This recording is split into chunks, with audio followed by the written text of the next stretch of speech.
No, you're absolutely right. And yeah, I mean, all of those protests that we saw in Iran itself, and the kind of the protests been taking place overseas as well in the diaspora, and all of those things. You are absolutely right. So thank you very much for that.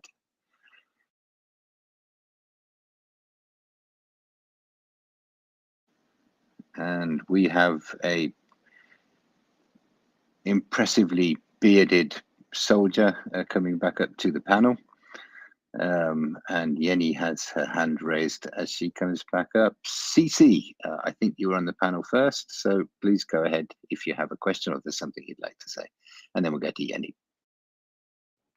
Yeah, I would just remind everyone to call to prevent the splitting of aid. We do not, I know that it sounds like it might be logical to split Ukraine and Israeli aid, but it is in fact not, because then we will not have enough people to vote for Ukrainian aid. So please, please, please, and if you don't mind, if I can put the numbers in the nest of how to actually do that.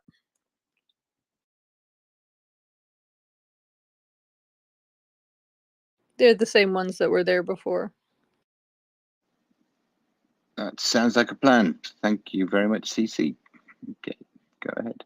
And not just a plan, but an important thing to keep on the phones and keep making those calls to make sure that the things that we need to happen will happen. I want to just Yenny, jump in, John, oh, just real quick. Everyone, good. one little trick I learned, John, from other people is if you're in the audience listening, I guess it crashed. It happens. If you look at the bottom right corner of your screen, you see a purple oval or a pill, they call it. It says 4 right now. Put questions in there. Make comments. The algorithm with Twitter, it boosts it. It highlights it. It showcases it. I guess Twitter wants to see what's hot in spaces, and as a result, that interaction leads to greater interactions and greater sharing of the space organically through people's Twitter app on their phones and on their computers. So if you could go ahead and type in there, say, John's amazing, or Nancy's the best, or let's have them fight, who knows, do that, and you'll get some replies that will be funny, but also it helps promote the cause. Right now, we have people say, oh, there are fewer people listening. Sometimes, look, the topical point of the day, which is obviously very directly connected to Ukraine, is Iran's attack on Israel. This is the axis of evil. Started with Russia. It's not going to end with Russia. It's going to end with the West standing up and giving Ukraine what it needs to finish this once and for all. So it's definitely part of our purview. MriyaReport, Iran Israel update, maybe throw it in there somewhere in the title. You'll see Johnny Come Latelys will come up, never seen them before, and they'll have 1,000 people in the space because they're having Israel Iran on the topics. And unfortunately, I'm not saying other people aren't dedicated, but some people do it for different reasons, and I know it's fair to say that all of us here do it for the right reason. We see the biggest threat to our way of life since Adolf Hitler, frankly, and we see that in Mr. Vladimir Putin, and he's trying to throw a lot of smoke around to confuse people as to what's what and what's important.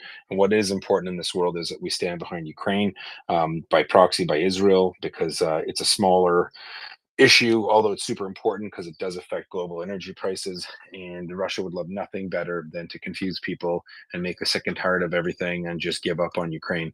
We're here to make sure that that never happens, because we're going to wave that torch high and constantly and forever until every last Russian is where they belong. John, and you haven't been. I started this a long time ago. Every last Russian is back where they belong. That's in Russia. That's in Russia. We wish them well. Please go home. And the Ukrainians will help you if you need a way out. So please do retweet this space, let people know we're here. Thanks so much. Sorry about that, John. No problem. Good points. Thank you very much. I wasn't aware of that way of kind of manipulating the algorithm. So that sounds like a really great idea. I didn't say manipulate. I didn't say No, manipulate. manipulate. Some massaging. Working with. We're working with. There we go. Yeah, that'll work. Working with Twitter. That'd be a fine thing. Hey, Yehuda, just before the crash, we had a question okay, come in from an alert listener that I wanted to raise out there, which was, could a hostage deal come out of this, to avoid a harsh response? Sure. It's funny you said that, because it's not from Saudi Arabia, but who doesn't like Qatar? Saudi Arabia. And you know what Qatar likes or who it likes? Hamas and terrorism in general.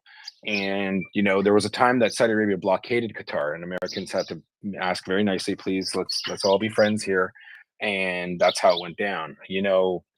Maybe this is a turning point. Maybe Israel gives a little and gets a little, gets a lot, right? It works with Saudi Arabia and say, okay, we get it. We don't want to mess up your stuff. Let's play ball. Thank you, everyone. Drones are downed. Iran's proven that it's strategically impotent, and they want us to attack back. But if you pressure Qatar again, and seriously pressure them, and those hostages get released, Israel wins. Hamas makes a deal. They fly off to Qatar to live happily ever after. Who knows? But Israel can leave that tab open for a later payment. And then all of a sudden, Saudi Arabia and the Gulf states are on board with Israel 100%. Geez Louise, what a way to flip the script. What a way, if that's the administration's plan, that would be glorious. It would literally sideline all the terrorist regimes. It wouldn't be situation as usual, right? Israel's always stuck in that cycle. Terrorists do a thing, Israel responds. Terrorists claim, civilians have been killed by Israel and how bad it is, and they gin up the Arab street on the ground, and people end up, freaking out, right? It's the same cycle over and over again. And maybe it's time to take the wind out of their sails, right? And I don't know, maybe it's 4D chess. I see Gunny. I hope he's not going to gun me down with that statement, but I want to throw out one more. Oh, we lost Nancy. Hopefully she's coming back. I will throw out one thing. I think Gunny is going to be on the opposite side of what I say right now, but I'm curious. But I've been hearing it through a lot of Twitter, and that is that this was just a feint by Russia. By Iran, that they were just measuring distance response times and distance covered and blah, blah. I don't believe that for one bit. The Iranians don't have the technical capabilities in the areas they're supposed to be. I don't think this was a test. I think this was what they got. They brought their, they put their A game forward. They didn't use their old drones. They're just their old Shahed drones. They didn't use their B team cruise missiles. Iran is remarkably not sophisticated in terms of military technology. Okay, this is a country that spends more time making paper mache supersonic jets and paper mache missiles to impress the world or maybe scare people. And I'm not complaining. It's better that they're not competent, but this is kind of like a fake it till you make it thing. And look at the Russians. It's the same situation with the Russians. Right now in Ukraine, yeah, I do believe the Russians were course correcting and adjusting and adapting and learning from their failures. I don't think this is what Iran did. That's just I wanted to talk about that a little later. John, over to you, and Tracy. Hi. Okay, hi Tracy, welcome up. It looks like we're going to do a switch, and I'm going to leave you with several hands up, and I have no idea what the order is, I'm afraid, because I've been doing lots of other things. So you're going to have to leave it to people's consciences. I will drop down, say goodbye, and pass you over to Peter, Headley, and Tracy. Thank you very much, everybody. Thanks, Yehuda. It's been fascinating. Pleasure, goodbye, all. Thank you so much, John. Thank you very much, everybody.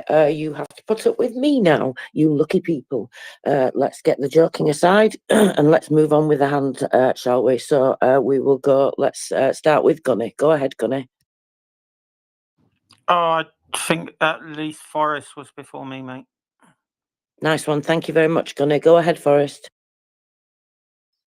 Hey, Yehuda, I had a question about the American politics aspect of an American response, because I very much so think it's holding back Biden from making the choice that most of the people who have spoken on it want, which is a more active role. But it terrifies me that we lose 7 to 10% of the Democratic base that doesn't come out to vote in November if we engage more forcefully in Iran.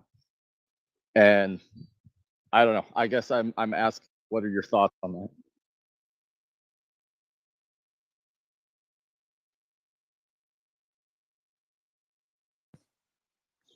Was I speaking to a muted mic? No, Yehuda, did you hear Forrest then? I'm so sorry. No, I got disconnected. Can you give me the brief on that?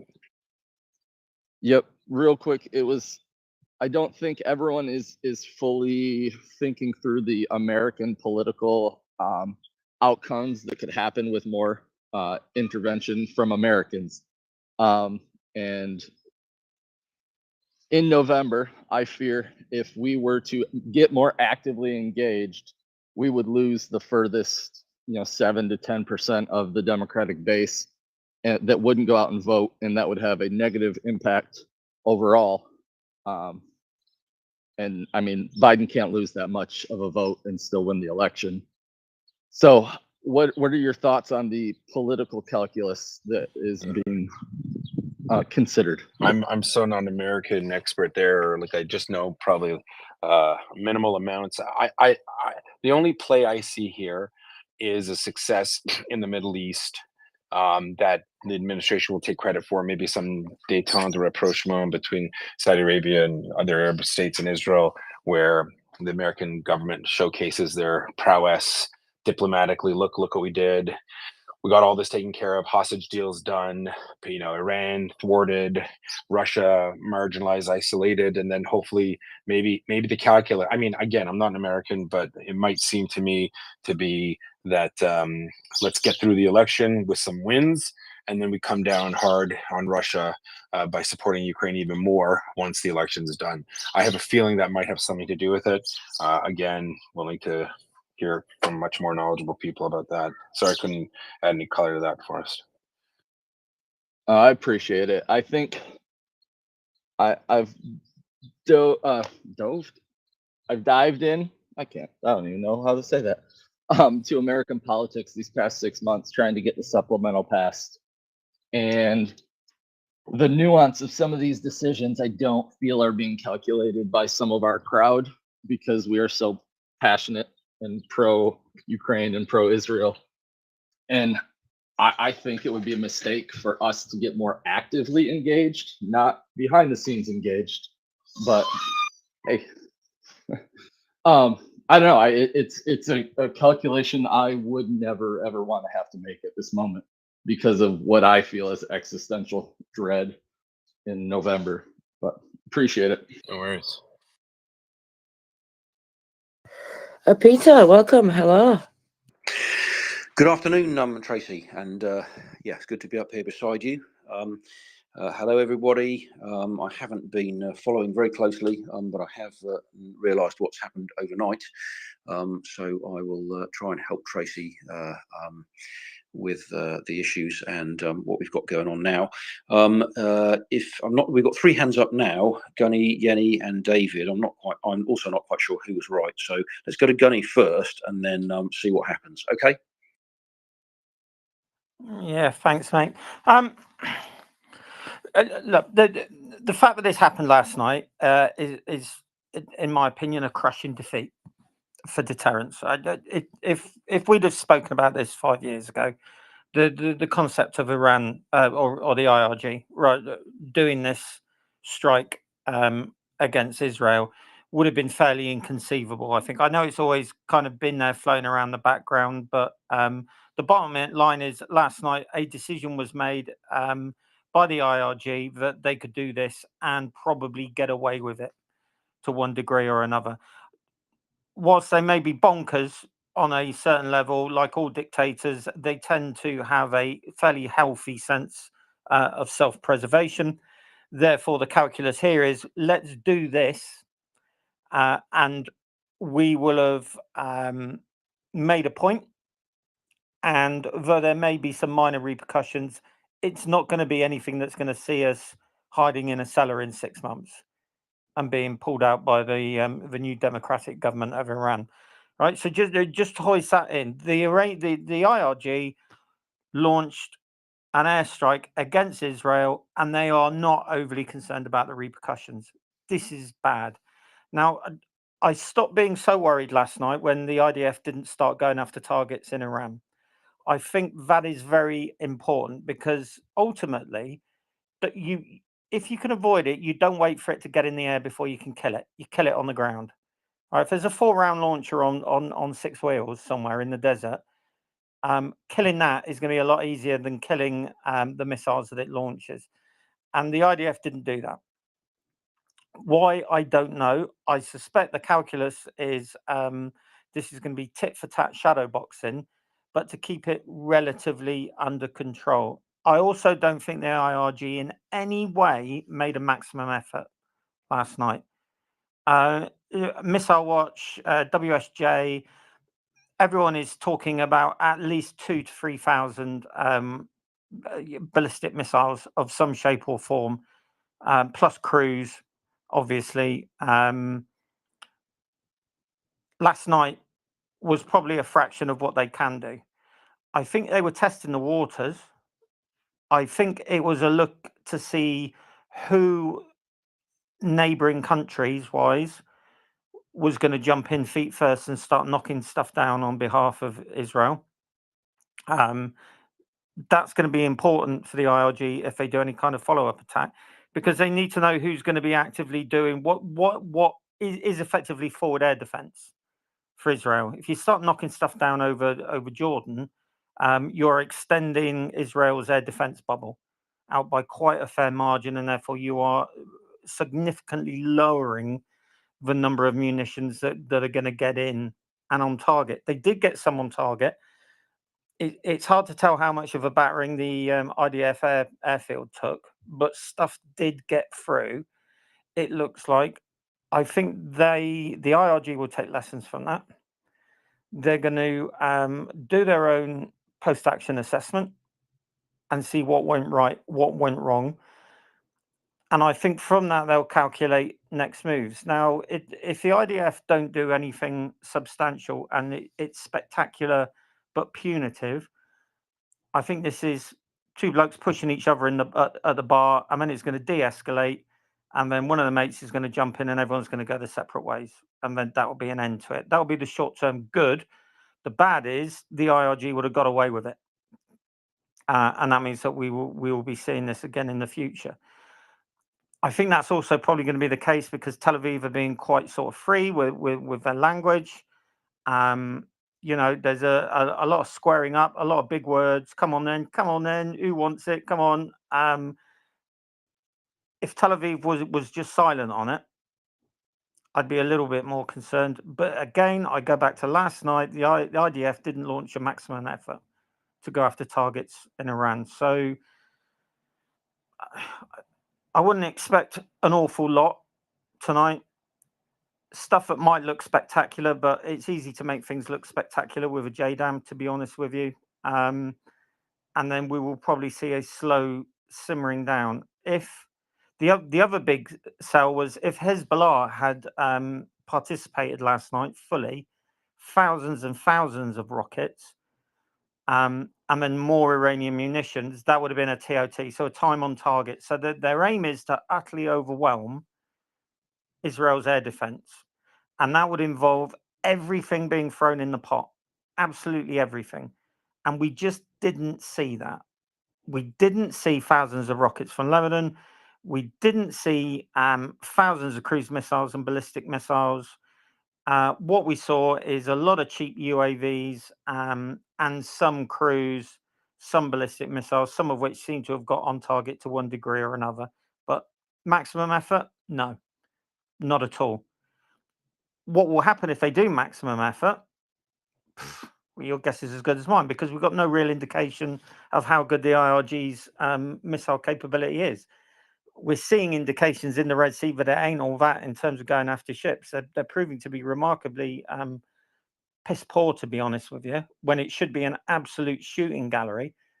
They're holding all the cards down there because the coalition has strictly defensive posture sometimes, and they should be able to. They should be sinking ships all over the place. They're just not doing it. Is that by design or just poor quality of weapons, poor target designation? Yeah, probably a mixture, I think. But Gunny, let me jump in there. But guess what? They don't have to be effective. That's the funny thing. All they have to do is scare enough shipping companies to not transit, right? They actually, that's the beauty of being, mediocre. In the world of, risk and risk management, they can have the exact same effect with 10% of the effort.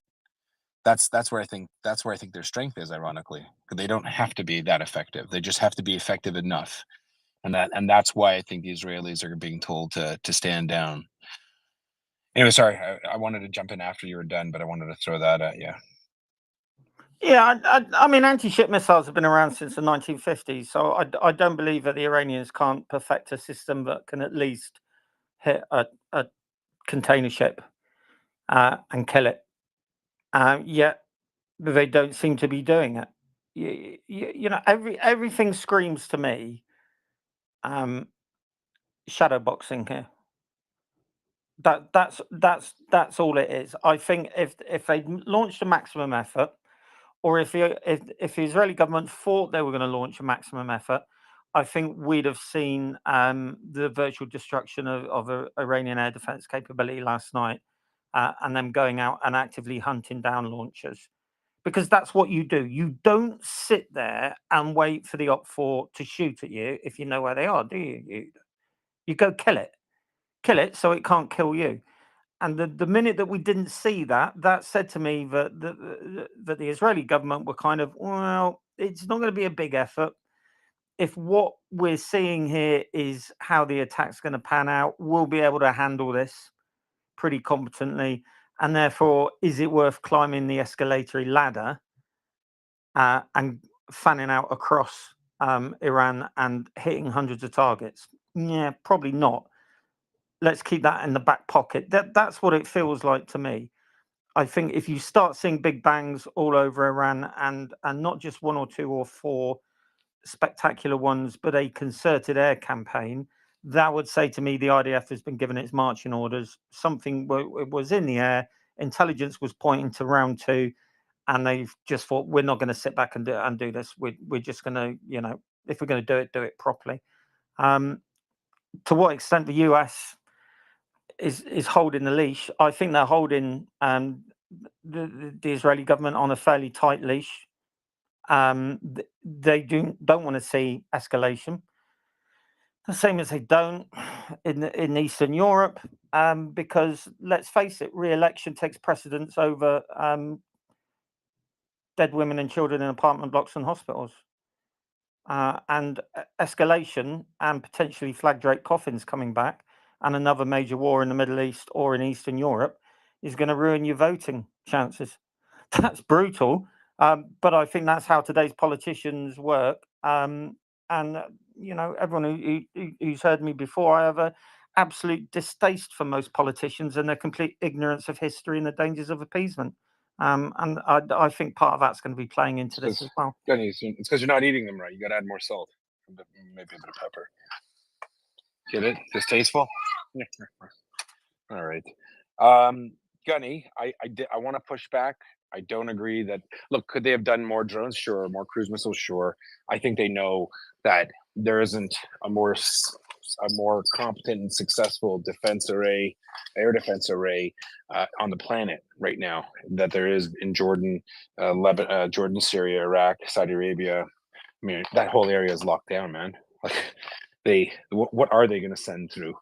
You know, and I just wonder if you built the argument, if your argument was they knew they wouldn't do any damage, they did it to say that they're badasses and we could do a thing. We want to show that we're not afraid of Israel, the little Satan and the big Satan.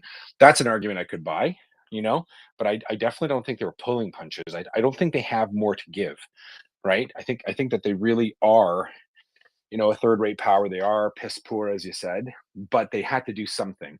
Our friends in Iran on the ground even say the regime, which we hear it all the time, is on the rocks. It's on the rocks. It's on the rocks.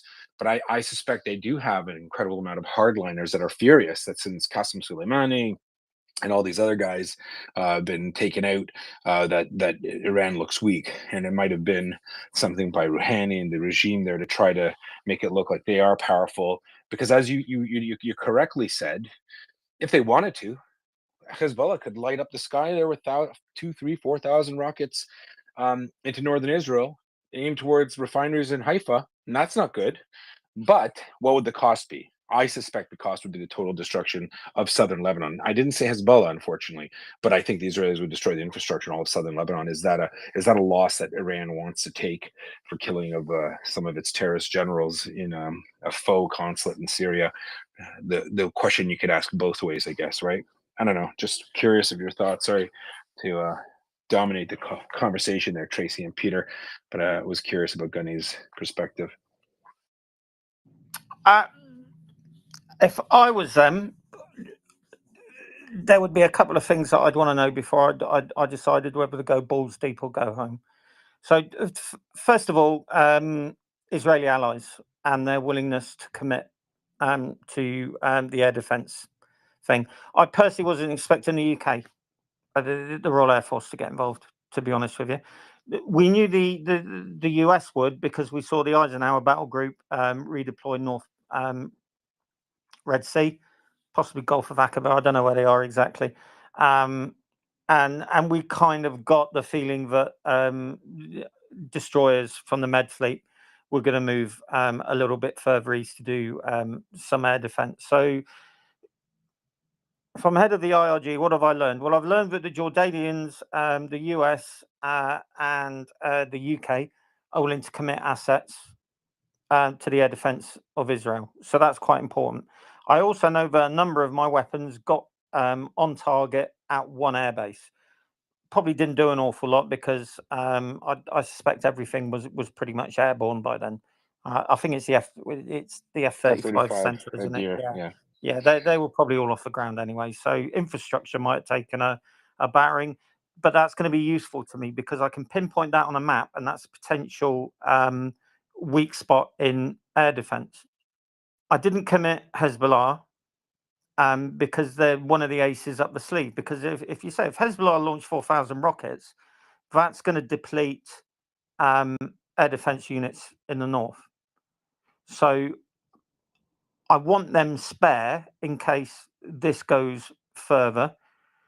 And I want to combine all of that with a real, properly organized time on target strike, possibly with manned aircraft as well from the Iranian Air Force, just doing things like standoff jamming, all of that kind of stuff. Strikes simultaneously in the Red Sea to take advantage of the fact the battle group has moved north to chance my arm there. And look, just do it properly. It felt like last night that it was a steady stream. I think third-party nefarious actors were probably assisting in the gathering of intel on it. And let's face it, Russia will have been to one extent or another, and that's why I think it was just dipping their toe in the water. Now, was it dipping their toe in the water and they're going to go, all right, we had a couple of successes, but it wasn't fantastic. Is the juice worth a squeeze on this tomorrow night? Or was it, we'll try it on. If we get a few good hits in, we can sell it to the local region, to the region as that's it. We've taught them a lesson. Don't fuck with us. Don't start killing our brigadier generals, having strokey beardy meetings next to consulates.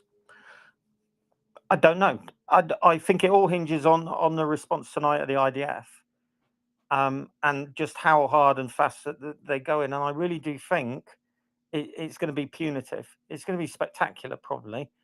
But I just don't think Iran went balls to the wall on this, mate. I'm sorry.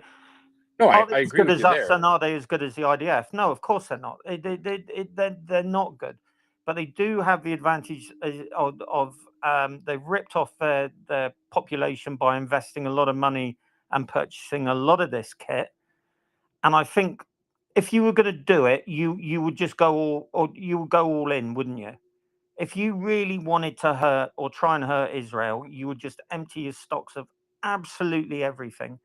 And they didn't do that. Is that because they're trying to hold some cards back for the next hand? I think probably that. And that's why I don't think we're at maximum escalation there. That I agree. I don't think that their intention ever was, though, to go all the way. I think what we're kind of forgetting that they have to be aware that the most sophisticated air defense systems exist in the terrain that they're traversing. Like, we can't ignore that, eh, Gunny? I mean, there's no way that they thought that they'd get through like what they did with Saudi Arabia the other time. I personally don't think that. I think that they know full well that they're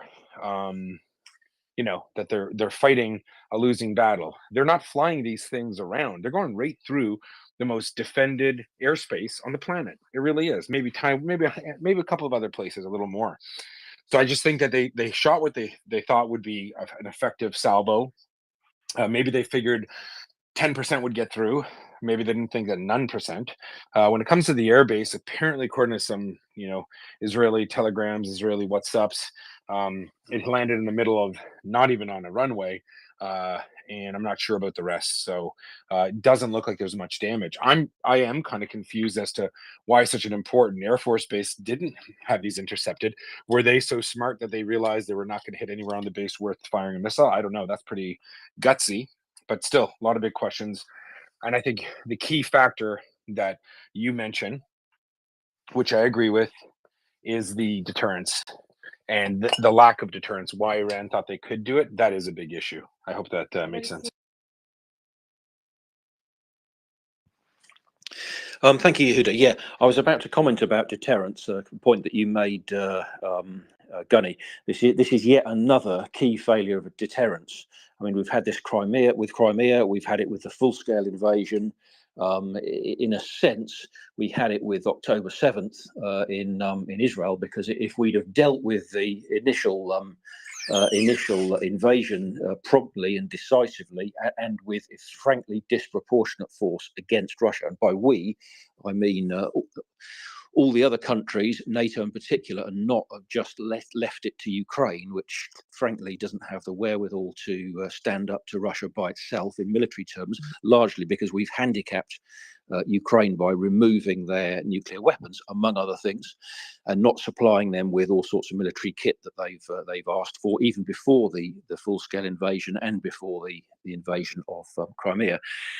But this is really yet another failure of deterrence, and the nature of the Russian sort of tactics and strategy is to continuously try pushing the envelope on every front: data cables, gas pipelines, cyber warfare, information warfare, hybrid warfare. All these things, they persistently try and push every part of the envelope to basically see what they can get away with. And this is just another part of that, because don't think that this is just a random disconnected thing where Iran is just doing its own thing. I think it's doing it in the context of what is going on in the wider world, and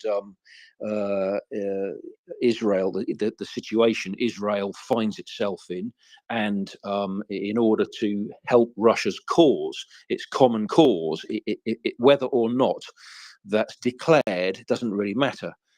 That's my view anyway. Right, thank you, Gunny, for your contribution. Fascinating as always. And I think it was Forrest next, and then Marcus. We did have Yenny's hand up, but hand's gone down. So let's go to Forrest next. I wanted to state for the record, slightly tongue-in-cheek, slightly not, that Gunny and I have pretty separate views on politics. I don't think it's safe to say he falls on the more conservative side, and I fall more on the liberal side. And I think we agreed on the complexity politically that the U.S. is in. Am I accurate in that assumption, Gunny? Yeah, I think so, because I detest politicians, and if you've got a passing familiarity with history, and especially over the past 30 years, you know that morals and principles are second to votes, and therefore foreign policy is very often dictated by concerns about the voter base at home and what they think of it. That's why I'm quite surprised that the RF got involved last night, because the pro Hamas screaming fuckwits that we've got here, it is quite a substantial portion of the population, and I think it would have been relatively easy for His Majesty's government to kind of stand back from this and say, well, we'll put jets up to protect, Cyprus, just in case. But we didn't. I'm pretty convinced, though, that, and bearing in mind that I grew up in the age of Reagan.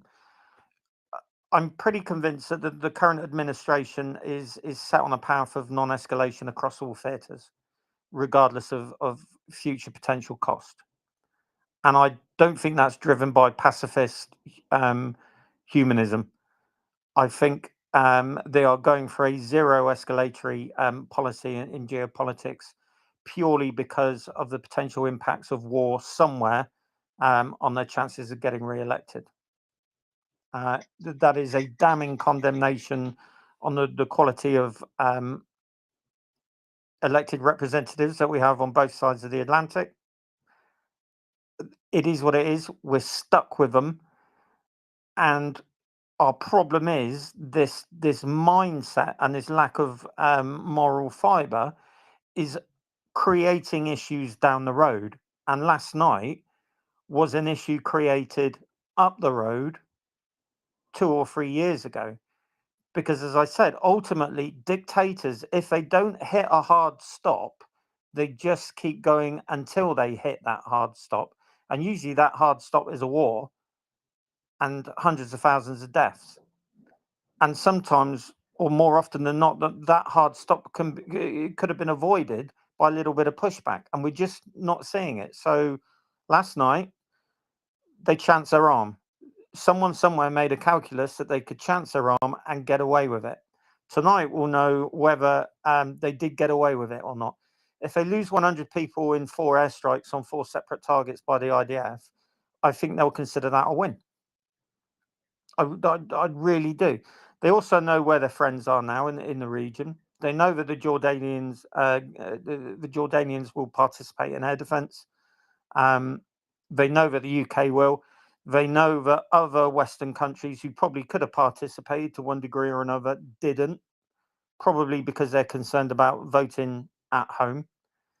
And then I think all of that on top of their after action report that they'll compile, whatever weapons were used, how they performed. I think John Ridge reckons EMAD might have been used, which actually has multiple independent re-entry vehicles. A chunk of one landed in Jordan. So they'll be looking at how these weapons performed. And I think they'll be weighing up whether they go for it bigger or whether they've kind of made their point. They have shown that yet again, we are not willing to risk escalation to stop dictators. And they may just kind of step back and go, all right, we'll just wait. Stage 2 complete. Let's start looking at stage 3, which might be somewhere completely different. Straits of Hormuz, they've seen nicked one ship, maybe renewed action in the Red Sea, and they're just not being punished. They're simply not being punished. The bloke in the bar has just thrown a pint on you, and you've smiled and you've said, come on, there's no need for both of us to get out the pub instead of putting him on his ass. And that just feels like it's going to continue happening. And that's got wider repercussions for the Russians, because they're going to be looking at this and they're going to be doing their own calculus about what they may get away with in Ukraine. And currently, if I was them and I was facing stalemate and the prospect of the war going on another 2 or 3 years, given the inaction that we've seen, and given the fact that we are happy to defend Israeli citizens in cities from air attack, but we're not content, arguably, to defend citizens in Kharkiv and Odessa, what's going to be the stalemate breaker for the Russians? CBRN. I tell you what, if I was them, I would seriously be looking down that line now and making a calculus: will the West do anything? If I employ a weapon system that breaks the stalemate, are you really going to risk coming at me, bro? Don't do it. Otherwise, we'll be back on that escalation ladder. And I don't think there are administrations and governments in power across the West who are willing to take that risk. That's my gut feeling about the appalling state of politics at the moment. And for all Macron's chirping off, Has anyone seen it? He's talking big for a little man. Anyone seen a battalion of French Foreign Legion entering Ukraine? Anyone seen French jets over Odessa? No, of course not. That was posturing as well. Posturing internally, ready for the elections because he's got Le Pen to worry about, and posturing because of EU politics, because Germany's now the weak man in the link, and he's thinking France will become the leader of the EU superstate. It's all posturing and everyone talking big, but no one seems to be doing anything. Yeah, thank you, Gunny. Yeah, this is one thing that really annoys me, actually. I mean, quite apart from the Ukrainian civilians who are having to put up with a load of nonsense and rockets and attacks and deaths and destruction that they should not have to be putting up with, by being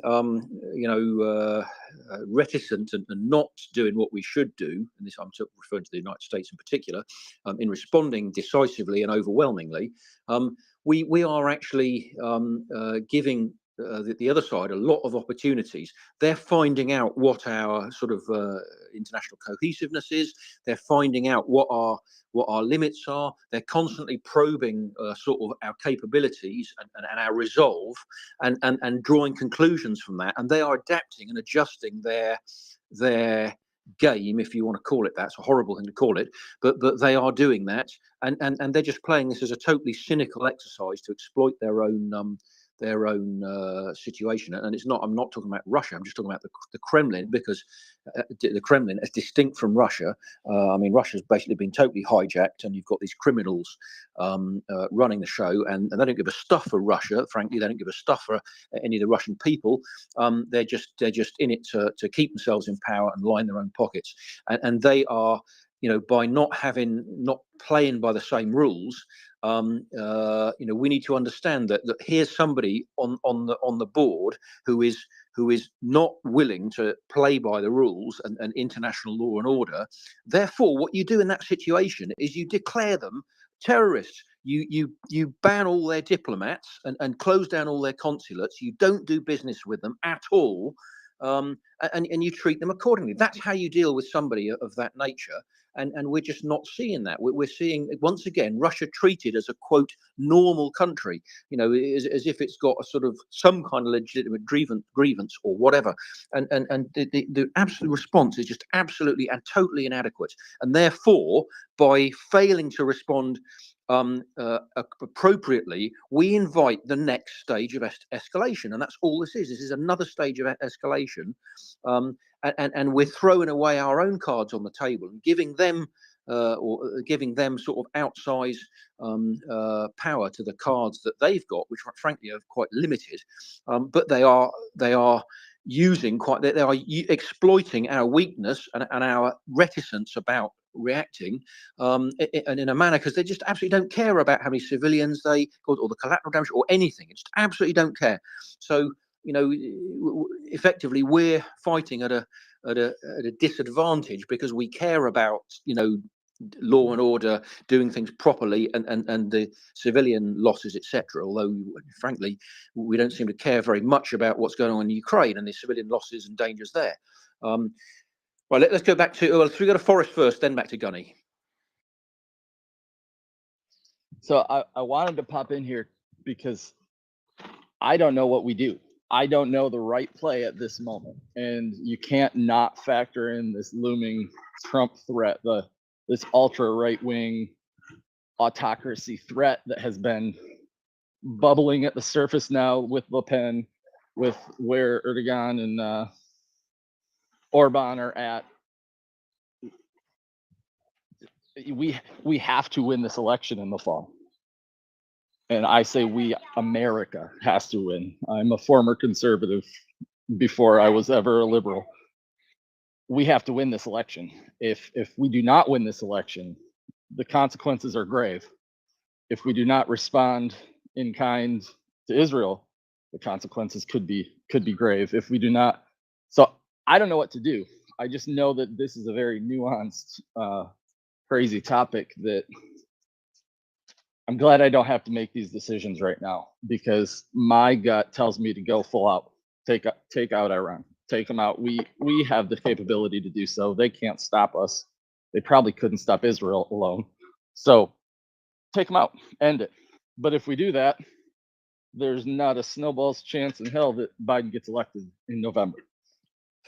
So it's this constant weighing of which thing's worse, which problem is worse today, and which problem is going to be worse in a year. And again, I am very pleased I don't have to make those kinds of decisions, because people are dying because Biden's making these decisions. The Kharkiv citizens are dying because we couldn't pass an aid bill and Biden isn't willing to do it through semi-questionable means and go against the DOD. So I don't know. That's kind of where my head's at on this. Forrest, I think you're right. We have to win the election, but we need to be aware that we might not. And secondly, we can't wait until the election. Election's 6 months off, and it's another 9 months till it's all over.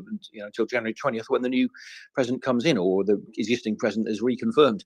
And a hell of a lot can happen in that meantime. And all the while that is going on, Russia knows it's got an opportunity here, because it can exploit our. And by that I mean the collective West's inability to deal with the problem because of this election. And don't forget, we've got elections in the UK, and not as significant as the US elections, but and there's several other serious elections this year. It's just ridiculous that we've got to this situation after 2 years of what we're going on, and it's exactly why frankly it was important and absolutely critical to get this bloody nonsense dealt with earlier. It should not have taken 2 years for us to still be in this situation. Had we given them F-16s a year ago, given them the Leopards immediately, and not resisted every single request and every single bloody means of helping Ukraine, a lot less Ukrainians would have died, a lot less Russians would have died. Okay, well, that's not maybe everybody's top of mind, but the situation could have been resolved far earlier. And because of this bloody delay, the last 6 months in the US Congress, US House of Representatives, rather, effectively, that's probably added another year or two to the war, just because of that, because it will take quite a long time for Ukraine to get back to the position where they were. Meanwhile, they've lost this, lost that, and they're never going to be back in the situation they were, because they've lost all this thermal power capability. They've lost Avdiivka and other things, other changes,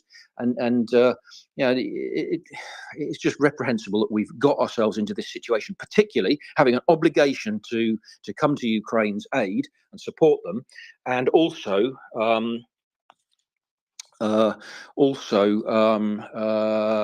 having said that we're with you as long as it takes, which is a bloody awful thing to say. And I wish they would stop saying that, because it's meaningless nonsense and platitudes. But on the face value, they're not even doing that, which is an inadequate thing to say, and they're failing to measure up to that. Same as the Europeans said, we'll give you a million shells, and then barely scrape together 300,000. Anyway, let's go back to Gunny, and then Forrest, then Marcus.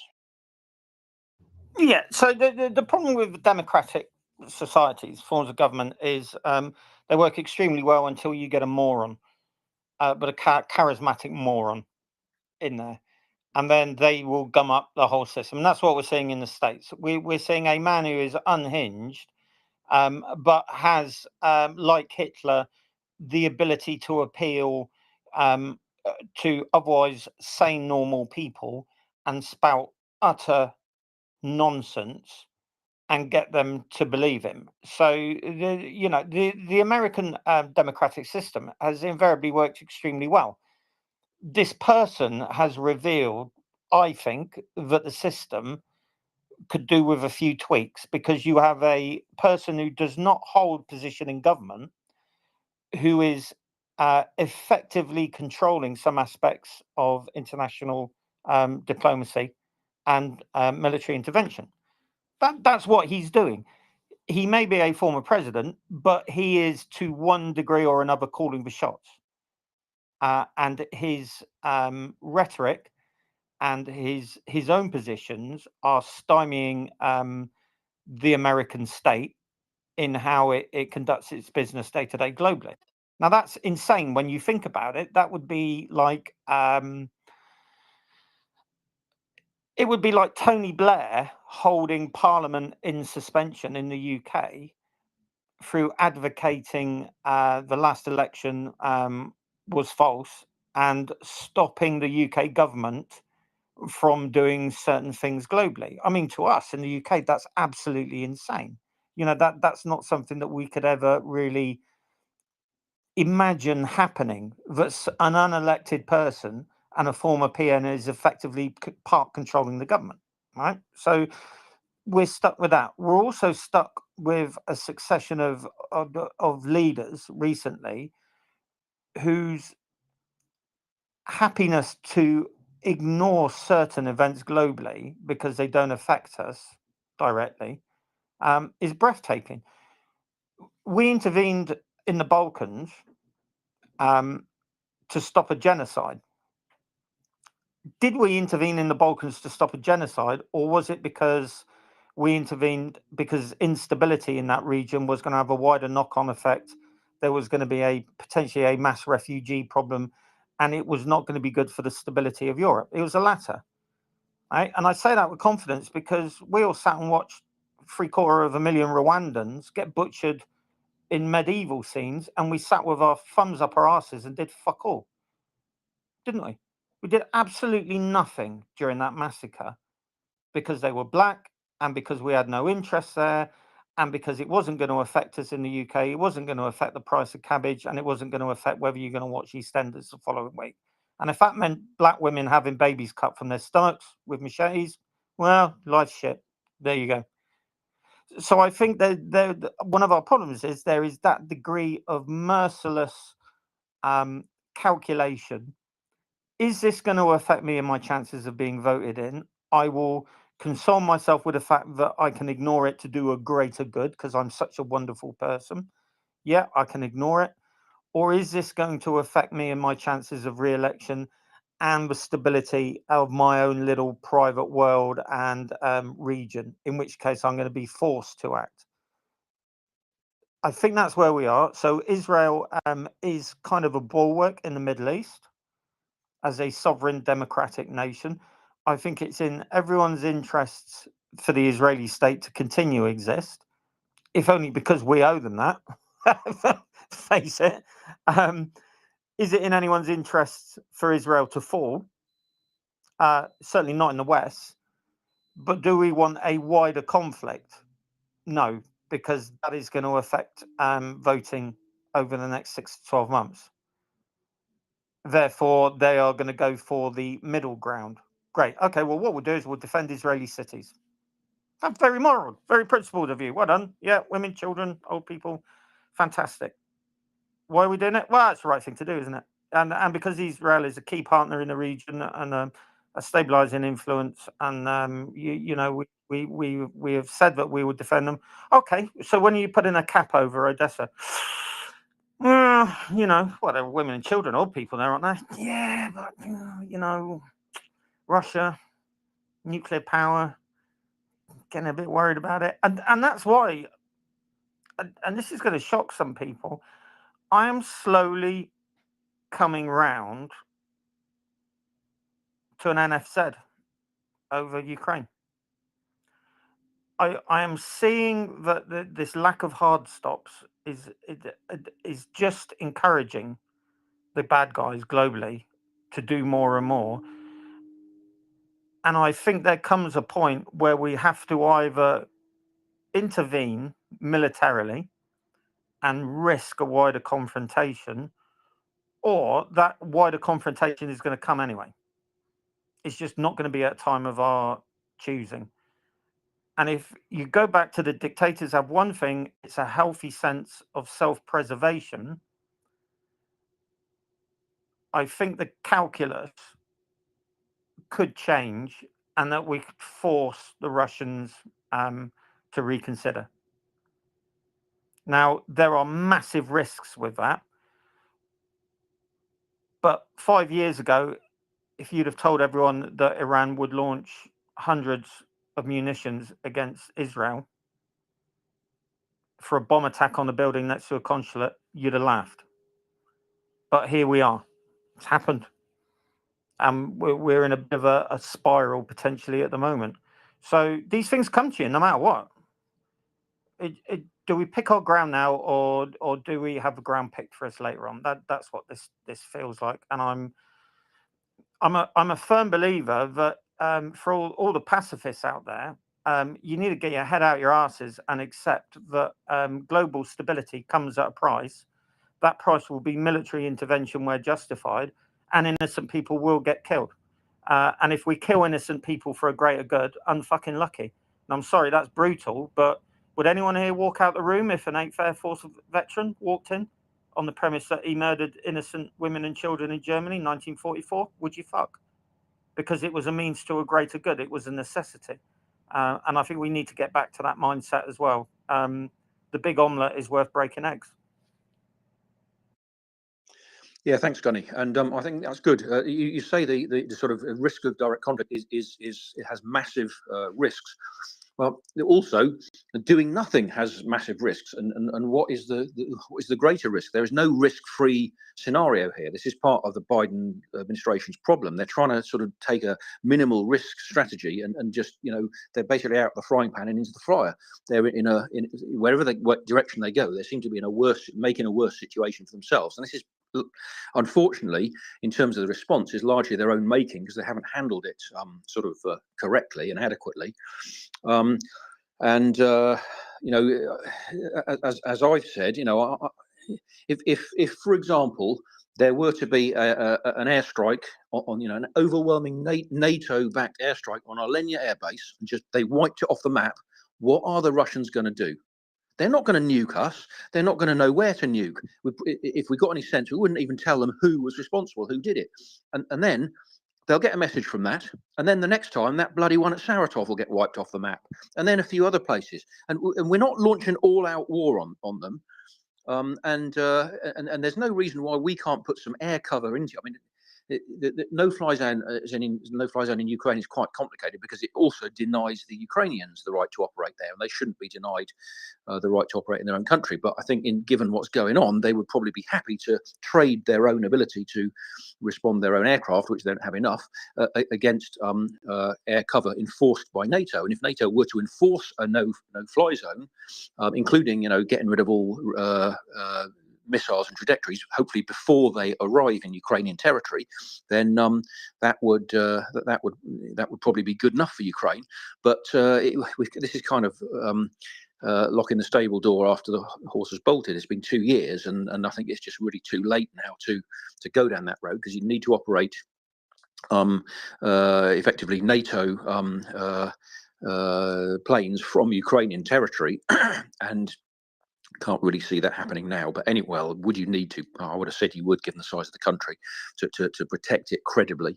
Anyway, it's just a lamentable situation that our politicians, as you say, they're so blatant useless that they haven't done better for this. And if we do nothing and constantly try to take the path of least resistance, you inevitably go towards either a sort of Lusitania or Pearl Harbor situation. Something will come to a head, and there will be an incident of some type, I'm afraid to say, that is not of our own making, that forces the issue, that compels us to, or compels America to act. And that just look at their own history. That they should learn from that history and understand what's going to happen when they try to stay on the sidelines, when it's not really possible, let alone all the other second and third order consequences of Russia being the United States being perceived as an unreliable partner, the breakdown of law and order, the rise of these fascist regimes and authoritarian regimes, etc.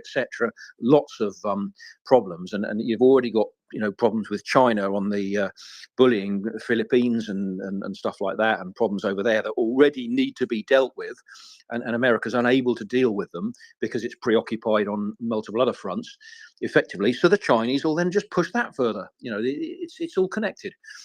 Anyway, let's go to Forrest and then Marcus. Hey, I'll wrap up my end of this topic after this, but I am pro Ukraine getting every single piece of kit they need. It should have happened sooner. It should have happened a long time ago. But there are limits to how our government can work, and there are limits to how we can get stuff out of this country into Ukraine without using Congress. And I like to remind people, U.S. has given $87 billion, which is far and away more than everyone else. Had we chosen to go F-16s early when we should have been training absolutely early. But had we given those are expensive machines. What kit are you subtracting? What shells are you subtracting from that equation that they aren't getting even now? So it's this very complex and crazy topic. And I appreciate Gunny chatting because I do think this is so much deeper than that initial emotional thought that we all get to fight. I care about my country. I'm willing to fight for my country if called upon, but I do not want to see my country fall into autocracy. And I can see that as a legitimate path November 7th this year, if we do not get enough votes for the only candidate who is a human being. Yeah, gosh, it makes me emotional even a little bit as my kids are running around me yelling. So it's just very complex. I guess that's really all my point was, and I appreciate the time. Okay, Forrest, thanks very much. And let's go to Marcus. Yeah, so hey, I'm pro no-fly zone. I think that would end an extraordinary amount of terror in Ukraine. You could actually have people in Odessa go to sleep at a time and wake up at the time they plan to, not woken up by an air alarm or an air raid siren. So these things could be amazing. I would love for it to happen. I don't think it's as hard as we think, but obviously it is very difficult. But it's within the skill set of the parties involved. Let's be real. And even if it just covered the cities that are definitely not on the front line, right? It would allow the Ukrainians to actually defend the frontline cities more fully, right? Because Kharkiv is going to get, Kharkiv's going to get annihilated, right? Like that's the path forward for Kharkiv as it stands. If we don't change something in the way our posture is, they won't be a city, right? That's what's happening. So they're going to keep launching those air launched bombs at him, and the glide kit bombs, and they're going to just pummel it into oblivion. That's what they're doing now, and they'll continue to do it until it's not a city anymore. It will be a Bakhmut part 2. And that is a huge population center, and that's heartbreaking. So, yeah, if we can extend a bubble into Odessa and Kyiv, just imagine how much safer people could be. Our transience on this has been very damaging. It's costing Ukrainian lives, but just repairing all of the stuff destroyed since Christmas is going to cost billions. In addition to the lives lost, people don't have power because they ran out of anti-aircraft weapons. So this has to happen. The question is, who's going to be the brave one to do it? I don't know.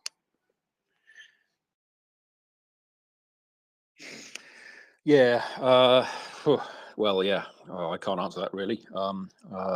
One would think it has to happen, but all sorts of other things should have happened, and you would have thought had to happen and haven't happened. So I'm kind of at a loss to try and predict the future. Let's go back to Gunny though. Yeah, I mean, I'm not underestimating the difficulties. I've done 2 of these no-fly zones, right? And it will involve a confrontation with Russia, and we will lose people. Right? This isn't some magical, we're imposing a no-fly zone. All right, damn you, imperialist dogs. We will have our revenge, right? We will need to go after Russian aircraft, radar facilities, missile facilities, the full wish. If they say no, you're not going to do it, there will be an air battle over Ukraine, and that could escalate across the theatre, right? And potentially cause a general engagement across Europe. So it's not just something that you're going to magic out your pocket. It's something that you have to think about, right? And imagine hundreds of casualties, potentially. and the real danger of us having to go after Russian warships, do air raids, Kaliningrad, around St. Petersburg, maybe Murmansk, places like that, if it really went wrong. So you don't jump into it lightly. My point is, it's coming anyway, probably. So if you've got kids and they're in their late teens, early 20s, I hate to break it to you, but if they ain't in uniform, they may well find themselves in uniform in the next 10 years. If it ain't going to be Russia, it's going to be China, right? So these things are coming. You need to be at peace with that. But could we head it off by being more proactive and willing to put Iraq behind us and say there are circumstances globally that morally justify military action and intervention? My personal feeling is, in the long run, that will save lives, but in the short run, it will involve us killing a lot of people in order to re-establish that kind of geopolitical balance that we had. And you just have to look back at all of the other things that we've been happy to commit to.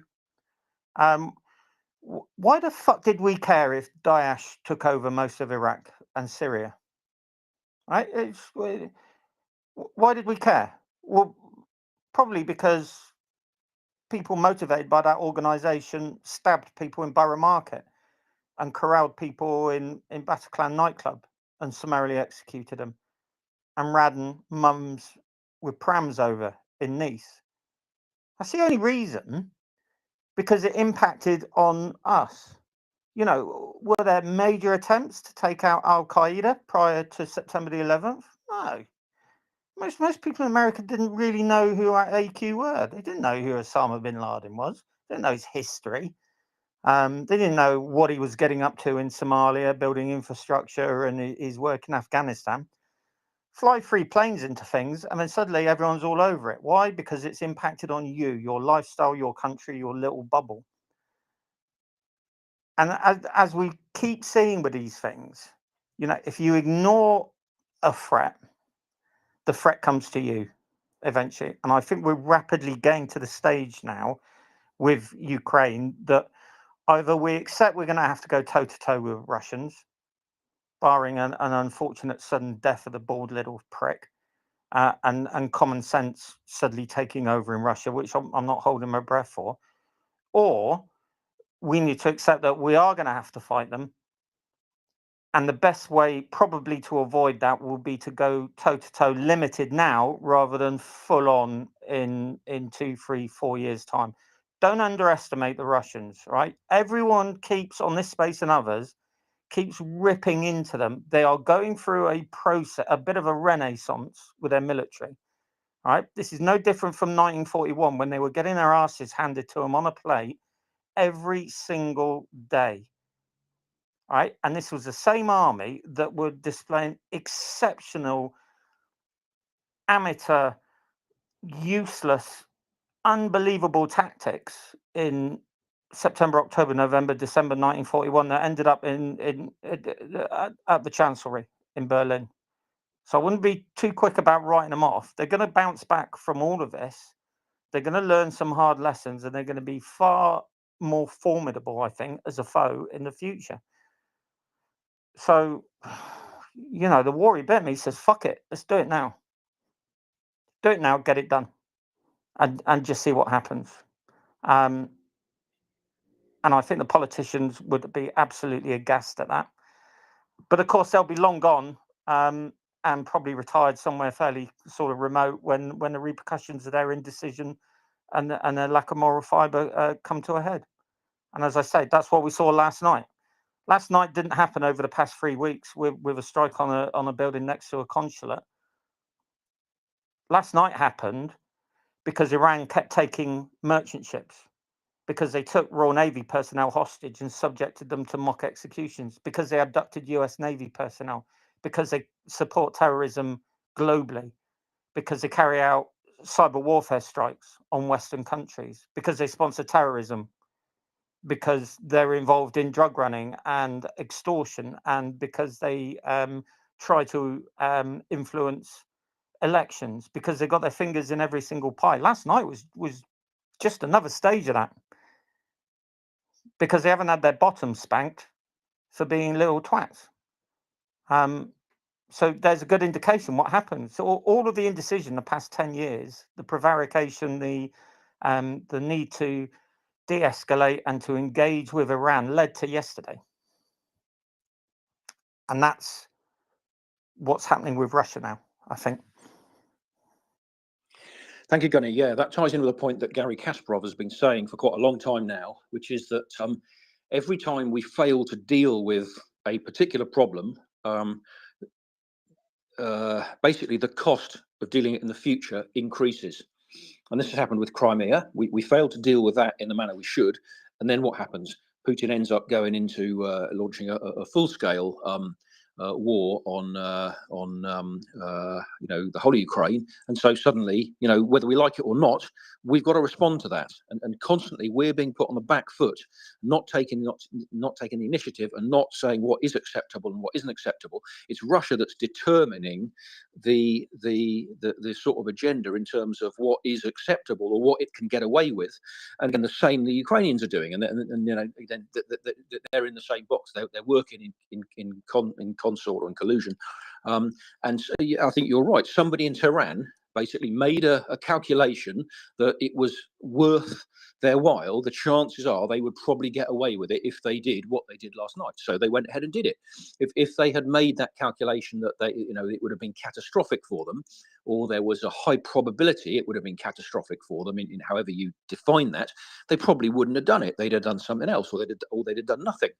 And because we're not dealing with these incidents, one after the other, every time we find ourselves in a worse situation because we've got to deal with something as a consequence of what we haven't dealt with previously.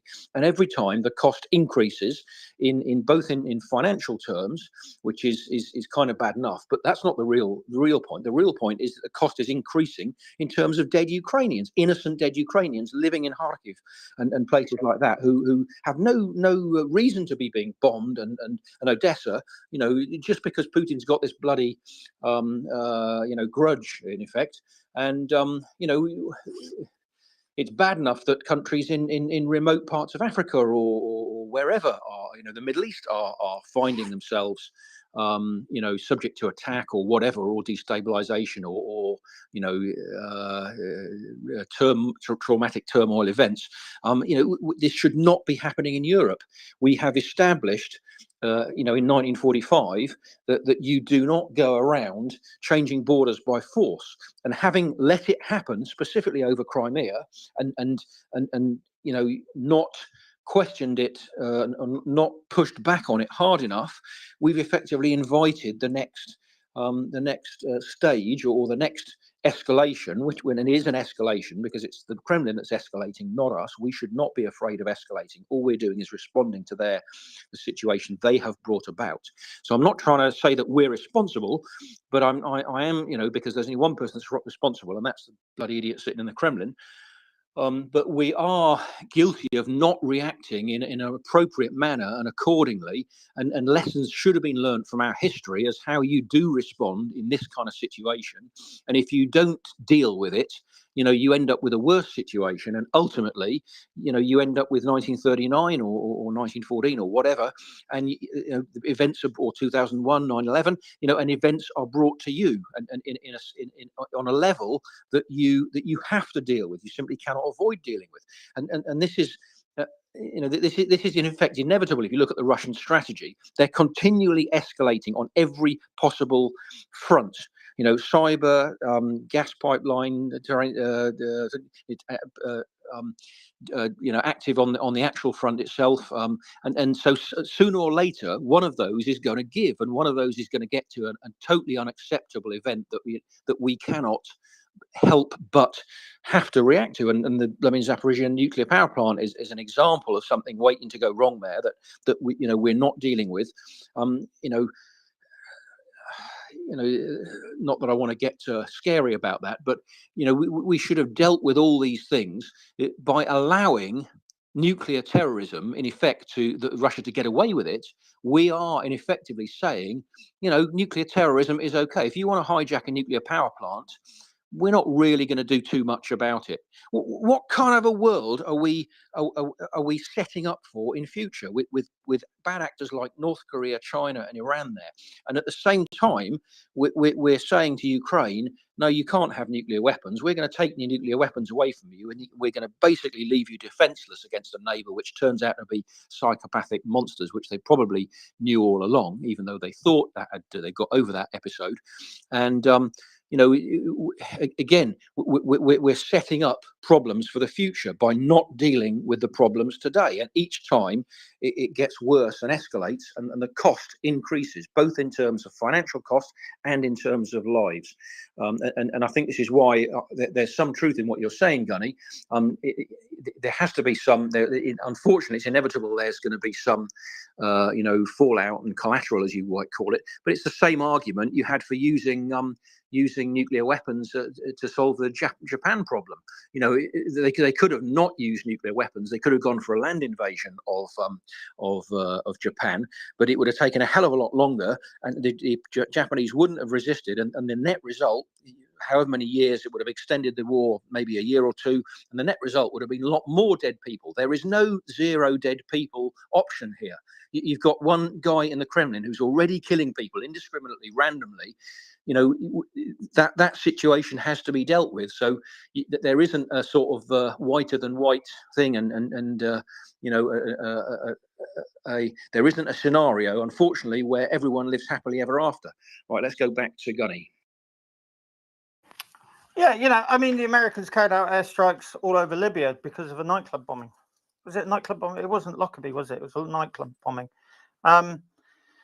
Praying mantis in response to Iranian naval activity in the Gulf. So, you know, I mean, John H. said one of the best, probably one of the best earlier solutions to the whole problem in the Red Sea was to have sunk the Bashir. Plausible deniability, two Mark 48s or two Spearfish into no survivors. Make sure there are no survivors, because you don't want people coming up saying they saw torpedo tracks. Gives the game away. Sorry, Iran, looks like your ship had a terrible accident. Well, damn you puppets of the Zionist fuggery. We're going to close the Straits of Hormuz. Well, yeah, I mean, you can do that. We were nothing to do with that. But if you do, we will remove Bandar Abbas from the map. And we will sink every single IRG vessel that looks like she's letting go fore and aft. We will do that. We're very sorry about your ship. Obviously, we went there, looked for survivors, but nothing to do with us. Oh, and by the way, can you tell your boys in Yemen to stop doing these attacks, because it's really starting to piss us off, and we might just remove Bandar Abbas from the map for that as well. You wouldn't dare. Well, we would. Because we're just slightly fucking insane and we're sick of you fuckers. So rein your boys in, get your ships back into the Gulf where they belong, and stop fucking around. Now, this would have been American foreign policy 20 years ago, wouldn't it? We all know it. Under Reagan, none of this would have stood. You know, in the fantasy world of Reagan and Maggie Thatcher in power, 48 hours before the Russian invasion of Ukraine, 2 Para and 82nd Airborne would have received a very short notice invite from the Ukrainian government to come in for bilateral military exercises, flown in, and the Russians would have been fucked. They weren't going to stage an invasion of Ukraine with a parachute regiment and 82nd Airborne 10 miles from the border. How many lives would that have saved? But nobody wanted to do it because everyone was scared of escalation and preempting a decision that had already been made in the Kremlin months, if not years before. And until we get out of this mindset that lives are more important and that we must explore every humane way of dealing with a situation before we resort to violence, fuck that, right? Stick a bayonet in people. That way they learn. And more importantly, the people in the future learn that you're not to be messed with. And we need to get back into that mindset, I think, because they're running rings around us. The Iranians and the Russians, you know, they're thick as thieves, these fuckers. They really are. and they're playing us, and we're just dancing to the tune. And we need to stop that. We need to seize the initiative. And it just ain't going to happen, is it? No, I agree with you. We need to seize the initiative. The other things I'm not quite sure on. That's a bit beyond me, but never mind. Let's go to Scandi Naval next, who I believe is from Finland. Yes, hello. Pleasure to hear Gunny speaking. I really appreciate your commentary at the space. I'm actually having a sauna right now, so what you hear next is some lurley going on the rocks. The one thing that I'm a little bit shocked about the silence of the silent majority in Western countries, meaning the democracies, the countries where we believe that a fat, bloated idiot is not going to be good for all people, is the silence in the streets. And I'm just wondering, is there some way that we could organize, whether it's through NAFO or MriyaReport or whatever, some visibility to this idea that I think if we think about, let's say, Northern Europe, probably Central Europe, the UK, some 70% roughly is probably pro-Ukraine and hates what's happening in this genocide. But I'm shocked with the silence of the streets, in the sense that I see no organized protests putting some frigging pressure to our deciders that, you know, this is not okay. We need to act now. And election cycles are just not, the clock cycle is not fast enough. So I'm just wondering if there's something, because, MriyaReport, we organized through this thing, the Free the Leopards. Could we not organize some sort of a civil protest that would be so visible to our deciders that we would actually get some things going? That's just my comment. Yeah, thank you very much, Scandi. Okay, let's go to Bull Terrier. Yeah, hi. My reply to Scandi is maybe look at the second thing in the nest. I mean, we've been trying very hard. CC and some others have been trying very hard to organize a campaign of calling representatives to pass discharge position number 9. And I think that's been the main focus, apart from fundraising. Look, I just wanted to go back to Gunny and look, as much as I agree with you, I mean, I really do, like, it would be great to have a no-fly zone over Ukraine. And what I guess what my question is like, what would that take? I think, Gunny, maybe I misunderstood, but I think you said we should organize a no-fly zone over Ukraine. So my question is, who's we? Is it NATO, or is it some sort of coalition of the United States and the UK? And as much as we might want that, and this is as much a question to Gunny as to Peter and everybody else, is like, what would it take to do that? Well, it would take a coalition of willing, led by the US, UK, France, probably some of the Baltic states, a massed air power demonstration following a formal warning to the Russian Federation, strict conditions laid down before the Russians about what our ROE will be, and then do it and start killing Russians, unless they back down completely, which I think would be quite unlikely. So we would need to engage the Russians. They would test it. We would need to start killing aircraft, killing sand batteries, killing long-range radars, probably killing ships as well, and go balls to the wall on it, and then see what happens. If they don't like it, then we'll be in for a full dust-up. If they're overwhelmed by it and shocked by it, they could back down. It is a massively risky proposition. The alternative is 30 bears and backfires making level bombing runs over Kharkiv potentially in the future and creating a mass casualty event. If Ukrainian air defense really gets rocked back on its heels, and they have to start, you know, looking at shortening the defensible areas like the capital, Odessa, military targets, things like that. Right now, this isn't beyond the realms of possibility. You may wake up one morning and hear that 10,000 people have been killed and injured in a mass bombing raid on a Ukrainian city. If Russians think they can get away with it and force the AFU into an air battle and overwhelm them by numbers, you'll be looking at blitz photography type stuff.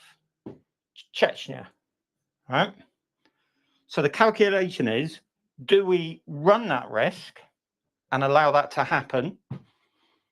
And NATO remains NATO. Article 5 remains in place. Ultimately, Ukraine isn't our problem as such, and it's not worth going to war with, especially with a nuclear armed country. Or do we say enough is enough, and under a broad coalition, intervene and say we're not going to influence the ground battle. We're not going to stop you two boys kicking 10 bells out of each other on the forward line of contact, but nobody either side puts anything up in the air. Right now, that's a simple equation. Which one do you want? If you're scared by the prospect of a coalition putting in an NFZ, you fucking should be, all right? Because it would be phenomenally risky. The flip side of the coin is, does your fear of that overrule your abject horror at waking up and seeing a city destroyed? That's your choice here. You know, I'm only advocating potentially for an NFZ simply because I think military intervention is probably going to have to be the way ahead now, especially after the past 24, 48 hours, because dictators are just playing us like puppets, and we're dancing to the tune. If you think that 10,000 dead and wounded Ukrainians is a price worth paying for non-escalatory ladder, and NATO simply supplying Ukraine but not engaging Russia conventionally across the board, great, yeah. You will probably be right. But the latter is going to happen anyway. You're just kicking the can down the road a few years. Yeah, thanks, Gunny. Yeah, I'm not quite so sure that I agree with you that it's massively risky. You described two scenarios where basically, if we sort of stand up to the Russians, there's one thing, they might back down, and experience would tell us that is probably what they'll do, because that's what they did with Turkey on a very minor, very small incident of just involving one aircraft, and when they got stood up to, they don't do it again. They know what they can get away with, because this is what they're doing. They're pushing the envelope. When they meet that resistance, they'll stop. They won't go. You know, the chance of them attacking NATO is pretty unlikely, because they know what the consequences of that are going to be. And if NATO piles in on them, they ain't going to last 5 minutes. Okay, they can cause a lot of damage. And this is the problem, because people who don't know what an NFZ is and what it entails look at it in very simple terms. So 1 minute after the NFZ is put in place, 10 Russian fast jets take off from Crimea and make a run in towards Ukrainian lines. What are you going to do? Knock them down, knock all 10 of them down, and the Russians would learn from that. Kill them. Okay, great. Yep, absolutely, 100%. I would. Okay, the Russians start engaging other NATO aircraft around the periphery of Ukraine with long-range SAMs. Knock them down and knock the bases they're operating from down. Okay, what about the long-range radars within Russian territory itself that are part of the command and control and surveillance? Yeah, basically, if they escalate again, then start to knock all their air defences and all their command and control down anywhere within 200 kilometres of the Ukrainian border. And again, they will learn from that. They'll get the message from that. Congratulations, we're now at war. Yeah, well, it'll probably come to that anyway. If we don't do something. No, I'm just pointing out to you how quickly it would run out of control. Cruise missiles start landing at RAF stations. and US Air Force stations on the east coast of the UK. Response?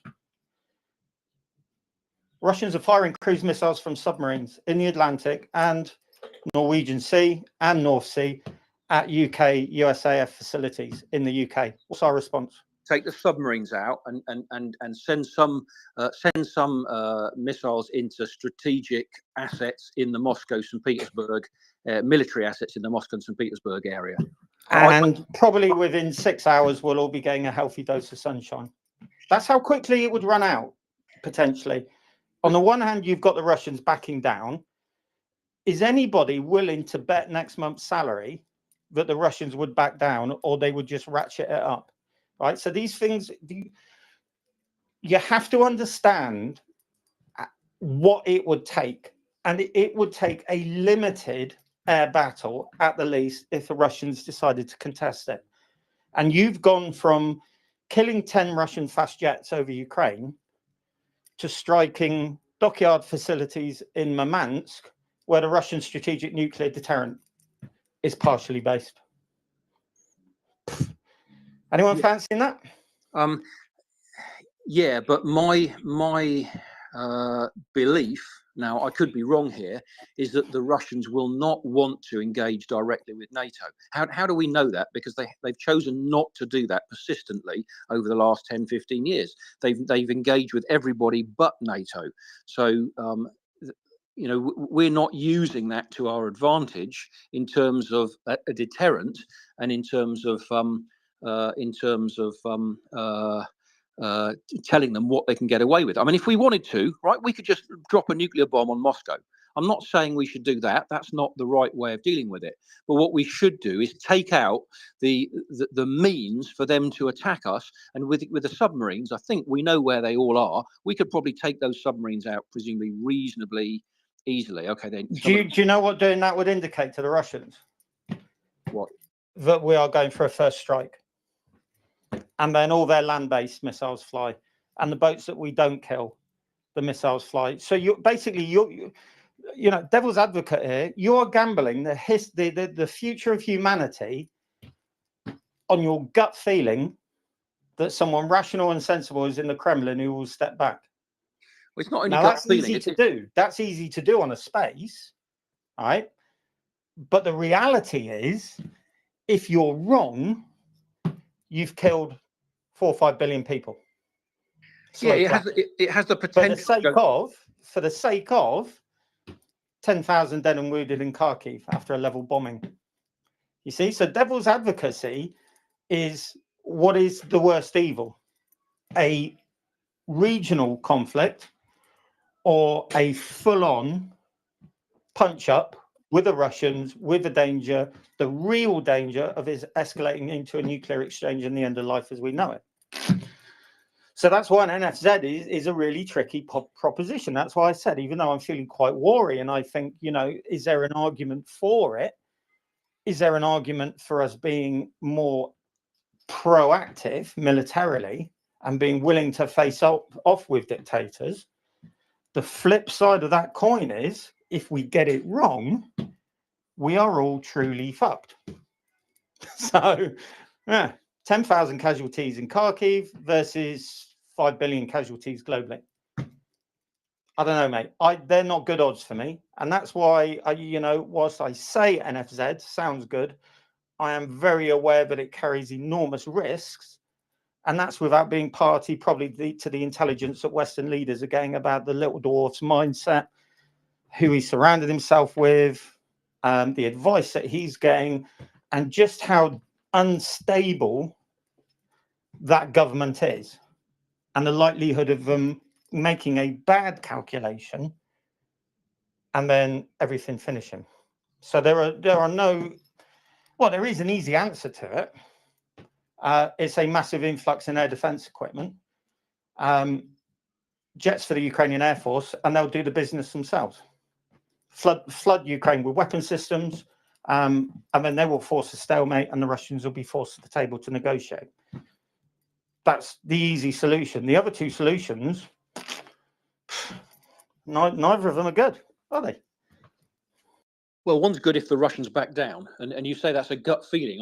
I think personally it's more than a gut feeling. It's based on actually hard evidence of how Russia's behaved previously, and a pattern of activity that if you don't stand up to them, that they will then immediately escalate. That's just automatic. That's what they do. So by standing up to them, you'll actually change their behaviour and force them to back down.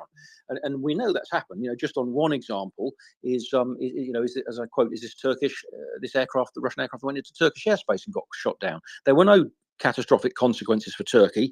Putin's still doing deals with Erdogan rather distastefully, and basically it's just one another dead Russian to Putin, like Stalin. Yeah, but that's you're talking about one jet impinging on another sovereign nation's airspace compared to B1s and B2s going after targets in inner Russia to denude, disrupt and destroy their air defense network, which they potentially could see as a precursor to a first strike by the West. Because that's what it looks like. As I said, you go after shipping in Murmansk, you go after their naval bases, first strike. That's what you do. You start killing their ballistic missile submarines. What you're effectively saying to the Russian mind is, they're going to do a first strike. We need to get birds away as soon as possible. They've decided to do it. They think they can win. So I don't think one Turkish jet versus 70, 80 NATO aircraft striking targets across eastern Ukraine and Russia, I don't think they're the same scenario, mate, to be honest with you. I think the stakes are probably a little bit higher on the latter scenario, don't you? Yeah, they are higher, but it's the same principle. It's the principle what I'm getting at. When you stand up to Putin, he backs down. And that is no different. The stakes and the outcome is totally different. It's just we are several stages further down the road because we failed to deal with it at the initial stage. Same as Crimea. If we'd have dealt with Crimea properly, we wouldn't have had this full-scale invasion we're dealing with now. It's the same principle, and I could be wrong here, and yeah, it's not a zero risk game.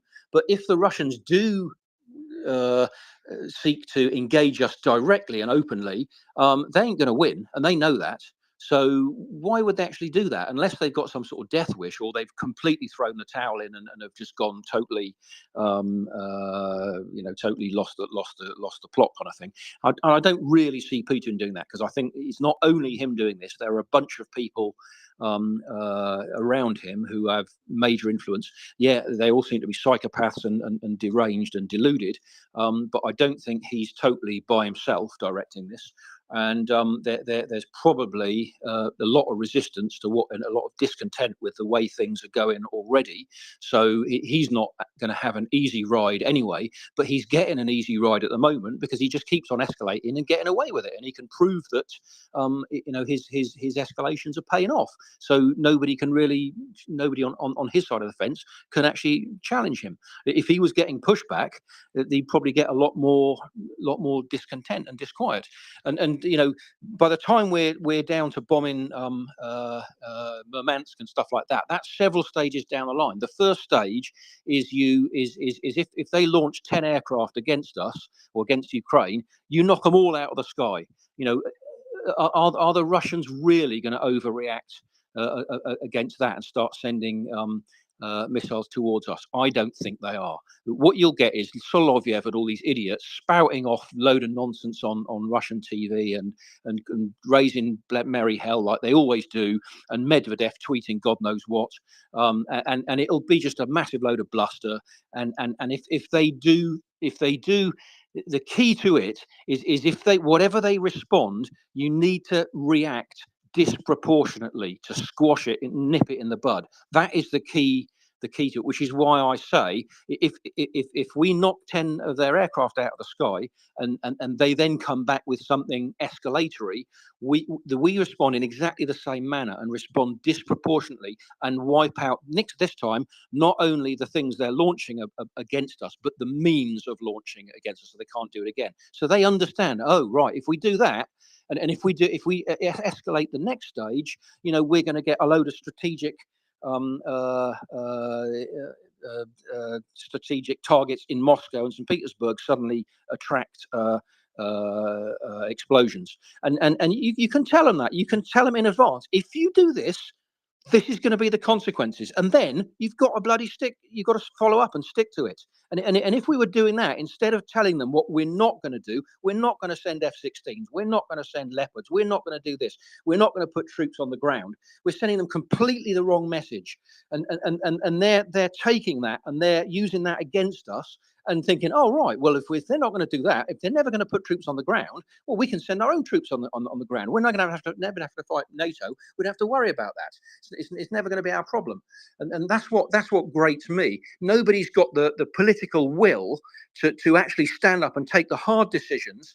And this is what we elect our politicians for. We don't elect them to bloody line their own pockets and be sleazebags and avoid taking difficult decisions and responsibilities. They are charged with our national security and acting in our best interests. And at the moment, to my mind, they're failing to discharge that responsibility properly. And I say that not only the Americans, but the British and Macron and our politicians as well, and the whole bloody lot of them, frankly. It's difficult to find any of them who've got any backbone. And anyway, I'm getting a bit worked up, but it's not against you, Gunny. I think you're great, and there's no harm with sort of saying, what if, you know, these are legitimate questions, but to my mind, we've been just far too timid and let the Russians dictate what they can get away with instead of putting them in their box. They deserve to be put in their box. They think they're a superpower. Frankly, they aren't. They're just a jumped up regional power with nukes and a load of gas. Right, okay, we've got a few hands up. So let's go to, I think, Bull Terrier, Steve Murray, and then Kiwi in Ukraine. Okay, Bull Terrier, you're up. Yeah, hi, Peter and Gunny, and thank you for that. It's very, very interesting conversation. Let me just take a step back, because earlier on, when I said, what would it take? And I said, you know, are we talking about we, NATO, or we, the US or UK coalition? I wasn't actually asking about strategically or tactically. I was asking actually about politically. So I think it's a very, very interesting conversation about a no-fly zone. But I think we need to take a step back and say, how would that actually happen if it was going to be NATO doing it, or if it was going to be some sort of coalition of the US, maybe with the UK? What my question really is what would it take politically for that to happen? Right, my view is that it takes political will and a backbone, and that is what is missing. The one flaw in my argument that Gunny's making is that you know, if it would require somebody with a backbone, which we're conspicuously absent of at the moment, to say, look, I am prepared to shoot 10 Russian jets out of the sky, and then if they escalate to that, I am prepared to do X, Y, and Z, and actually say they're prepared to do it, and then if it happens, actually do it without blinking, without thinking about it, without quandering about, you know, this and that and pontificating. And the danger is that the politicians we got at the moment, they just haven't got the competence and the backbone, frankly, to be able to do that. They're just too self-absorbed and you know, whatever. Right, so next I think was Steve Murray, and then Forrest, and then we can go back to Bull Terrier if you want to. Okay.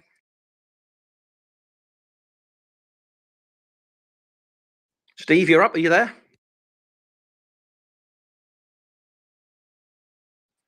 Steve, if you've not been here before, if you can hear me, you go on, press the heart button. Sorry, you press the speaker button on the left, and you should be able to speak.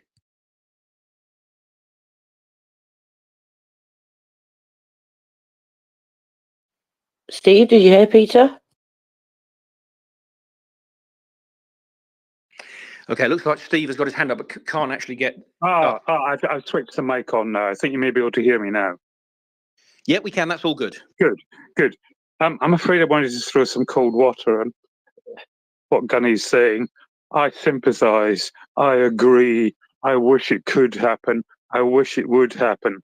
But think, out of 100 top politicians across NATO and other allies, could you even find 2 who would have the backbone to take on such a challenge?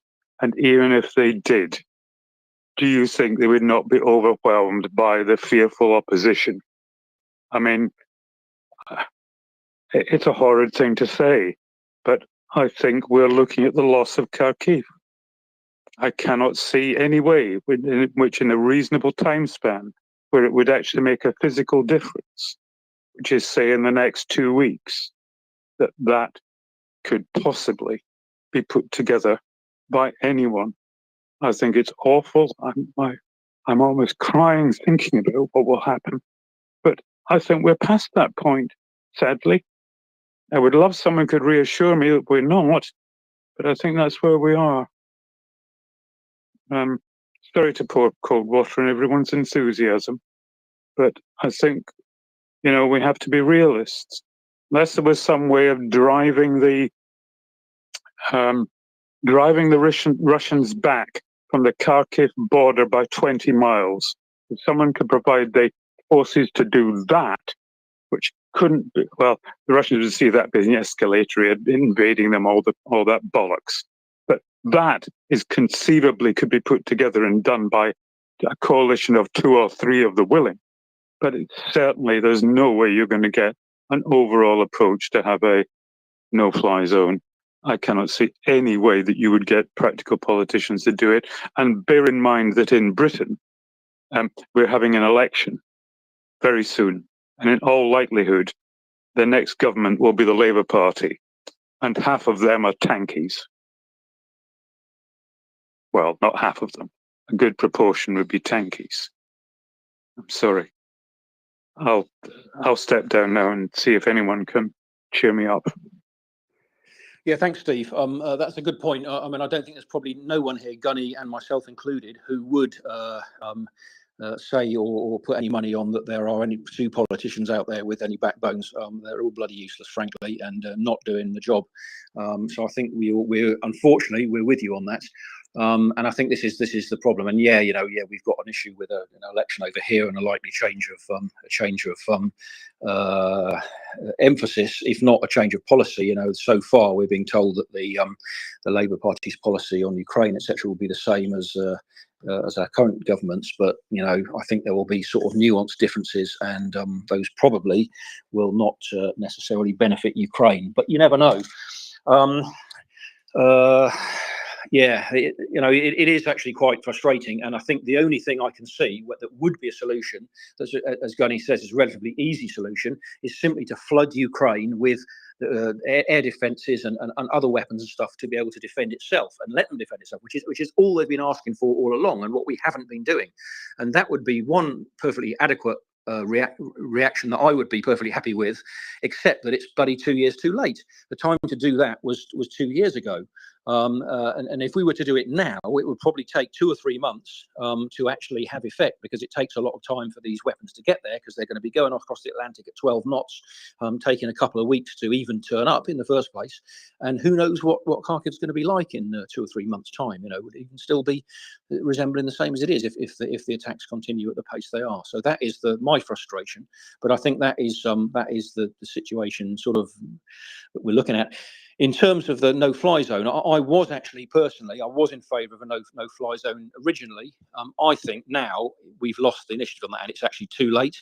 If we put a no-fly zone in now, we've kind of missed the boat on that. It's gone, and I think it now needs more than that.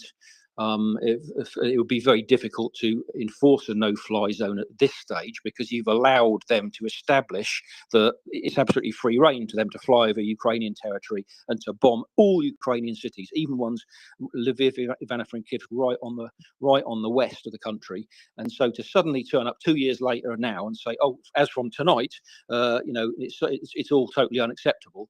There'd be a plausibility problem, I think, not to mention an actual backbone problem. As are they actually going to stick with this? Because what the Russians will do, they will test it and they will seek to escalate and seek to try and find every little crack where they can push the boundaries again and seek to provoke and cause problems. So That's probably my view, but at least if we were to do a no-fly zone, it would be doing something. It's better than basically doing nothing and sitting on the sidelines and watching, which effectively is what we're doing, unfortunately. Hate to say that.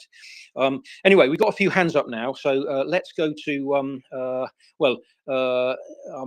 I would go Forrest Bulteria, but we got Latin American up, and his time's quite valuable. So I hope you don't mind if I go to Latin first, because he's got a particular insight on the air side of things.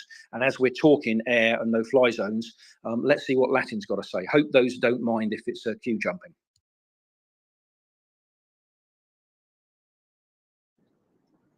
Yeah, as long as it's okay with everybody else, I can wait. All good. Okay.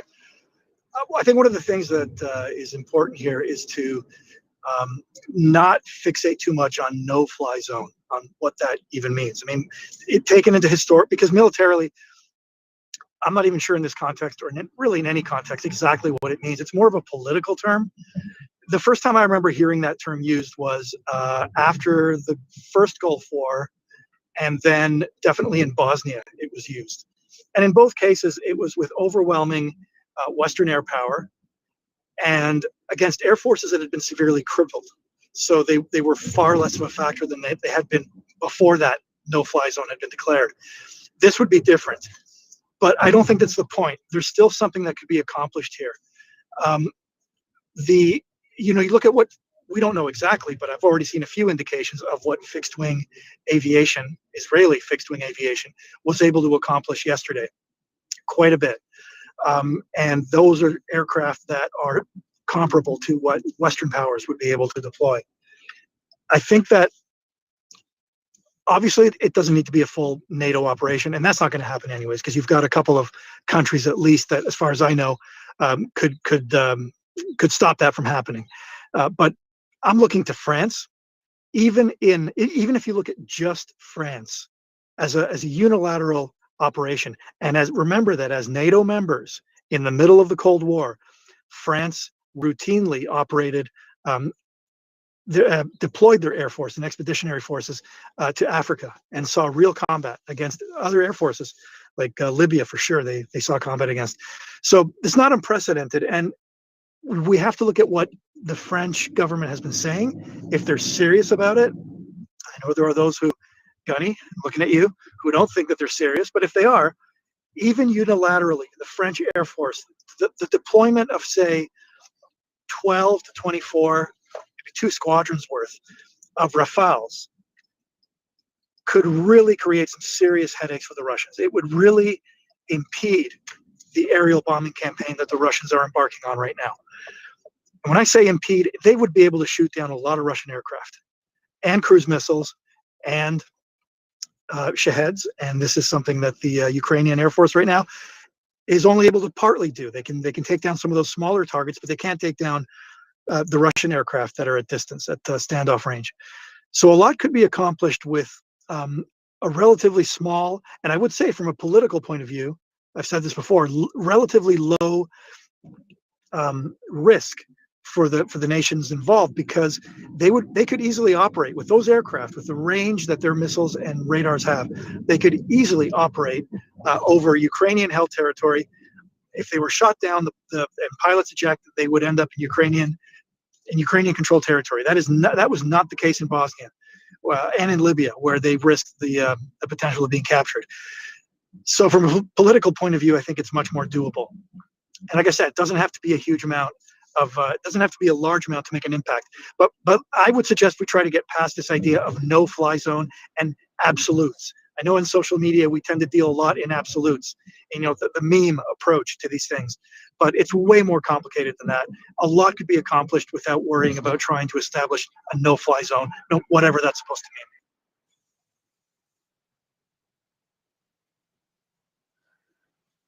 Yeah, that's great, Latin. Thanks very much. Let's go to Fella next. Yeah, and I'm gonna piggyback off what Latin was saying, and I think, with the publicly given timetables, we're going to be seeing some of this over the next 2 to 3 months, possibly a little on the sooner end of that. As the F-16 start being delivered to Ukraine, they're going to have the ability to deal with some of these Russian aviation assets that are bombing cities like Kharkiv. But, you know, the thing to remember, and what I would say to Steve and anybody that's kind of given into that incorrect way of thinking that's based strictly on fear and emotion, that's number one what the Russians are trying to do, is get your emotion to overwhelm you. You need to control your emotions, not the other way around. But the very important thing to remember is Kharkiv has been here before. And the city didn't fall then. The city isn't going to fall now. The Russians aren't, you know, pressing in, you know, meter by meter from the north. They're standing back and just basically committing acts of terrorism every day. So that is one important thing to remember is the Russians are not about to capture Kharkiv. They're doing to Kharkiv right now what they were doing in the early days in 2022. And look, that has an expiration date on it. The F-16s are going to be there in a couple of months. And, you know, this is going to impair Russia's ability to do that. I have the distinct feeling Ukraine is going to be successful in getting some more air defense systems out of its European partners over the coming weeks. And I also have the very distinct feeling, as some in Congress have indicated, on both sides of the aisle, they think the likelihood that Ukraine aid gets done this week is very strong. So I wouldn't allow the Russian psyops to have their intended effect upon you. And just remember, we've been here before. And actually, back in early 2022, quite frankly, the Russians were doing worse than they're doing now. So anyway, that's all I've got. Okay, thanks, fella. Let's go to Bull Terrier and then back to Forrest and then Gunny. Yeah, hi, Peter. And, you know, I appreciate very much your passion on this subject. I just wanted to push back a bit on your comment about backbone. I don't think it's about politicians having backbone. I think it's about consensus. If we're talking about NATO or some sort of coalition of the US, UK for a no-fly zone, I think it's about consensus, and I just don't think it's going to happen. I think really, and an earlier speaker said this, it's much more realistic to provide Ukraine with ammo, with air defense, and with aircraft, whether that's F-16s or Gripens, and that's the way it's going to go, I think.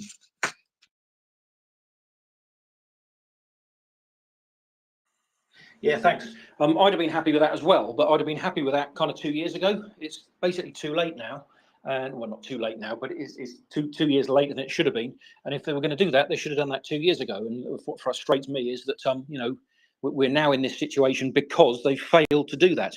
Anyway, let's go to Forrest and then Gunny. Yeah, I wanted to respond to something Bull Terrier asked a little while ago, is what would be the political cost? What would it take? And it would cost Biden the November election if we got into a hot war today. 100%, I have no doubt about it. Half of the crowd would be because they don't want war. Half would be because he's not doing enough. It would be a political atomic bomb in the middle of this election cycle. He wouldn't win.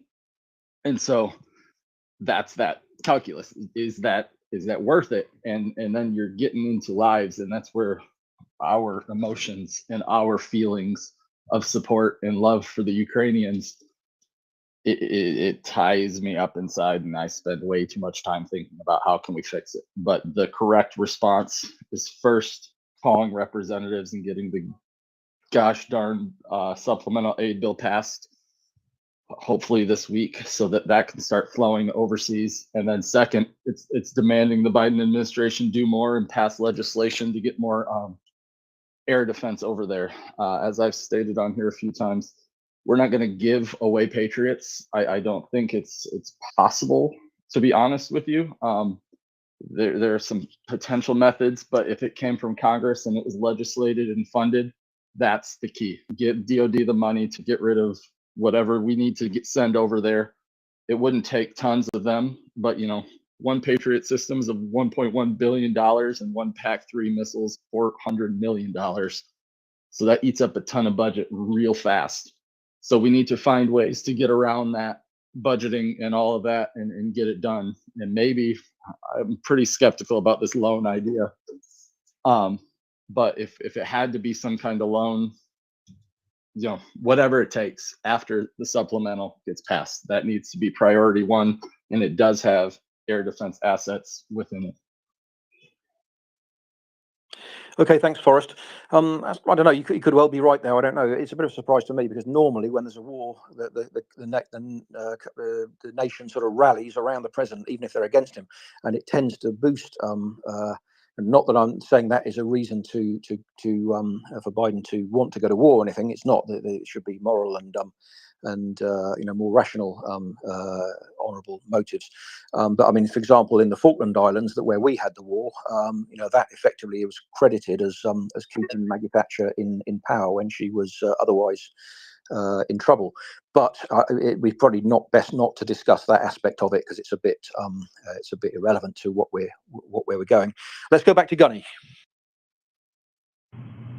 Yeah, you know, I mean, what would it take for something like that to come into effect? That'll be a mass casualty event, and even then, I'm not 100% convinced. I'm not entirely convinced that if a small tactical nuclear weapon is used in Ukraine, NATO will respond with military force, to be honest with you. I'm really not. I hope that's not the calculation in the Kremlin. I think it probably is at the moment, but I don't see NATO going to war over that because there is the dreaded escalatory ladder there. Personally, I've removed the US off the board until the elections. You only have to look at what happened last night. Yes, US aircraft and ships participated in the defense of Israel because not doing so, and there being potentially civilian casualties, would have been a disaster for the current president.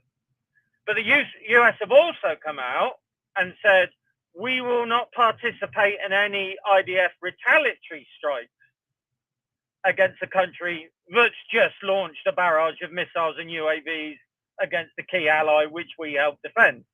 So you can kind of see where US policy is, as I said before, it's being dictated by two things.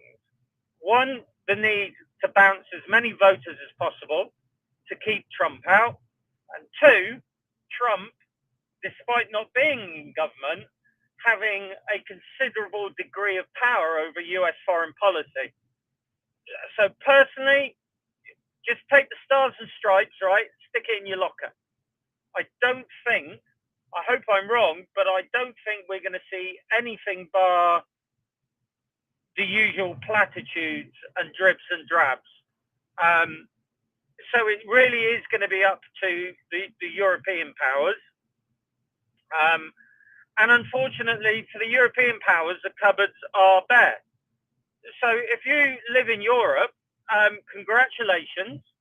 You have enjoyed a fantastic life for the past 2 decades. You have had vast amounts of money spent on infrastructure and pensions and all the lovely things, right? And now you're going to get a payback. And the payback is we've got fuck all really left to give. So even if there was more backbone in many European countries, it doesn't really matter because the cupboard's empty. There isn't that much left. And what we have, we need to keep back in case something happens in the future and we do end up going toe to toe with Russia. So, you know, in the future, when you vote for your elected representatives and they're a bit squirmy on defense expenditure, just think, this is the result. This is it. We have underinvested in defense and we are not in a position to help an ally as much as we want to or should do because y'all wanted the money spent on other things, kids. And this is going to be the ultimate prize. Yeah, thanks, Gunny. That is a real potential issue. Obviously, I know there's people like me and others saying, we should do this, we should do that. I mean, it could be that our politicians know that they can't do that because we simply haven't got the means to do that.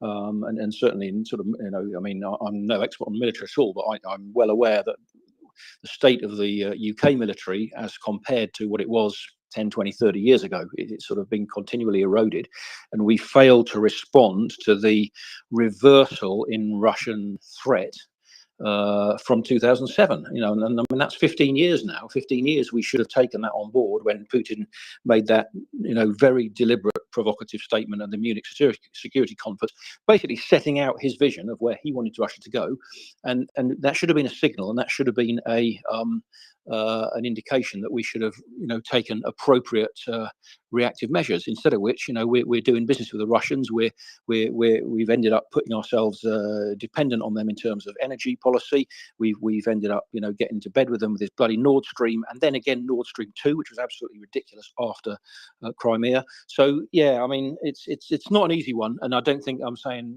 when the solutions that I propose are sort of simple and straightforward and clear cut. I don't think they are, which is probably why we're having this debate and different sort of different opinions being voiced. Anyway, you've got another hand up, and Bull Terrier. Let's go back to Bull Terrier. Yeah, I'd just like to be a little bit more optimistic. I mean, okay, we can say that everything's happening too late, but in the past few weeks, we've seen Sweden, Finland, Czechia, Spain, France, and the UK stepping up and making commitments, sending equipment, clamping down on Russia in various ways. So I'm a little bit more optimistic now than I was a few months ago, and I don't think we should discount these things. Okay, thanks very much for that. Right, well, we've got to the stage where we no longer have any hands up, so it's probably a good time to say you are listening to MriyaReport, Twitter's only 24/7 space, broadcasting continuously 366 days a year this year in support of Ukraine and fundraising for various non-lethal aid for Ukraine civilians and the military. So please do retweet the space and tell your friends about it. And if you are able to, please make a donation. We've currently got a donation. We've got a fundraising initiative going for tactical gear, including all sorts of basic kit, shoes, coats, various combat gear that the SBU Alpha, two divisions of the SBU Alpha teams need, which is the equivalent of our special forces. So if you're able to do that, then please consider making a donation if you're able to, and please otherwise do retweet the space and tell your friends about it, etc. And we will remain here, as far as we can tell, until the end of Russia's invasion and until the Russians are ejected from all of Ukrainian territory, and that of course includes Crimea and Donbass. Right, we've got Sir Shaggy here. Sir Shaggy, welcome up. How are you doing? Yeah, I'm not so bad, Peter. I hope you're well. And hi, Tracy. Yeah, just to link, just to respond to Bull Terrier with regard to what Gunny said earlier on as well. Yeah, some European nations have stepped up, but they're just emptying the cupboard more, as Gunny may put it. So yeah, until we start getting some orders in, and lots of orders from our governments to the various defence industries, then the cupboard's just going to get barer and barer. That's what I'm looking for. Yeah, we've heard in the UK some artillery factory being put up and blah blah blah, but really not a lot. I mean, just a drop in the ocean really of what needs to be done. Really need to get on a wartime economy footing defence-wise, and not really seeing much of that. So until start seeing that, until we start seeing the money flowing from governments to whatever defence industry it is for staff, then yeah, it's just emptying the cupboard more and more. Yeah, Shaggy, I think that is definitely correct. And unfortunately, it's very sad that we haven't seen, for example, the obvious that should have happened is that, more orders placed for Storm Shadows. We know that a number of Storm Shadows have been used by the Ukrainians. We don't know how many, and the Scouts in France, the same thing, basically.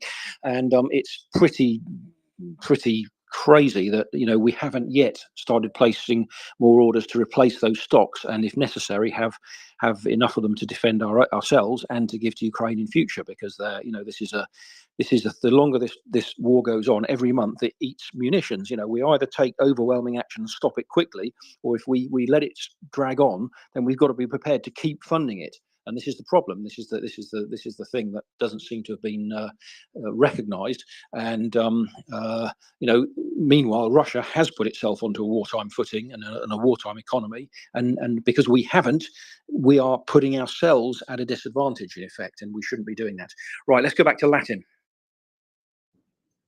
Hey, thanks, Peter. Just wanted to respond to Bull Terrier. I share his optimism, maybe overall, in the most general sense possible, in that Ukraine will probably survive as an independent nation, and maybe that's a very low bar. That's where I am right now. But they're facing a sustained bombing campaign that is being scaled up by the day, and it's not going to look like what we saw in Israel last night.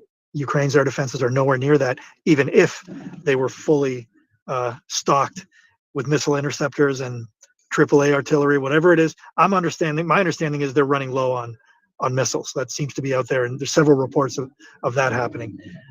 So that there may be some of the same kind of rationing that we saw with artillery happening with surface-to-air missiles. That's a really bad situation for them. And Kharkiv, will it survive? I guess it depends what you mean by survive. I think the Russians are currently intent on turning it into another Grozny. I don't think the Ukrainians have currently, at this moment, the means to hold back the sustained and increasing bombing campaign that we are seeing. And sorry if that sounds negative. The onus is on Ukraine's partners to step up and strengthen those air defenses. I agree that F-16s are going to make a difference. As we've said countless times on this space, a lot depends on the configuration in which they arrive. But I still stand by the belief, it's just my personal opinion, that sometime this summer, probably around June, early summer, Europeans are going to have to make a decision about if they're going to sit back and allow this city to be destroyed, because that's clearly the intention the Russians have. Yeah, thanks, Latin. I think that's my worry as well. Somebody was up earlier saying, don't worry, Kharkiv isn't going to be defeated in 2-3 months' time. The F-16s will arrive. Well, maybe they will, maybe they won't. The trouble is, what damage is Russia going to do in the meantime with these bloody glide bombs and the tactics that they're doing, and the sort of strategy of going after critical life infrastructure like heating units and stuff like that, electricity. It's going to very, as we see in MriyaReport, they can very quickly make the situation uninhabitable. If that is their intention, it's actually quite, it's not difficult to do that, especially when they're not getting enough pushback because Ukrainians haven't got the necessary defense. So I don't want to be pessimistic about it, but this.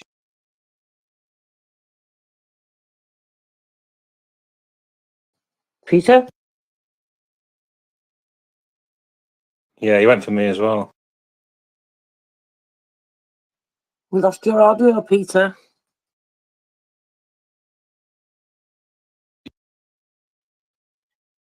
Sorry, lost me. I got a call that I didn't take. Sorry, let's go to Shaggy and then Brian. I was just saying that, yeah, I do worry that what's going to happen in 2-3 months if the F-16s arrive. Then maybe they will, maybe they won't. But what damage is going to be done in the meantime? Particularly that Russia it seems to be now intent on destroying sort of critical life infrastructure. And if that's really what they want to do, then it's quite easy to do that, especially with these glide bombs that are not being contested, that frankly should be being shot out, or the planes should be being shot out the sky. So let's go to Shaggy and then Brian. Yeah, cheers, Peter. All right, Latin, I've got a question for you. This is either going to be the dumbest question ever or genius fucking idea. But what about prop planes with a machine gun on them going after Shaheeds because they're quite slow.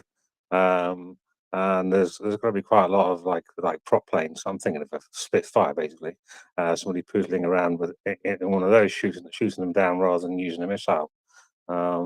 Is there a reason why that hasn't happened yet? You know, it's not a completely irrational suggestion. Technically, it has merit, but I think what the reason probably why something like that wouldn't happen is that the Ukrainians have shown that their ground-based mobile fire units have been pretty effective, especially against those slower moving targets like Shaheds. So I don't really see that being the no. I think the real increasing danger right now is the ballistic missiles and the glide bombs. The glide bombs is a big one because we've been told since last August that they just don't have the range to hit those. The Ukrainian fighter force doesn't have that. When the F-16s arrive, we will begin, I emphasize begin, to see that pendulum swing back towards the Ukrainian fighter force. But that is a process, and it can't be said enough. It's not going to mean that as soon as the F-16s show up, the glide bomb threat is gone. And we don't know how much the Russians will scale it up to by May, June. I think with that particular weapon system, they're taking a pretty maximalist approach. Produce as many as they can, launch them from as many different types of aircraft as they can, because it's a weapon that they've been getting some results from.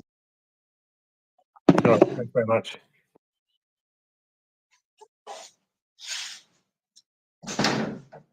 Okay, thanks very much, Latin. Brian next.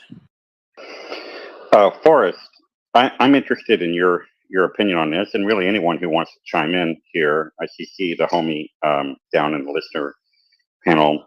Do you think that ultimately, after what will hopefully happen in the next week, that the Iranians did the Ukrainians a huge favor last night?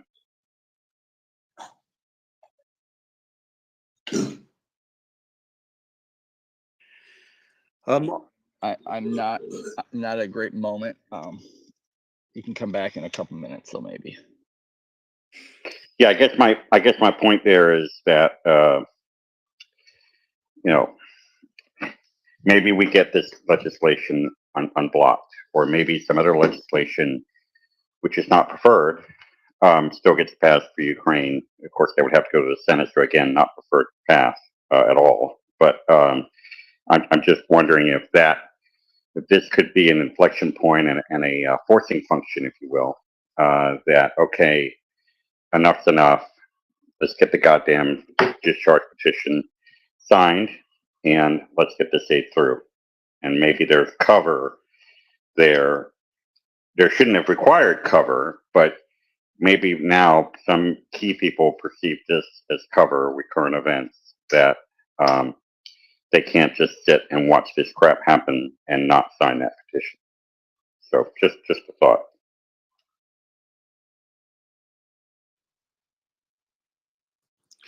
Yeah, thank you, Brian. Yeah, I was had a question for Forrest. I'm not quite sure. Forrest is a bit preoccupied, but I don't think I've really got anything to say on that.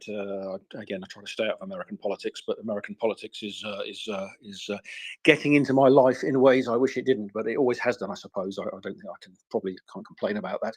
In some ways, we should be grateful to America because we've had our stability and our legal system and our rules-based order that we've benefited from, and prosperity and everything. So I'm not being critical of the United States. I'm a big fan, but the mechanics and the machinations of the American legal system don't exactly enamor themselves to myself, but nor do our own, to be perfectly fair. We're not above these sort of political shenanigans and nonsense on a quite regular basis. So it's just horses for courses, I suppose. Right. Unless anybody else has got anything to respond to on that, we have Karen's hand up. So let's go to Karen. And what's the situation from the Alaskan perspective? Well, I had a question for Latin that was kind of off topic as far as what you've been talking about. I've asked people about this before because I think this new weapon is rather exciting. The UK is going to fit its many of its ships with the Dragonfire laser weapon, and Grant Shapps is very excited about this. Now, the refitting on the ships is due to start by 2027, but Grant Shapps recommended that the Dragonfire laser, which would shoot down drones and missiles, is they're considering providing Ukraine with a prototype of this laser weapon. And I wondered, Latin, you're pretty well up on what's new in the weapons area, and I wondered what you thought of this. Sorry to disappoint you, Karen, but that's not a weapon system I'm really dialed into, and it's still at a pretty early stage of development anyways. I'm not sure how much real information there is on it out there anyways. So sorry, I'm not gonna, I can't really talk about that one. Yeah, I got news for you, Karen. Grant Shapps, who I was at school with, basically is a sort of big self-publicist and likes making big announcements and likes making himself look big and important. I'm sorry to say that, but I would take everything what he says with a pinch of salt, especially that this weapon basically doesn't exist yet. I wish it did. We might be further forward, but it's in a very early stage of development, and it was scheduled to come into service in 2032, and they've brought it back, brought it forward by 5 years to 2027. But how they're going to do that, well, who knows? Do they know? Probably not. I think, you know, I wouldn't hold your breath on you know, this thing appearing on the Ukrainian battlefield anytime soon if I were you. Anyway, there we go. Anything on that, Karen? Could I respond to that, Peter? That is very interesting, especially since you went to school with Grant Shapps. But actually, there is, if you Google it, there's quite a bit being written about it. Now, according to the BBC, I read yesterday that it had been tested successfully in the I'm not sure how you say it, the Hebrides Islands, and that it had done very well. They've got some sort of prototype going, but you know, this is in very early stage of development. It is not ready to be rolled out, nowhere near. I think they've just proved the concept potentially works, and they shot down a goose or something like that. But you know, it ain't going to be appearing on any battlefield anytime soon. And this isn't me saying this. This is sort of military people who know a lot more than me. So I'm prepared to sort of believe they know what they're talking about. Yeah, I did apparently go to school with Grant Shapps. I don't remember him. I don't remember him at all. Apparently, pretty much everybody else in the school has no recollection of him either. He was that charismatic and that made such a profound impression on everybody that nobody remembers him. It is entirely possible, of course, he was using the name Michael Green or Corin Stockheath or any other. There's at least one other name he used. The other ones I've forgotten. But he is also, if you were not following the story, was involved with some sort of internet scamming and some sort of Ponzi scheme type thing, and was using multiple aliases, which he denied, and then got evidence got presented, and he, I think, had to admit. You know, he's as a Secretary of State for Defence, he's not actually doing too badly. He's actually exceeded my expectations, but that's only because my expectations were so horrendously low. It would have been difficult for him to fail measured against my expectations. So I'm actually reasonably impressed, and I'm quite surprised to hear that, because Before that, he was a transport secretary, and he was voted by the rail industry as the worst transport secretary ever. And we've had some pretty bad ones. And before that, he was the housing minister, and those two areas that I happen to know something about because I've been involved with both of them. And he was a terrible housing minister. So I was expecting him to be a terrible defence minister, and he's actually, by and large, done reasonably well. But he's been placed in a situation where he is sort of able to make these broad, wonderful statements, which of course politicians love doing.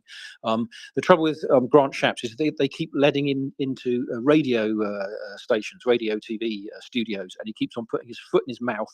And every time he does that, they ban him from going into radio stations because he keeps on saying ridiculous things like he doesn't know how many ranks there are in the military. Okay, well, he's not the commanding officer. Maybe he doesn't need to know, but you'd think as Secretary of State for Defence, he probably ought to know that. And he gets confused about which branch of our military runs our aircraft carriers. It's in fact the Navy, and he thought it was the Air Force. Anyway, there we go. That's where we are, Karen. I wanted to say thank you, and I will adjust my expectations accordingly. That was a very valuable insight. Thank you. Okay, thank you. No problem at all. If you do adjust your expectations of him in a downwards direction, then there's a higher chance you'll be impressed by him, as I have been, because that has been quite a revelation to me. I did not expect to be impressed in any way whatsoever by the actions of Grant Shapps, and bizarrely, with the exception of his radio performances, broadly speaking, I have been, I'm absolutely delighted because it's a very important position. I was actually quite a fan of Ben Wallace, although there are some people on here, Tim Sennett notably, who probably isn't. I actually think he was quite good because he knew what he was doing. He understood the military. But Tim has pointed out that for Secretary of State Defence, you don't actually need somebody who understands the military inside out. The military can do that themselves. What you need is somebody who is good at getting money out of the Treasury. And I don't actually know the details of what Ben Wallace's reign was, what the sort of military expenditure to the military was, but certainly in the last 10, 20, 30 years, it has been a very pronounced downward trajectory of military spending in the UK, and sort of mismanagement of contracts and everything else, and that is not good given the situation we find ourselves in, and given what we should have been doing effectively since 2007 in responding to what a clear and present Russian threat that we just basically been sweeping under the carpet and sort of sticking our heads in the sands like ostriches and pretending, hoping it'll go away. And surprise, surprise, it hasn't gone away. It's got worse, which is exactly, I'm afraid, what you need to expect when you're dealing with these kind of people and regimes and situations. And we should know that from our history. You just need to look at our own history, and not to mention the history of other countries to, that should have been foreseeable. Anyway, right, there we are. We have Shaggy back up again. Let's go to Shaggy. Yeah, your anecdotes about Grant Shapps are quite funny. I agree with them all as well. I mean, Karen sent you the other day a newspaper article regarding Grant Shapps when he was witnessing a test firing of our nuclear deterrent Trident. He was on a boat or a ship, and basically it came out of its launcher and plopped into the sea. And Grant Shapps came out and said it was a successful test, which basically kind of tells you all you need to know about Grant Shapps in there. Basically, spinning a failure to be a success. And yeah, he's a spin master and a bit of a scammer. He talks very well. He's got a nice posh accent. He's been in a lot of places. He basically gets booted around from one department to another. So now he finds himself as the minister in the Ministry of Defence. Oh dear, yeah. Bit of a Rodney, bit of a plonker, but anyway, we got him. That's it. Yes, absolutely, Karen. I should tell you that I think he is the minister who has, I think, had 7 positions in 5 years, or was it 5 positions in 7 years? I can't remember. But it's a a disproportionately high number of different positions that he's had in a relatively short number of years, although he has actually been around and been on the scene for quite a long time. I think he's been an MP, or he's even been a minister since 2010 or something like that, effectively since the start of David Cameron's government. I think he's been in government since then, i.e. on the front bench as a serving minister, in one ministry or another, in fact, and in a lot of them. Somebody, I couldn't understand when he went to the Ministry of Defence. Somebody said that somebody from the government, I think it was Rishi Sunak, actually, our Prime Minister, said that Grant Shapps is one of our best communicators. And I'm thinking, Jesus Christ, this does not tell you much about the level of communication within the government. If he's the best you can get, I mean, this is really. But he's a waffler, and he'll talk his way out of anything, and he'll convince, he's just a smarmy salesman, I'm afraid, and like Sir Shaggy was saying, he'll see something and he'll just say this, and he'll walk into a radio station and put his foot in his mouth, and he'll just. He won't have any sort of shame or any repentance over it. He'll just sort of bluster away and get on with it, and blunder from one ministry to another, and hope he's still there 10 years later, and he is, 15 years later or whatever now. But anyway, there we are. I shouldn't get personal, because this is not really about personalities. It's quite serious, and we had somebody in Ben Wallace who was very competent, and leaving aside to the bit about what he actually managed to get out of the Treasury to fund the military, he was really good in actually getting equipment where it was needed, and he was the guy who really took the decision to get NLAWs and these shoulder pad, man pad things to Ukraine ahead of time, crucially before the invasion, when the United States wasn't letting them in, or was letting them in such limited numbers they frankly wouldn't make any difference. And it was this 40-mile convoy. The stoppage of that was credited by a number of things, including putting down a bridge and then picking off the fuel tanks and critical vehicles with these man pads that have been supplied by the UK.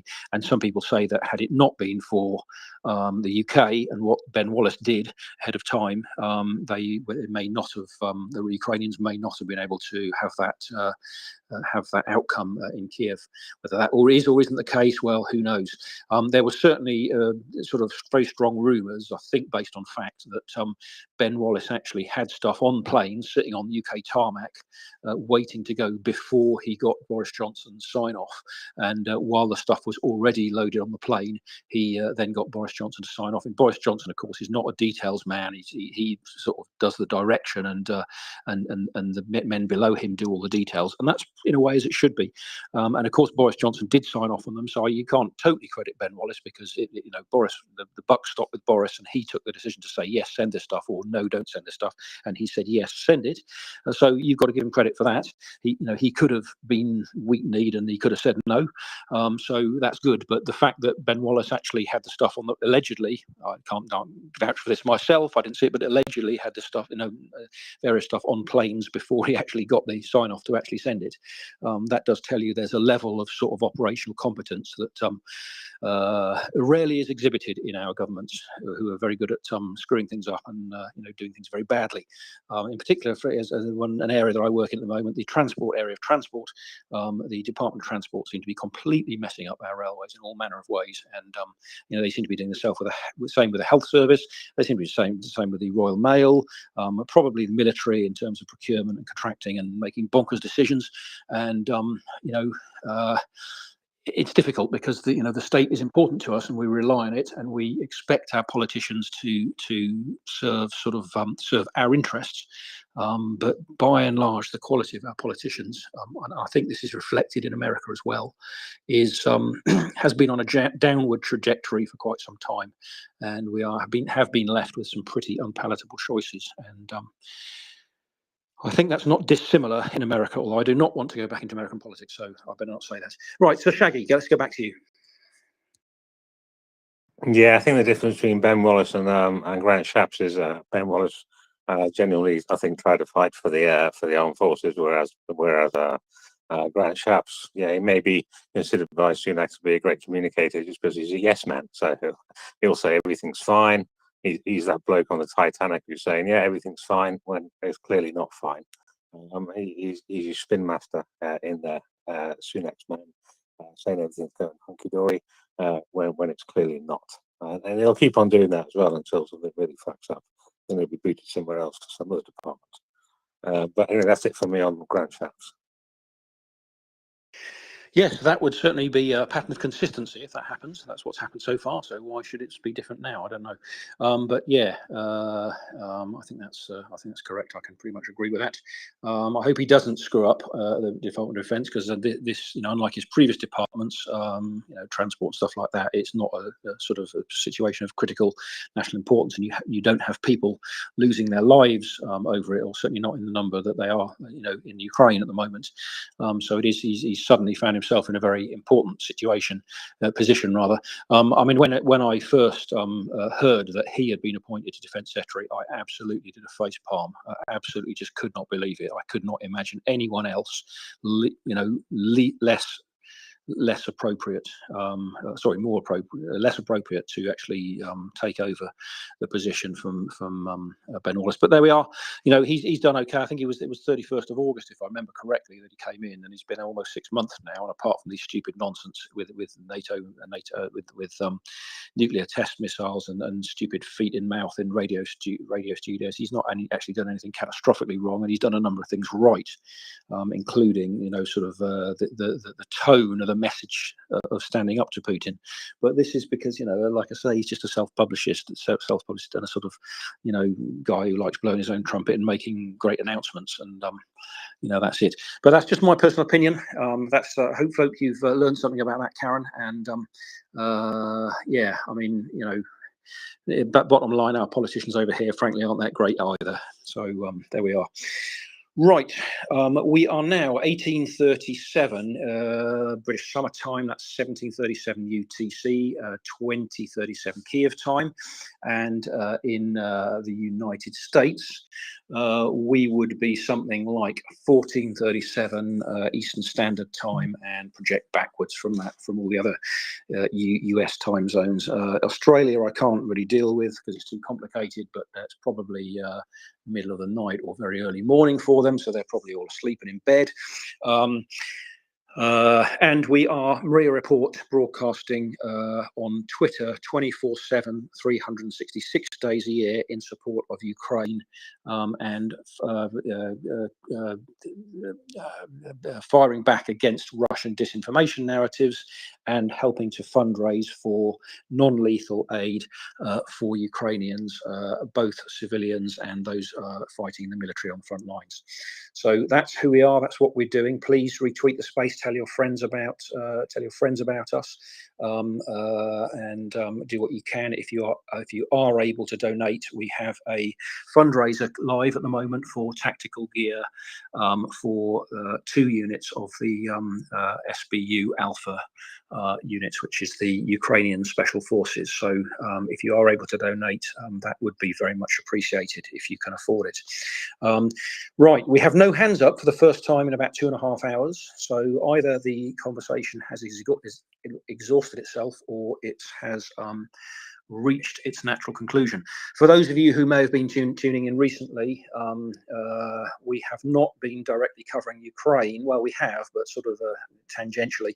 Those of you, probably just in case you haven't caught up with the news, last night Iran decided to launch a fairly full-on missile and drone attack on Israel, and allegedly 99% or reportedly rather 99% of the missiles were knocked out of the air, seemingly before they reached Israeli airspace. And Iran appears to have angered some of its neighbors, including Jordan and a few others, by launching missiles through their airspace. And some of the relatively neutral ones, or ones that didn't want to get involved, have effectively got involved and knocked them out. The UK and the US military were involved as well, putting air assets up there and knocking these missiles and shaheeds out of the sky. And meanwhile, we have ongoing trouble in Ukraine. daily and nightly attacks on Kharkiv, Odessa, and all over the place. And earlier this week, we had a worryingly high proportion of Ukrainian thermal power plants effectively knocked out, and some clear targeting there. Some suspicion that China is now providing Russia with much more detailed targeting information from satellites, because it appears earlier they weren't able to target these facilities accurately enough, and something appears to have changed there.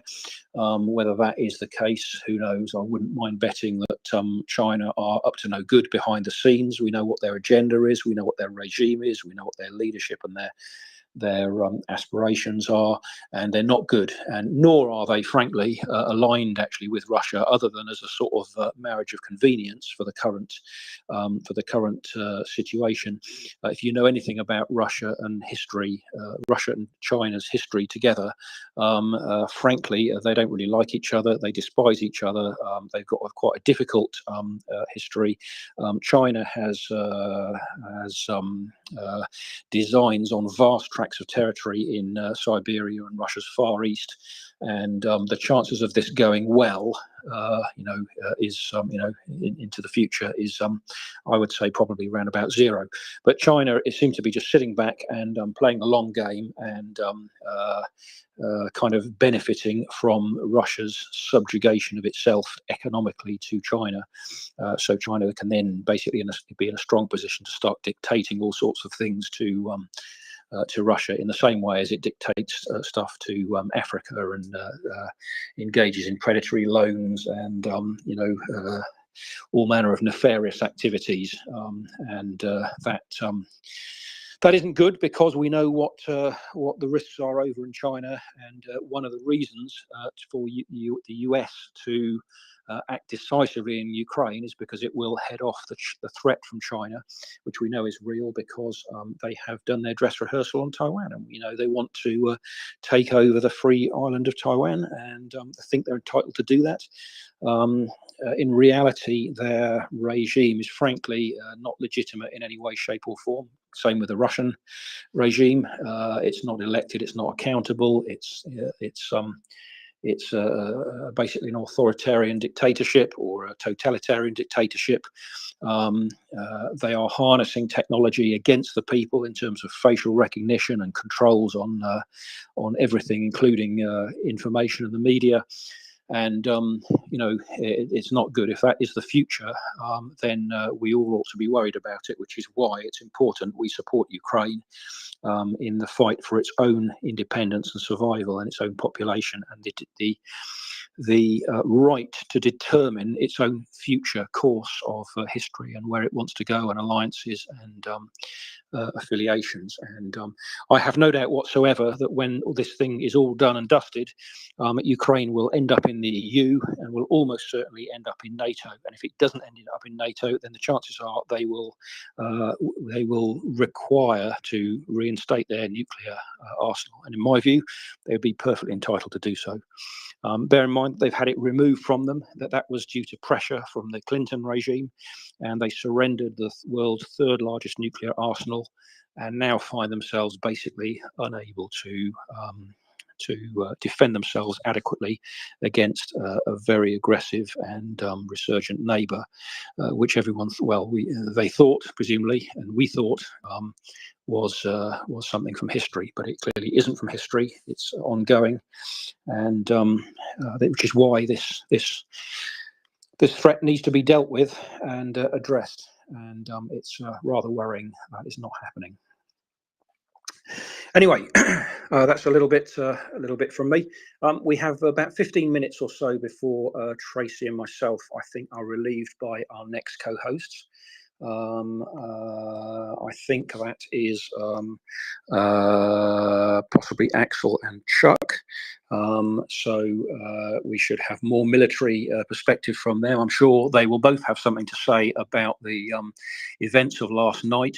Not that we really want to overdwell on the Iran and Israel situation, but it is a point to say that this is really part of the CRINC axis, and by CRINC I mean China, Russia, Iran, and North Korea, and this is a new sort of axis of evil or dictatorships or totalitarian regimes that are up to no good, and if in effect want to rewrite the rules and the basis of our Western civilization and upend everything that we have established and fought for, and that has basically served us so well following the sort of outcome of the Second World War and the sort of established order which resulted from the chaos of Nazi Germany. So that is where we are. If you get the chance, if you're tweeting online or responding, then do, especially if Russia starts going on about BRICS, which is a load of nonsense. It doesn't even exist. It's just an acronym, nothing more than that, really. If they go on about that, then do hit them with the CRINC thing, because the CRINC is basically a sort of terrorist axis. In effect, all those regimes are basically terrorists regimes, and really we should not be doing business with any of them. And to my mind, that includes China. The West is doing a huge amount in China, and we have effectively subjugated ourselves economically and made ourselves dependent on cheap Chinese manufactured outsourcing, in much the same way as Europe made itself dependent on Russian energy supplies, which finally they haven't weaned themselves off. We've got Austria and Hungary and others still involved, and even other countries apparently are still involved in not only buying Russian liquefied natural gas, God knows why. Why are we still doing that? And also buying petroleum that is refined in India, but surprise, surprise, has been bought from Russia. And I think if we had the strength to actually just cut Russia off economically and just simply say, right, we're not going to deal with them, then it would be a much better and faster outcome, and the sanctions, which we know are effective, would be far more effective. How do we know the sanctions are effective? Well, very simple, because the Russians keep on whinging and whining about them and trying to get key ones removed, because it's hurting them. And of course, all the time they're saying sanctions don't work. Yeah, well, they would say that, wouldn't they? Bear in mind, the Kremlin always lies. So don't go for their nonsense. See it for what it is, and actions speak louder than words. And the action that they keep on whinging and trying to get the sanctions removed tell you far more than the nonsense they keep on trying to put out there, that they're not working and ineffective or whatever. So yeah, there we are. Right, we still don't have any hands up. Chuck, I've got you here in listener, and oh yeah, you'll be coming up, I think, in about 10 minutes or so, probably with Axel. I'm sure you'll have more to say then, so I won't call on your time now. We have been talking about obviously the Iranian raid last night, quite a wide-ranging discussion on about sort of what ifs, how should we respond to it, what is this likely outcomes and responses going to be here, and all in the context effectively of American politics and the unfortunate election later this year, and the sort of stasis that has put into the American political system with this nonsense going on in Congress. Is it Congress? It is, yeah, Congress. Yeah, I might get rather confused about the American Congress and Senate and all this kind of stuff, but and the House of Representatives anyway. Right, that's where we are at the moment. Tracy, you follow Ukraine very well and tweet a lot about Ukraine. I haven't been able to keep up with things for the last couple of days because I've been heavily involved in other activities. The last I was sort of really aware of was that these thermal power plants got knocked out overnight about 4 or 5 nights ago, and I assume that the nightly and even daytime bombs falling on Kharkiv and Odessa and other places all over Ukraine has continued. Are you able to tell me any more about that? Just had a message that Russia launched 130 Shaheeds, 80 missiles, and hang on, what else? 80 missiles and 700 KABs over Ukraine in just 1 week. These KABs, these are these glide bombs, aren't they? 700, and they're all massive. They leave massive, great craters, so that's going to be horrendous. Zelensky is quoted as saying Western aviation and air defense systems have proven their effectiveness when they destroyed Iranian missiles and drones, but the whole world saw that Israel was not alone. A rather pointed remark that Ukraine does seem to be alone, sadly.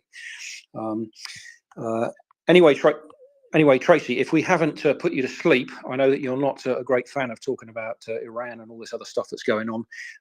Is there anything else that you can update us on the situation in Ukraine, or you are there? Yeah, sure, Peter. Thank you so much. I just want to say you've been absolutely incredible today, and I really appreciate all your help. You've been amazing. Thank you so much, Peter. And yes, let's just cover a few things, shall we, in the last 10 minutes. Unfortunately, Russia is still being Russia, and as you said, firing those KABs. The occupiers are trying to surround Robotnik, apparently. This is coming from people in the field there, from military people, but I will leave that to the much more experienced and knowledgeable Chuck Farrer and Axel when they come up very shortly. The regional military administration in Dnipro has posted regarding a recent attack not too long ago, actually this afternoon. So according to updated information, there are already 12 victims in the Dnipro Lyubimivska communities. 3 were treated on the spot. 3 more, including a 15-year-old teenager, will be treated at home. 2 men aged 62, 39 and a 35-year-old woman remain in hospital. 33 private houses were mutilated in the regional centre. 10 cars and a forklift were damaged. All services are working in the area. Of course, there's going to be updated information coming out about that because that's happened, not too long ago. So Ukrenergo, they were reporting after the 3 massive attacks, the energy system, and they're asking consumers to be very careful with consumption, saying that at the moment things are holding due to the stabilisation measures. And the greatest influence is on the consumption schedule. So they're asking people to obviously pay attention to that, and they're putting out different schedules for people. They did actually report earlier in the week, Peter, that 80%, Ukraine had lost at least 80% of its electricity generation thanks to these attacks by Russia. And actually, it's not just that, there's thermal power plants. Dnipro, they attacked there, tried to attack destroy the hydroelectric power plant there. They've attacked the gas field or gas storage facilities.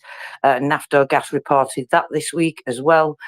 So it is quite despicable, really, that I'm not suggesting for 1 minute that we shouldn't cry out about what's happening in Israel. Of course we should, absolutely, but it is quite despicable, really, that, in terms of media especially, and more politicians don't come out and say these things. It is political will, and it's disgusting, and it needs to get sorted out. But that's about as political as I am going to get today, because as you know, Peter, I don't go there very often, and I only have so much patience. I don't think you all want my head to explode in the space. I don't think you would enjoy that. So let's quickly look at the numbers, shall we, and give you those figures for today before we go away. So this afternoon, actually, a missile was taken down. Let's have a look. 2 X-59 aircraft-guided missiles were destroyed in the Odessa region. I've posted some pictures, actually, on my profile. You can see of a Russian Kh-22 missile lying in a field in Donetsk. I mean, just go and look if you're not aware and you haven't seen one of these, because mostly when we see them, they're all destroyed in bits. And so unless you've particularly looked up what one of these looks like, then you will be probably quite surprised at the size. I always think about these things when I look at them, Peter, the size of the missiles. I cannot help but make that comparison to the size of somebody's home or somebody's property, you know, somebody's car. Yesterday there was an ambulance hit. Again, I believe that was in Zaporizhia region. I'll double check that for you. But these are the things that they continue to do every day. And of course, the White Angels are continuing to go in to all these frontline areas and evacuate. The 47 settlements in the Kharkiv region are underway for mandatory evacuation. That's a huge amount of area. That's the biggest I've seen. I was trying to think about this the other day and trying to remember, Peter, maybe you can remember something other than I don't, but I was thinking the last time I've seen an evacuation on this scale, I think it was Sumy, but I could be wrong. There's so much that's happened, of course, between now and then. So coming to the Air Force report overnight. So the Russian occupiers attacked with 10 Shaheds from the Kursk Oblast, as well as 4 S-300s and S-400 anti-aircraft guided missiles from the temporarily occupied Donetsk region. All Shaheds were shot down in the Kharkiv Oblast, and anti-aircraft missile units of Air Force and mobile fire groups of the Defence Forces. So no mention of electronic warfare today. This is something that I've started looking out for, I must admit. The Air Force also confirmed that the hit that happened in Luhansk yesterday. I thank the pilots of the Air Force for the successful and most importantly effective strike on an enemy object in the Luhansk region. That was yesterday. The Ukrainian pilots did a great job and returned to the base. There will be more such strikes on the enemy's rear when Ukraine receives more missiles from our Western partners. And that was said by Mikhailo Leshchuk, who is, as many of you may know, the commander of the Air Force. So I liked that statement very much indeed. I didn't know if you'd had a chance to look at that. DTEC have just posted. Let's see what they've got to say. DTEC are the people that go out and fix, the engineers go out from DTEC to fix damage to the system. So these are the people that are getting fired at. They're talking about a volunteer here. So coming to the numbers, going on with the numbers, Peter, you probably haven't had a chance to see that General Pavliuk, Lieutenant General Pavliuk has released the losses for the week, the enemy losses for the week. Now, some people say that these things become normalized when we have to look at these numbers constantly. I'm of the opposite mind, to be honest. It's never not staggering to me, but maybe that's just me. So the losses for this week are 6,140 eliminated invaders and 1,302 units of weapons and military equipment. So during the week from April 7th to the 14th, inclusive, weapons and military equipment that were destroyed, 100 tanks, 214 APCs, 236 artillery systems, 10 RSZV, 9 air defence systems, 388 units of auto equipment, 41 units of special equipment, and in addition to that, they destroyed 25 enemy missiles of various types and 279 UAVs. I mean, is that just me, Peter? Because I find that absolutely staggering every week when I read these figures. And they don't seem to change too much, really. Here and there, they've gone up and down a little bit, gone down a little bit, you know, in the last week. I always, you know, we want that equipment eliminated and that attrition has to happen, and Russia's not going to give anybody any other choice. But I do always take a sigh of relief, I think, when I see the numbers go down slightly, because I always think, well, maybe that means that the armed forces of Ukraine, the people in the field there, are just getting a slight little bit of a break, even if it's only for a very, very short period. And maybe that's just me wishful thinking. I don't know, Peter. But we've been joined by Stan. Welcome, Stan. Please go ahead. Yeah, hey guys. I'm Stan. My name is Stanislav. STAN are my first four letters in my name, so that's why English-speaking people are calling me that. But whatever.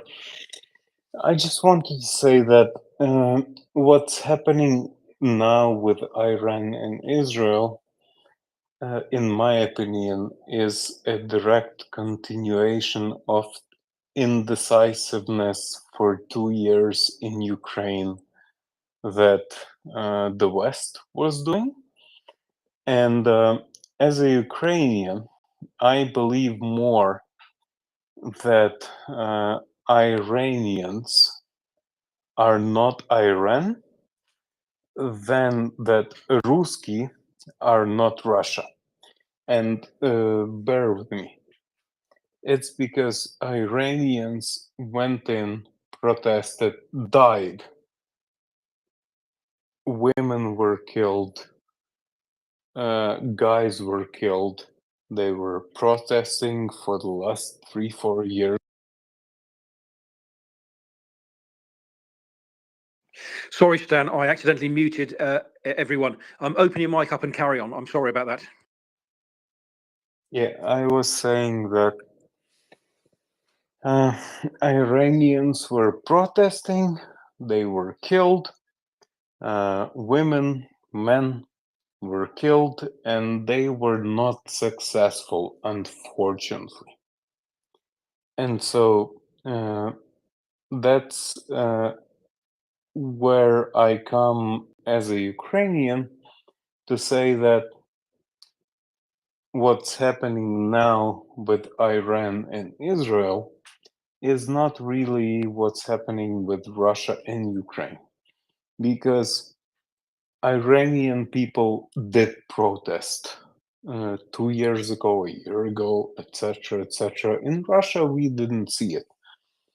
And the last thing I wanted to share is that the attack on Israel that happened last night was pretty much what we experience, well, day by day, or day after day, or day and 3 days in Ukraine from Russia.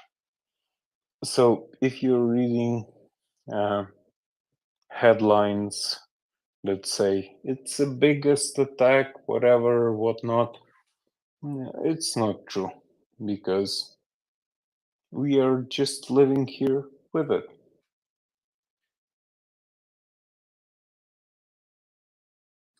Okay, thanks, Stan. Yes, that is very much the case. I think these things are absolutely connected. Iran, China, North Korea are all acting in concert, and these things are not happening in isolation whatsoever. And it's a case of common cause. We have been talking about this afternoon, and it is frustrating. Obviously, very frustrating. Worse than frustrating that we have US Air Force and UK Air Force up there shooting missiles out of the sky on Israel's behalf, and this is not happening in Ukraine, which is, I can't tell you, Stan, it is annoying to us as well. You are not the only one out there who is feeling aggrieved and disappointed by this situation. Anyway, good to see you up, Stan, as always. Hope things are okay in Ivano-Frankivsk. I know you're not in the hottest place of Ukraine, but everywhere in Ukraine is hot at the moment with these ridiculous missile attacks and FAB bombs, or whatever they are, these guided bombs falling, and Ukraine certainly, by the sound of it, not having enough air defence to cope with them.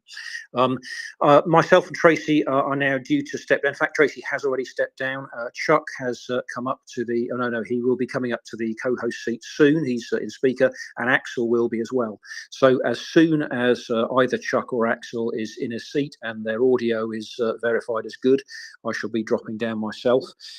So in anticipation of that, I'd like to say thank you very much for listening along. Thank you very much for bearing with me. We've had about between 200 and 300 listeners on. When we came up 3 hours ago, we were just recovering from a crash that had just happened. So we built the numbers up reasonably well. I'm sure Chuck and Axel will have more to say about both the situation in Iran last night and also the wider situation, impact, and relevance to Ukraine. So please stay with them if you can, and I'm sure you'll be in for a good, entertaining evening, and hopefully you will gain insight as well from both Chuck and Axel's perspective on the situation, which is probably more than mine. I'm not an expert at all on the Middle East or anything like that, but I have learnt a bit, and I certainly do think that it is all part of one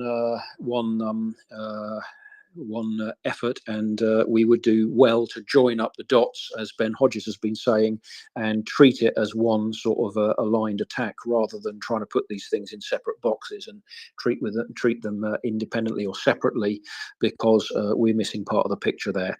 We know that Iran is cooperating and acting in concert with Russia, and to a large extent China as well. It's part of the CRINC axis. This is a new thing where the terrorist states of China, Russia, Iran, and North Korea are basically or should be the outcasts. To my mind, we wouldn't be doing business with any of them. If any company is involved with China and is not divesting themselves from their presence there, then you should be asking them why they're not doing that, and you should be starting to think about, well, do I want to spend my money with an organization which is effectively supporting the Chinese communist regime, in the same way as by buying Russian oil and rare earth metals and all kinds of stuff, then we are supporting the Russian war effort. We found out yesterday, there's an excellent thread on Beefeater's timeline. If you don't follow him, then please do, about rare earth metals. It turns out that Airbus, among others, are buying huge quantities of Russian aluminium and titanium for aircraft manufacture, and all sorts of other things going on that we weren't to know about.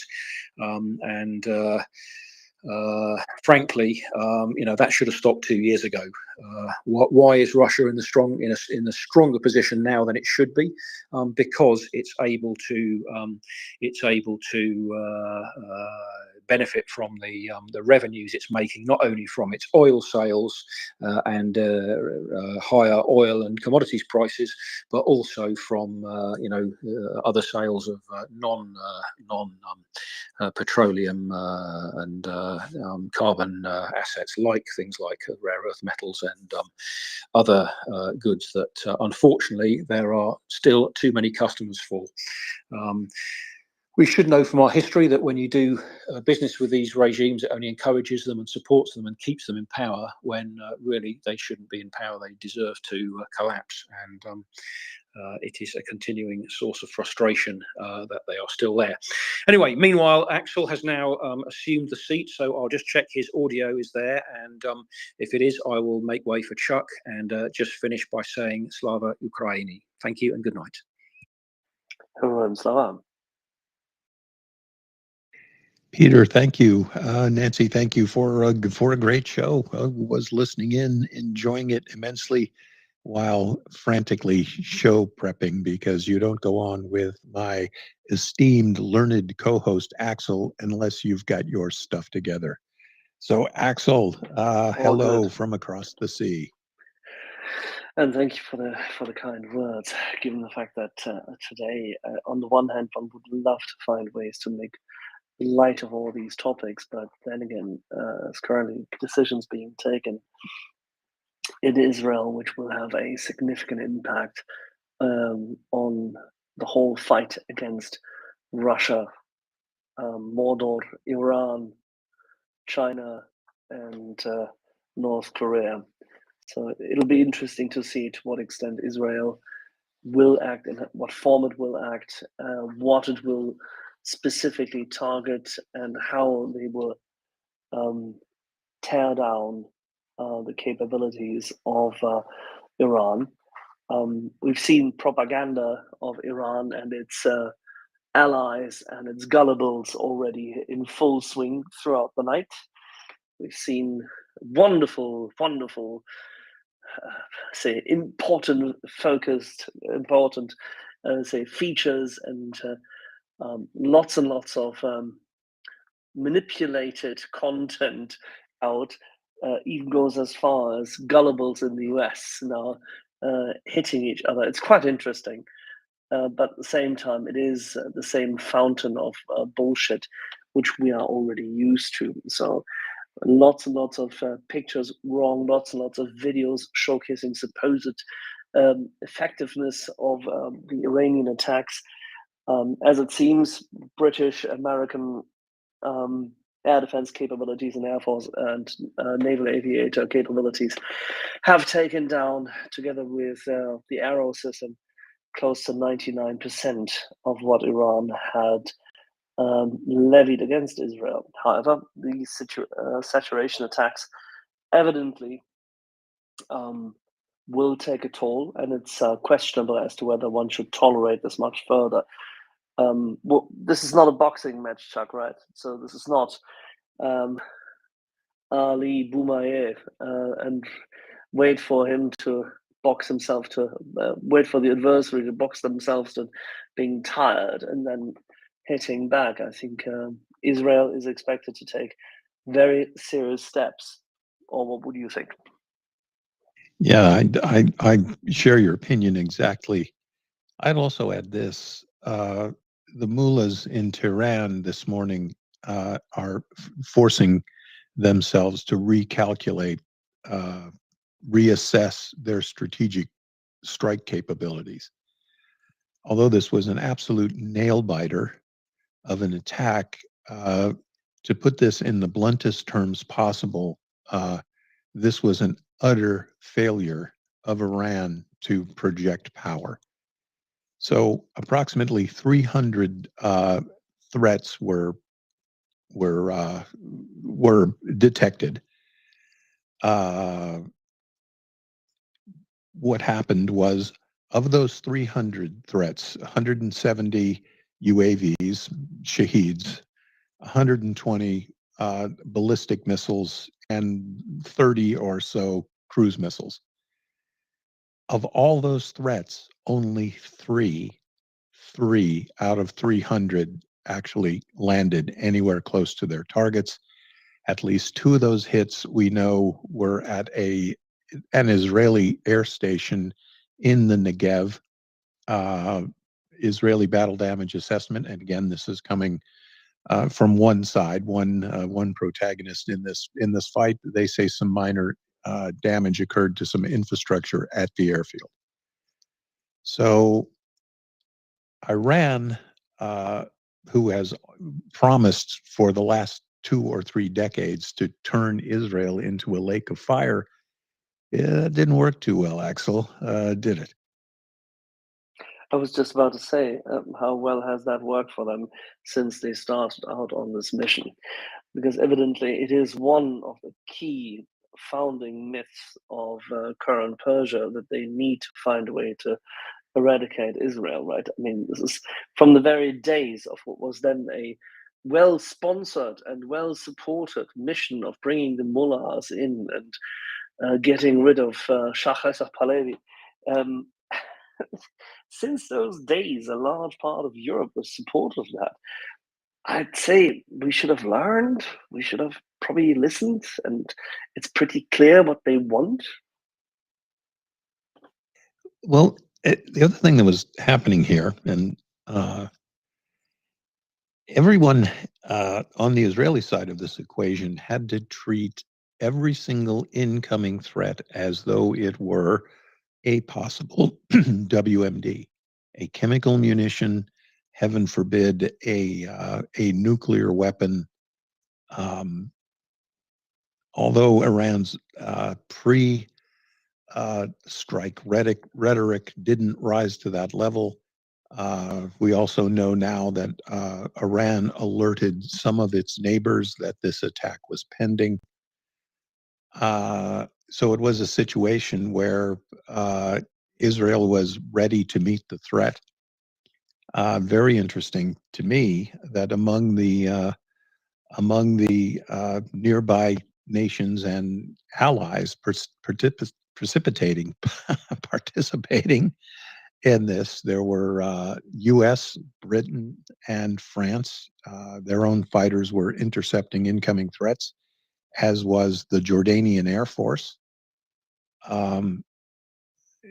This is again, the takeaway for me is Iran threw a punch and it completely missed. interestingly enough, there was very credible news analysis, otherwise credible news analysis today from Europe, with some sources saying, well, Iran wasn't really serious because they weren't really aiming at any viable targets. To which I say that is absolute nonsense. This is a nation that routinely conducts bomb attacks against foreign embassies. I don't know how many times the United States Embassy in Lebanon has been bombed. I honestly don't. 3, 4, I don't know, 5 times. Each one of those attacks leads directly back to Iran. The Khobar Towers attack in Saudi Arabia, again, the attacks in Buenos Aires. I think the mullahs have discovered that when you enter the international precision strike competition, if all you've got are shaheeds and derivatives of 1950s technology, secondhand North Korean ballistic missiles, you're not really quite a member of the club yet. And to me, Axel, the pending threat, that is going to be covert action abroad. And I think that Iran will be embarking on that. They see this as a failed attempt at retaliation, and I think that's where it's going to sit until they hit again. It's interesting also that, of course, the ballistic missile systems which they used were so out of date in their targeting, and their capabilities were so bereft of any impact, that it equals exactly what the Israelis have been considering, and we've been telling people here also in the past years, that Israel is quite capable of defending itself, and that together with its allies, it is more than content in addressing those concerns. What would be difficult is, of course, if Russia were to now, so to say, in response to the support of Iran with Shaheeds and other very basic components, were to provide Iran with better targeting and better ballistic missile capability. That becomes then a bit more worrisome, because then you have to focus your say capabilities a lot more on that threat, and you have to invest significantly more into defending against that threat. And this is the same would apply to China. I mean, there's always been the rumor that the Chinese would actually provide them with medium range and long range missile capabilities, and that in return for Iranian cooperation in terms of natural resources and the likes, and of course in order to sponsor Iran as a festering wound in the region. Unless and until that happens, and the Chinese supposedly have done that, albeit that some chips seemingly have found their way into targeting computers of the Iranians. Unless that happens, Israel and its allies can deal with this. But what it shows, of course, Chuck, is that this provocation with announcement, I mean, you don't, how should I put this? If you really want to hit an enemy, you don't tell them beforehand. You don't signal. That is a provocation. This is la polar to an extent. Yes, it's violent. Yes, there is danger. Yes, there's explosives, and yes, there are three, say, one Shaheed and 2 missiles, or was it two Shaheeds and 1 missile seemingly made their way, albeit that they weren't very precise in targeting and they didn't really have an impact. Still, the key thing is that we have seen in Ukraine a high frequency, high impact shelling by Russia, utilizing better means and better systems than the Iranians can deliver, plus, of course, the inclusion of the Shaheeds in this regard. And that has had the character of a situation attack for a defense system which is significantly more feeble and significantly more open, with far too many holes in it, in the layers, and far too many approach vectors which the Russians have been able to exploit. It's interesting, if you look at this, that technically with the means which we have, we could have certainly assisted Ukraine substantially better than we have. And there should not be any fear of this kind of attacks, specifically on those energy and high value targets, which the West constantly deplores. And we've been discussing this here. I mean, the West constantly talks about reconstruction and supporting them. In the first winter, we spoke about winterization here with Olena, Halushka, and Victoria Wojticka. We supported them. We helped each other and worked with each other in order to gain access and support from German and Swiss, Swedish companies, which has worked, and their governments in order to sponsor more support for this. But all of this is for naught if we fail to provide a helping hand in defending. And as good friends of ours said, Chuck, I think this is what we expected both, that neither Britain nor the US have become party to the war by helping Israel defend itself against the unwarranted attack by Iran. Why are we not making the same argument morally and politically in case of Ukraine? Well, it's very hard to make that comparison. It's very hard to rationalize why the West will come to the defense of Israel and not to the defense of Ukraine.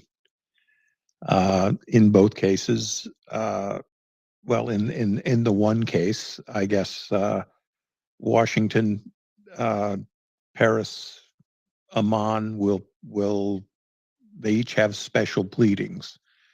Of course, France and the United States. Well, France directly has had centuries of interest in the Middle East. The United States less so, but certainly since the founding of Israel, as guarantors to their security. But I would, how does that argument stand up vis-a-vis the security assurances, written security assurances that were given to Ukraine when she disarmed her nuclear programs? We made security assurances to Ukraine. It must be very hard for someone in Ukraine standing there looking at the ruins of their homes, their apartment buildings, the places that they worked, turning on a light switch and it not working, and knowing that missiles are going to continue to get through and find Ukrainian targets when the West has demonstrated it has the technology, and when it has the will, virtually no missiles will fall. With the interception rate, 99%, but let's put it in real numbers. Iran fired 300 missiles, ballistic missiles, cruise missiles, drones at Israel. Only 3 got through. That would be a nice thing to hear during one of Putin's almost nightly attacks on Ukraine, where, again, Axel, we remind everybody, 96% of Russian precision strike munitions hit civilian targets again and again and again. We won't even give Ukraine the Patriot systems that it needs. And without a certain number more of those Patriot systems, there can't be any Ukrainian security until Ukraine has sovereignty over its own skies. And it doesn't. And it isn't likely to get it anytime soon, to make this even worse. Yeah, well, and the interesting thing is that earlier today, I don't know to what extent you saw this, the Russians came out, and I just want to run through a couple of items which pertain to this in the news, because, whilst the Germans have indicated over the weekend that they will provide another Patriot launcher, the complete system, which is good, and they will up the ante by adding a lot more missiles as well, which is great. They'll add more IRST systems. Today, interestingly enough, Russian propaganda started out noting that they had hit. First, they said an IRST missile, which is interesting, as if this were important. Then they said, no, we hit an IRST launch system, of which there's absolutely no indication whatsoever. And because the IRSTs, in the way they've been protected in the region, it would take a significant saturation attack to actually find a way to take the system itself out. But there you go. It's very, very little in terms of effort which we've invested Western-wise. How many Patriot launches has the US provided? We're looking One. at a number that is the square root of itself. Yeah, 1. Stunning stuff. Chuck, isn't that a bit Embarrassing. much? I mean, seriously, isn't that a bit much? I mean, was there no possibility that you could split it, that you could deliver together with Canada and Mexico? Kind of a, no? Don't ask me, Axel. I stand ashamed, gobsmacked every day. Uh, uh, well, there's an interesting thing, a sidelight. I don't say this in defense of my own government because it has made indefensible strategic decisions. No one can agree with them. But I agree with General Hodges, of course, I pretty much always do, that we have to resist the temptation to put these different kinetic world situations into different boxes. They are all part of the same script that Moscow has written. It was Hamas is rising, its terror campaign, the resultant catastrophe for Gaza. Again, the attacks continue in Gaza because Hamas keeps the fight going, right? It's Hamas that decides at the peace conferences that it's not going to move. They continue to reap the whirlwind. Now, to Moscow's absolute delight, Iran has jumped into the conflict. Very interesting thing that they were saying, though, Axel. You said before you don't announce a strike before you do it. Iran did that. Interestingly, Iran has said it has no desire to continue firing missiles at Israel. I find that a bit of an odd statement, and I'm not sure that anyone can believe assurances from Iran for any reason. And I think if we know anything about the military history of Israel, they keep score and they always get even. So in my mind, this is this exchange of flying killing machines is not over. Yeah, I tend to believe that as well. I think that the Israelis will take very serious steps. They won't be limiting themselves in any regard. And current administration, the White House, which evidently, as we all know, they've been hiding under a desk, albeit that in the first instance, when they showed the picture from what is their version of the Situation Room, which is looks more like a briefing room, but okay, fine, fair enough. There were young Mr. Sullivan was not around on the image. Found that quite interesting. That Burns was there, and Blinken, then someone else from State, plus of course Joint Chiefs of Staff and Lloyd Austin, and a very alert-looking president for that matter, but no Sullivan. Maybe he was just hiding under the, he was trying out the new duck and cover regulations. I have always found those Situation Room photographs to be sketchy. In the book I wrote about the Bin Laden Autobad raid, I pointed out that the Situation Room photograph that was supposedly contemporaneous with the raid had obviously been fiddled, and people added and subtracted. But the Situation Room has sure gotten better looking since my days. That's all I could say. What? Are you telling me that people have been photoshopped out of these photos? That could, that is nearly Stalin-esque. The comrade vanishes. I used to have a coffee table book that showed all of the commissars, comrades, co-conspirators that Stalin had, and how they disappeared from photographs over the years, till eventually you always were left with a picture of the great leader standing by himself with his hand in his coat like Napoleon. Yeah, it is lonely at the top when you're from Gori, and the only thing you've been counting for yourself is the violence you had with your first bank robbery. But before we go there, Chuck, we have a couple of hands up. Let's cycle through those, and then we'll go to the next one. We'll go to Arya first, then to Brian, then to Stan, and then we'll carry on. We have lots more to talk about. Arya. Hi, Chuck. Hi, Axel.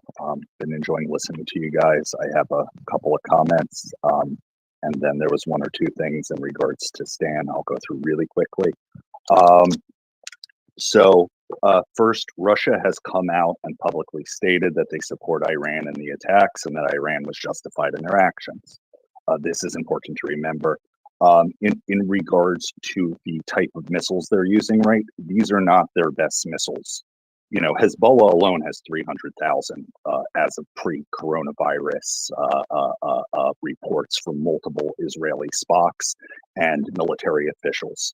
I see 200,000, which was the 2018 number, often misquoted. And it's been put out in news sources, but it's at least 300,000. Hamas still has thousands, and Iran has hundreds of thousands of rockets, right? They did not fire their best rockets.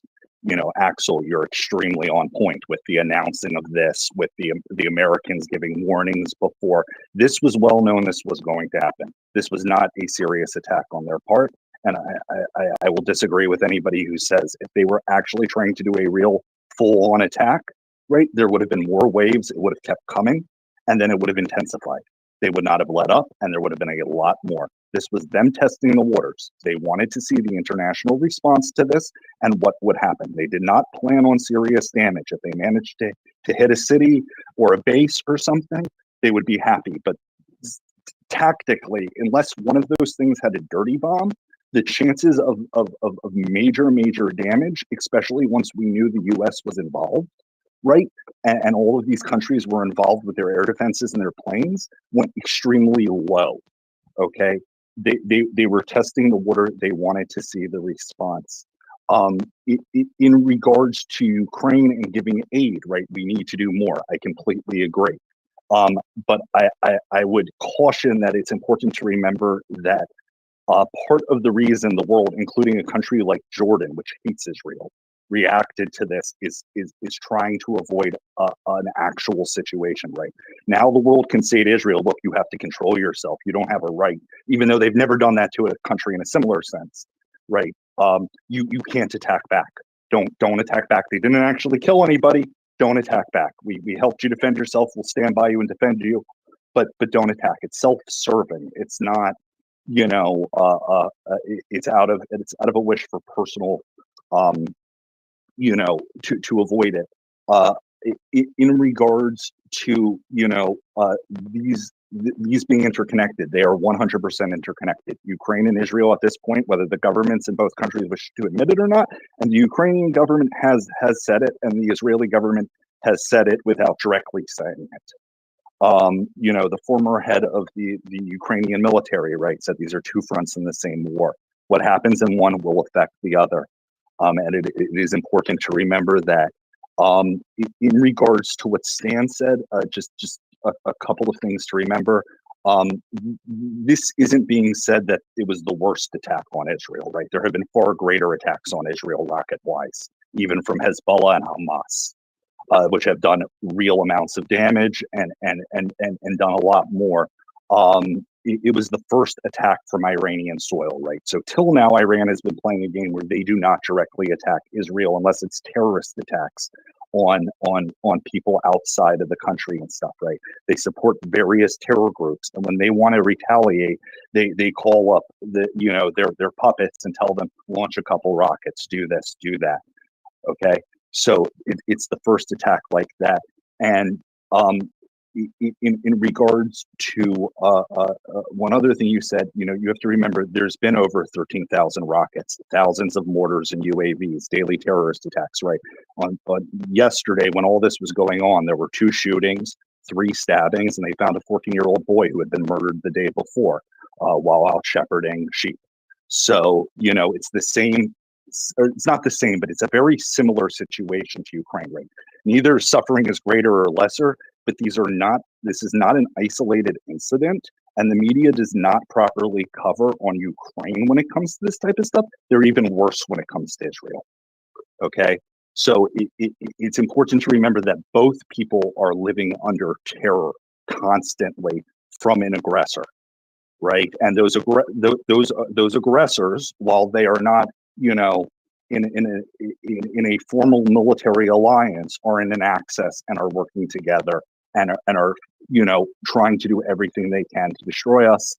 And then just one final thing, Chuck, I agree with the vast corpus of what you say. There was one thing you said that was factually incorrect. You said that the United States has been the guarantor of Israel since its creation. It wasn't until a couple of decades after that that the United States started supporting Israel in a similar way. Right in the beginning, they had a full arms embargo, and they even stopped us being able to give Jews to be able to give aid to humanitarian causes within Israel when they were under threat of being genocided by the surrounding countries. There's a famous story with what is his name? I'm blanking now. I had it in my head, but the Frank Sinatra, where they were trying to get money to Israel, and the guy who was bringing it went into the bill, where he was playing, and Frank Sinatra ended up smuggling it out into the boats, and without that, we wouldn't have had guns, and we would have lost the war. So Frank Sinatra, is directly responsible for Israel surviving. It's interesting what one person's actions can actually do.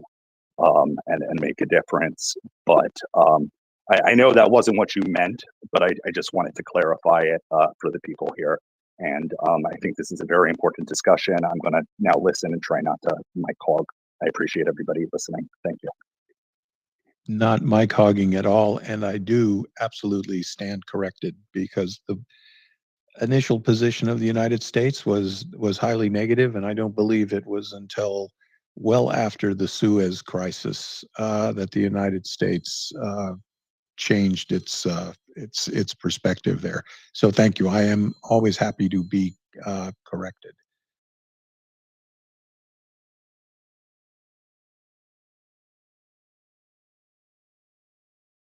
Well, I must not be that happy, because I just went into a pout.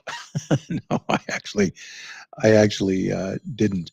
I do agree, Aria, with you, and I think although this was there were 300 missiles put into the air here, this is an infinitesimal amount of the total strike capability available to Iran. And I agree, this was largely some second-rate equipment that they have. The dynamics of the attack are something that probably unfolded the way a lot of analysts have predicted. Cruise missiles, long-range drones preceding a ballistic missile attack, which is timed to occur exactly when the air defense systems are fighting the slower speed threats. And there were some great number of shaheeds fired, and they weren't surprising anyone by the time they got there. I think one of the reasons why Hezbollah can tend to have a more effective attacks is Lebanon is, of course, right next door to Israel. They share borders, so the amount of time from Hezbollah wheeling something out and firing it to when it's over Israel in a dive on a target is merely seconds, and not hours like we had last night. But and I absolutely agree with you. The United States didn't begin this as a staunch ally. It began this relationship indifferently or even negatively at the start, and that's a thing we need to remember. And I certainly overlooked it myself. Alrighty, I managed to get my audio back to go. I'm very happy to be back. I missed out a little bit on what you were talking about, but I can see that Brian, Stan, both have their hand up. Let's go to Brian, then we go to Stan, and then we move on to our friend Luca. Brian. Hey Axel, hey Chuck. Good to talk to you guys again. Chuck, could you, for the audience and for me, clarify the true difference between a cruise missile and a ballistic missile, and in particular a theater ballistic missile? Because I was in an Israeli space last night as this was happening, and then Malcolm Nance was in there, and then he was making the reference because he was in particular looking for the deployment of theater ballistic missiles. And could you kind of just explain to us, the untrained as to what really the differences are between the two in terms of capability and implications? Yeah, it's they tend to be sort of terms of art, but the best way to look at it is when people will say a ballistic missile. So they can be essentially short range, like the Russian Iskander missile system. They're often fired from mobile transport direction launch vehicles. Hezbollah has some of them. The older ones trace their lineage back to the Soviet legacy systems. One was called the Frog, that later, which was stood for Free Rocket Over Ground. That was a NATO assessment. That transferred into the Scud, and again, these were iterative, increases. Each one of these Soviet, later Russian systems got better. But a short-range ballistic missile can have a range of 100 kilometers, and it's hard to just put your finger on that because there are many variants and many, they have different operational reach. A theater ballistic missile is going to be a much more capable missile. It has a longer range. I don't know exactly where to put the difference, but when you get probably a good way to hang your hat is if the ballistic missile has a range around 1,000 miles, that's likely to be considered a theater ballistic missile. A good way to think about it is a theater is someplace on the map that you could put the palm of your hand, not your palm of your hand, but for example, a theater ballistic missile deployed in the Middle East would be expected to probably be able to hit most everything in Egypt, most everything in the Saudi Peninsula, probably addressing targets in Iran, certainly all of Syria. That would be a theater ballistic capability. At the king of the pecking order for ballistic missiles would be something like a Trident or a Minuteman. And these are intercontinental ballistic missiles. They achieve that intercontinental range by actually being fired into outer space, where they make their approach to the target in low orbit, in low orbit terrain, and come in on the target. So short range ballistic missiles, they still go up to, a couple 100,000 feet, 300,000 feet. You go to that's a short range. A theater ballistic missile will also be approaching low orbital altitudes, and of course an intercontinental ballistic missile. They can generally travel about halfway around the world. There are some that can go, we'd be getting into classified stuff, but basically halfway around the world. So that's just, that is definitely a cartoon version of what these things are, but I think that might cover it. Yeah, 3,500 kilometers is typically what we consider to be, say, where it splits. Now, the cruise missiles, would these be things that are air launched from a strategic bomber? Is that kind of what? No, not necessarily. You can launch cruise. Yes, you can launch. There are air launched cruise missiles, yes, but you can launch cruise missiles, and most of them have been launched from the U.S. Navy, for example, in many years. So, key is cruise missiles are guided and low, prop driven, and they're not rocket driven, so they have a different trajectory. That's the key thing. But if you have enough cruise missiles, you can absolutely saturate the enemy air defenses, and that is what the U.S. Navy typically does. That's why if you talk to people as to why it is important that the U.S. has gathered sufficient amount of force with the Sixth Fleet in the Med, because they'd be having 54 cruise missiles on board of one of their key ships, the Arleigh-Burkes, and they could double up and say, if this is wartime, they can add a few more, and if you have 2 Arleybugs and you have a couple of missile cruisers, you can literally take out every single target in Iran if you want to. The Iranians Yeah, won't there know were. what hit them if the US overwhelms them. Yeah, and there were some of the incoming threats here during the Israel's long night. There were U.S. destroyers in the Eastern Mediterranean, and they took out some of the incoming.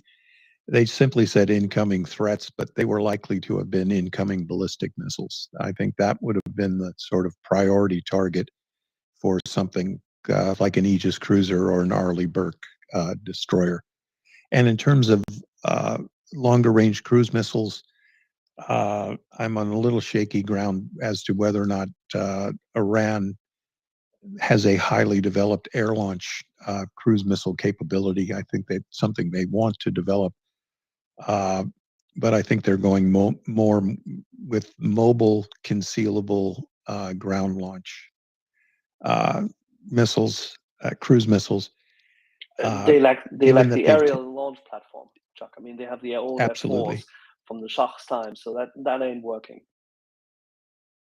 those aren't working at all. And but some of the Russian cruise missiles and their derivatives have a sort of two-mode engine system that they travel at often transonic, almost at the speed of sound, and they have a sprint capability. As they approach the target, they get closer, they can turn on a solid rocket booster, which allows them to sprint into the target. But again, I should have hit Jane's this morning to prep for the show, but I'm not really current on Iranian surface to surface stuff this morning, but I'll get smarter on it. Alrighty, let's go to Stan and then Luca and Arjen. Stan, please. Yeah. So first, I wanted to address yesterday when I was speaking. I got quite a few DMs saying that you're not Ukrainian, you're fake, etc., etc. For all of those people, I can say "Идите нахуй." I speak Ukrainian, I speak Russian, even though I don't want to. And if anyone wants to check me if I'm Ukrainian, then go ahead, Axel, Chuck, whoever, go ahead. I'm in Ivano-Frankivsk, been here since the start of the war, and I just happen to speak English. And so next thing That is is, all your fault. Don't forget, Stan. yeah, It's your fault that you speak it's my English. fault, of course. It's your fault. It's my fault that my kid is here. That my kid cries when my kid is 7 years old. It's a girl, and her name is Kira, and she cries when we walk on the street and there is an air alert. She doesn't say that she's scared. She doesn't say anything, but she cries. So that's fucked up. And what I wanted to say is that Israel didn't give up their nukes for US security assurances. We did. Israel got over 300 billion in aid, military and whatnot. And we got under 100 billion over 2 years, and we are fighting the biggest army there is in Europe, because no army has that many tanks and IFVs. And by the way, I hate that I'm an expert in this right now. I have to be, because I made it my job to go here and talk to you guys, because there are not many people that just know English from Ukraine. And I do. It just happened that way. My fella is White Man Can Jump. It was my favorite movie where I memorized it. But anyway, Axel, Germany stepped up today and they said that they will send another Patriot battery to us. And Germany didn't sign the Budapest Memorandum. You just did that. So thank you. Thank you. And but we didn't send 4 as was requested and suggested, and well, because look, we actually one, we can. The thing is, we can. We actually bro, have more systems available, and that's the whole point. It's bro, this piecemeal approach which is so annoying. Axel, bro, look, 1 is bigger than 0. So I thank you for that. That matters.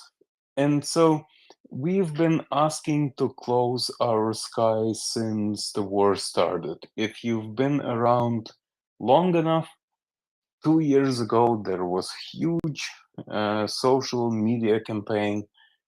We've been asking to close our sky. Well, we all know how that turned out. And look, I just have just 3 minutes. Give me 3 minutes and I will shut up.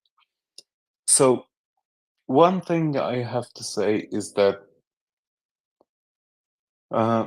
we've been asking our allies not to come and fight for us with your forces and your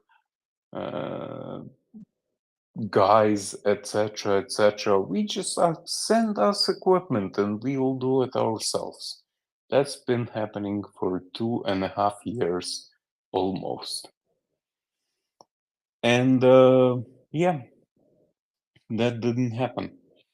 And the last thing that I have to say is that I watched a Fallout series yesterday, and in episode 3 or 4, they discuss how they have to, the people that live in the vault that hid from the nuclear explosions, etc., how they have to like punish the ravagers that came into their vault.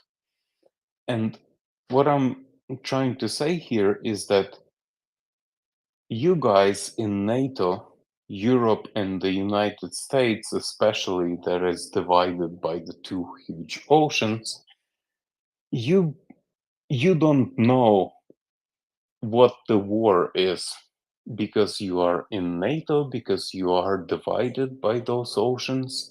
And so you live in a reality where there is not really a violence, because Canada will not attack United States. Germany will not attack France and vice versa. You don't even have a border. I've been there between Germany and France. The border is, well, pretty much a sign. And so it's where we live here in Ukraine, we look up to you. We want to be like you. And we are being bombed daily with shaheeds, rockets, this and that. And the thing from yesterday, which is funny for me, is that when Israel got attacked with pretty much what we endure daily, the United States shut down something. Then France today said, yes, we shut down also something. Then someone else said that, yes, we shut down something. Then there are videos that they shut down something.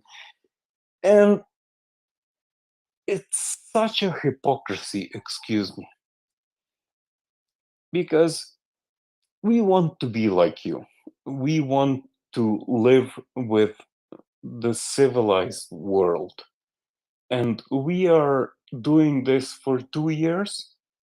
But when Israel, well, has this, and by the way, they have F-35s themselves. They have all of their air defense systems, which they were forced pretty much to develop over the last 20 years, and I admire them for that.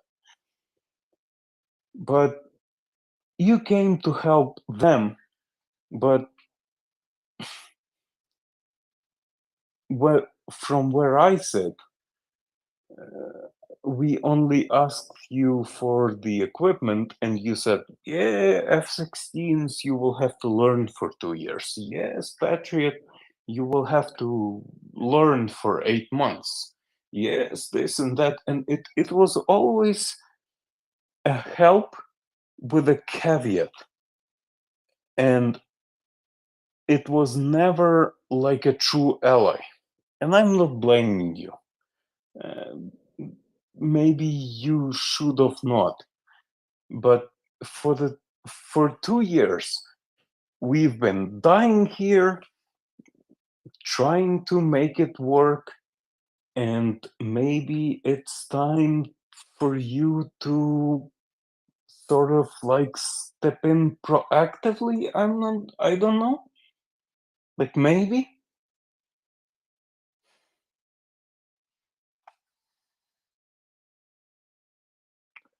Yeah, There's no but arguing maybe. with that. Sam, Chuck and I, you won't find you find an argument with us in that regard. I'm just writing to a friend of the program who was with us in early March 2022. Yeah, former Air Marshal of the RAF Senior Commander Greg Bagwell. He was the one who, on BBC and Sky, and then in various interviews and on our space, highlighted how he thought the West should countermand the attacks by Russia and the intrusion and in the invasion. And people were afraid of it because they said, no, well, we can't close the skies in the way you say. And he said, no, of course, we flew missions over Yugoslavia and the Russians were there. And by the way, in Korea, we flew and we knew that we were actually dealing with Russian fighter. I mean, the Russians had more than 50 aces they created in an air force, which supposedly wasn't even there. So all these arguments about, oh my goodness, this could go wrong and it could escalate. Well, there you have it. Could we in the West actually do more and help Ukraine with its air defense?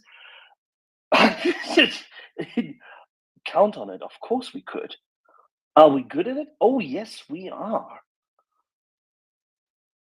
Many thousand missions over Afghan and Iraq, and prior to that, Yugoslavia. I'd say our air forces are quite capable, and U.S. naval aviators are very capable in discerning friend and foe, as well as what to do when and where.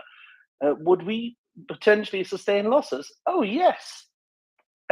This is highly likely if you're in a peer-on-peer conflict and you're flying air police or air cap.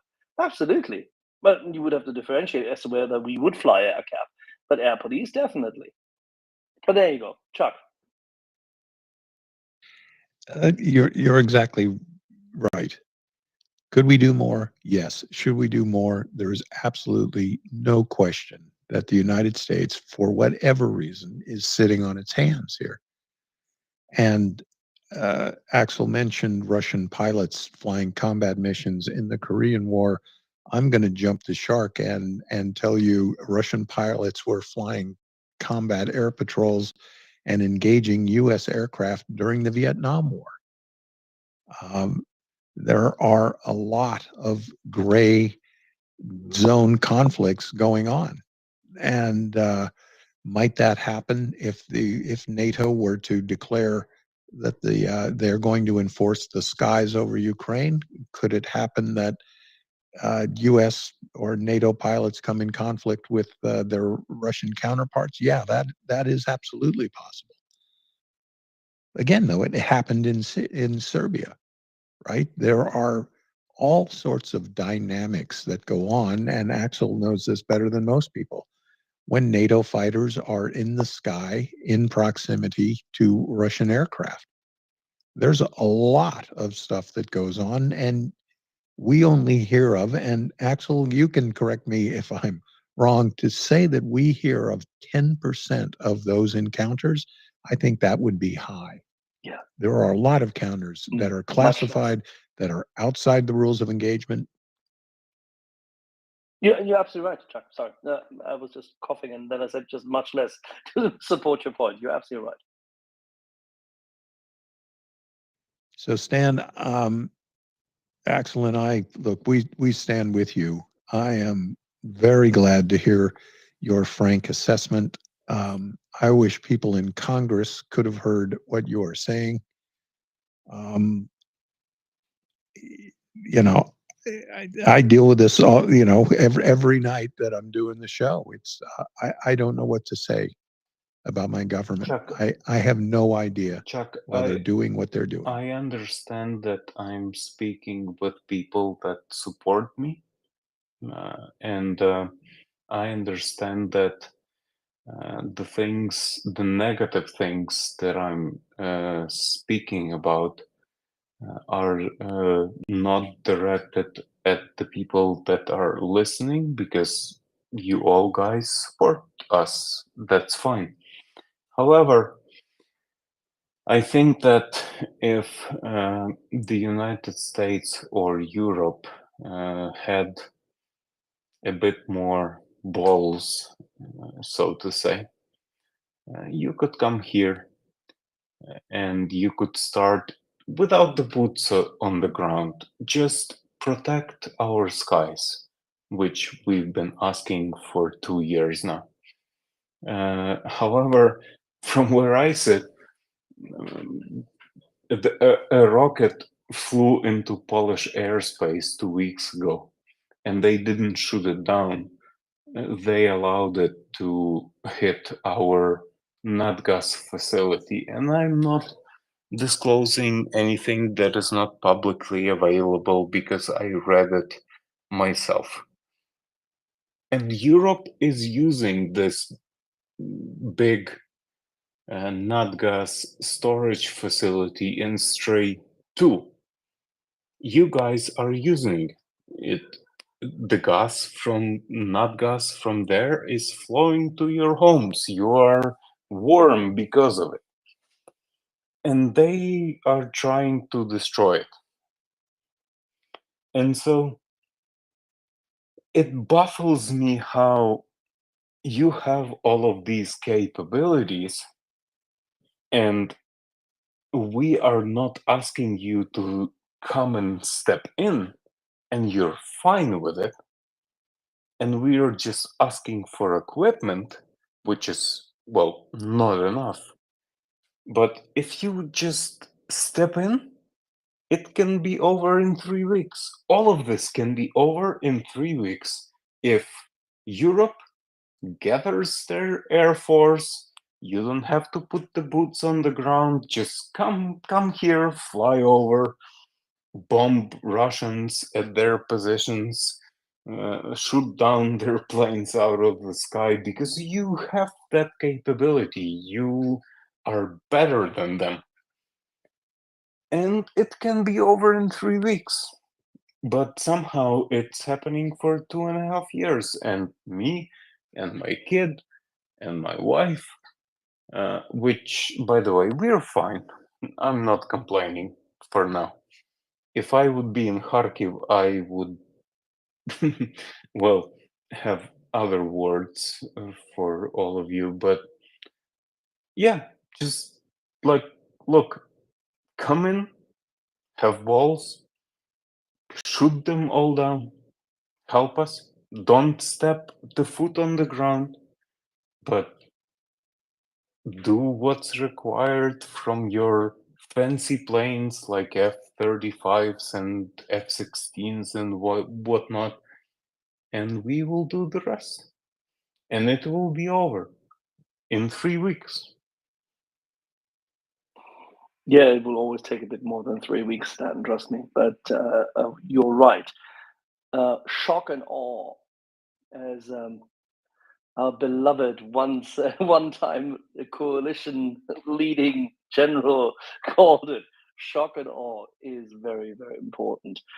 And if Western air forces were to support Ukraine in its air defense to start with and take down whatever the Russians throw at Ukraine at high value military and civilian infrastructure targets, and if we simply take them down, that'll send a very strong signal, and that'll make them think twice as to whether it's worthwhile fighting them. Axel, the problem that I have here is that instead of you coming in with all of the pilots trained, we saw in the news how they are willing to come here and fly the aircraft. Instead of that, Oh yes, we Stan, are by the way, we I are have a lot of friends who training would love to come. we are training Ukrainians, and it takes 2 years, and God knows when they will come to support the troops on the ground. I have the troops on the ground. I run a small tech team. And out of 7 guys, 3 are in the army, which are at the front line. So I know how it is, and I know. Okay, my problem here is that you can solve this very fast, but instead of that, you choose the way of the longer time period, if that makes sense. So that me, my kid, my friends that are at the front line, they have to endure it longer while the pilots are trained, while all of these things have to happen, and then maybe we will win. That's my problem. It can happen faster, but it just doesn't. Yep, that is the state of play at this point in time. Stan, stay with us. We'll go to Luca. Luca. Ciao, Axel. Axel, first, quick trivia. What did I say? What am I known about saying from exactly February 24, 2022? What did I say? Are we talking again about closing the sky and the air defense? Yes, I said close the sky. Stan, first of all, I'm ashamed. I'm sorry. I apologize. I know we helped Ukraine. We didn't help enough. But like when it's obvious that when we want to take every single object out of the sky for an ally, we can do it. So we're not doing it for Ukraine because we don't want to do it. And sorry to use a French word, that is merde. That is shit. Okay. And Merde. I really apologize about it. Okay. Now, when I said that on February 24th, people are, oh, you're crazy. You want World War II? They got nukes. Blah, blah, blah, blah, blah, blah, blah, blah.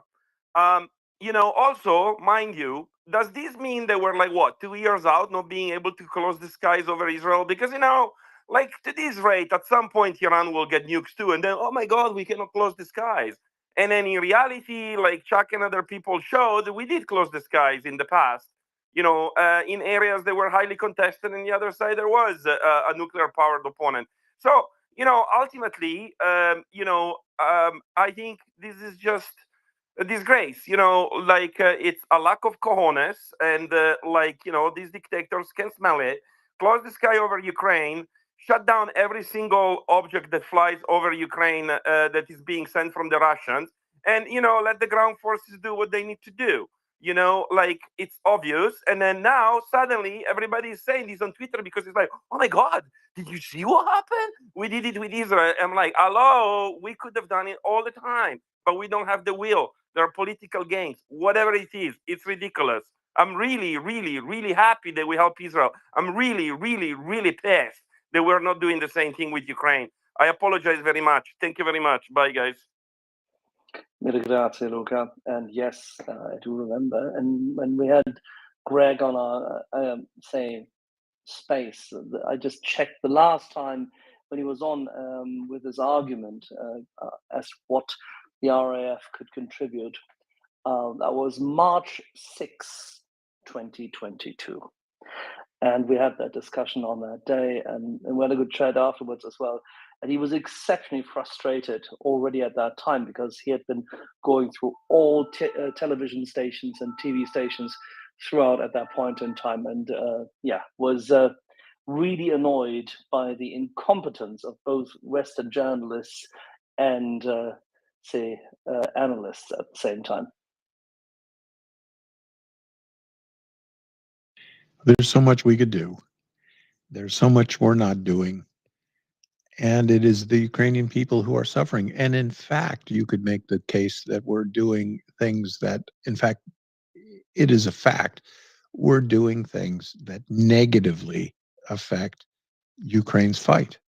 This nonsense with the appropriations bill, boy, don't get me started. You know, it's almost something that it's such a sore point with me. It's indefensible what the United States is doing.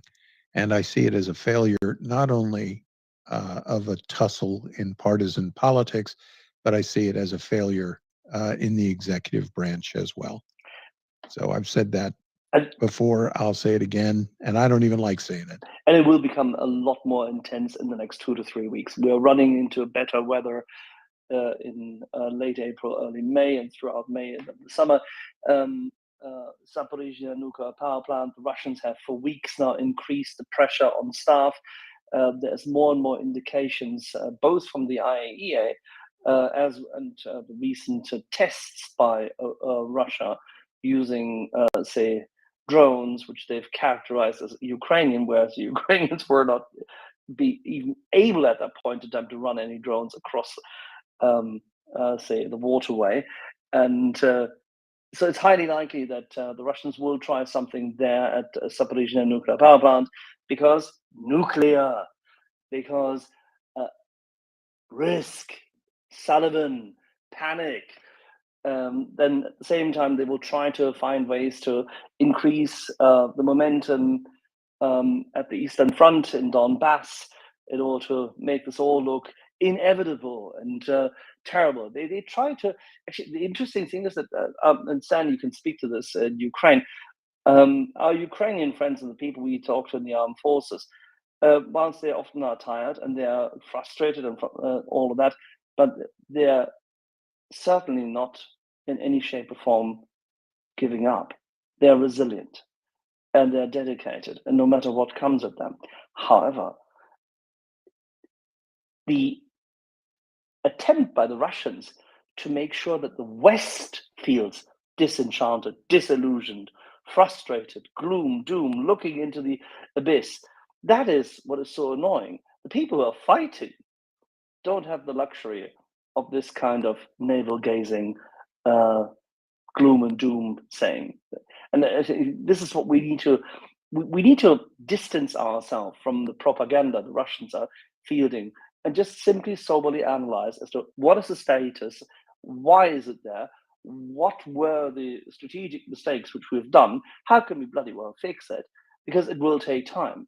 Because this is not something you change on the dime. There are certain things you can do very quickly, but there are other things which logistically take time, and which you have to rebuild. And having lost a couple of things in the past means that there are Russian movements which we can predicate and predict already now that they are possible, and that the Russians are likely going to pursue them to win more space and therefore try to capitalize on this with their propaganda to disillusion the West further. And we need to make sure that people understand as to why this is happening, where it happens, and how it cannot be changed, but at the same time, how, say, a mobile and very smart defense will probably exhaust the Russians whilst they're attacking. But Chuck, this I'll leave it to you. Well, I have to agree with all of that. What's always been fascinating to me for the last 10 or 15 years, but this isn't when the problem started. It is the absolute naivete, because there's no other word for it, of the West. Its inability to grasp the consequences of Russia's successful forays into the information front. Those attacks, and because that's what they are, but let's call them inflections, Russian inflections of the information space. Those are so effective, and they have this self-defense mechanism inside them, because if you point them out, you're a conspiracy theorist. You are, and unfortunately, this stuff gets thrown in there. You're a racist. You're Islamophobic. You're Russophobic. All of those things are built in to the deliberate manipulation of the West's perception of this war in Ukraine. Here's the push button right away. There are Nazis fighting on the Ukrainian side.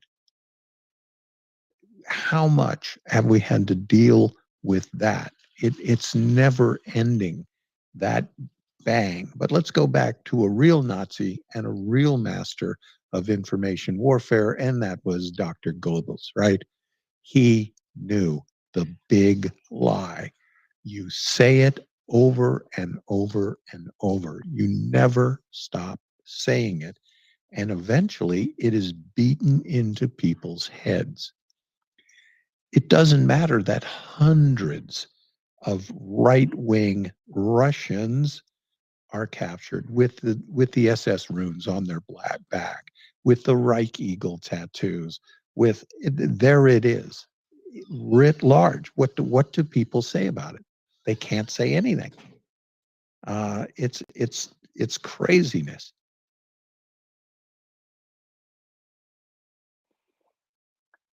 Stan. Yes, so I will start with a joke. Jake Sullivan doesn't ride an escalator because he's afraid of the escalation. True enough. Yeah. Now, I will continue with a few of the thoughts that I have that, look, and I'm addressing now the United States people. Do good matters much more than do Republican or Democrat. If you do good, you feel good. And that's been my religion since when I am, sentient or whatever. But yeah, do good, you'll feel good. And that matters much more than all of your political affiliations. And I also wanted to touch base on the mobilization. You know how there is this problem with mobilization in Ukraine. First of all, do a poll in your country among young people and see how many of them will go and protect the country, risking their lives, etc., etc. No one, like in Russia, they go because they get something like $2,000-3,000 a month. They're promised. It's not the fact that they are getting it, but it's like enough for them. But here, it's not enough. And so two scenarios. And I want to talk about Ukraine. Two scenarios as we are sitting here, like now, or with the overwhelming and support, unquestionable, all of the gear, like go ahead, mobilize, here's the gear, go ahead, kill all of them, and let's restore Ukrainian borders that are internationally recognized. We don't have that overwhelming support. And so no one really wants to go to the army because they just don't know what they are signing up for.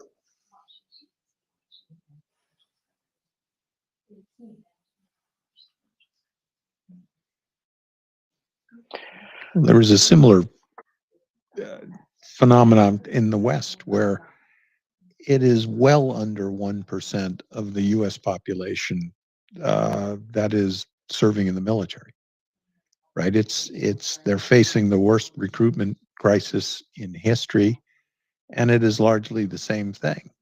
They don't know, they don't want to serve, and I say that, I don't mean to say something that is so instantly pejorative. People don't consider it as a profession. Situation is completely different.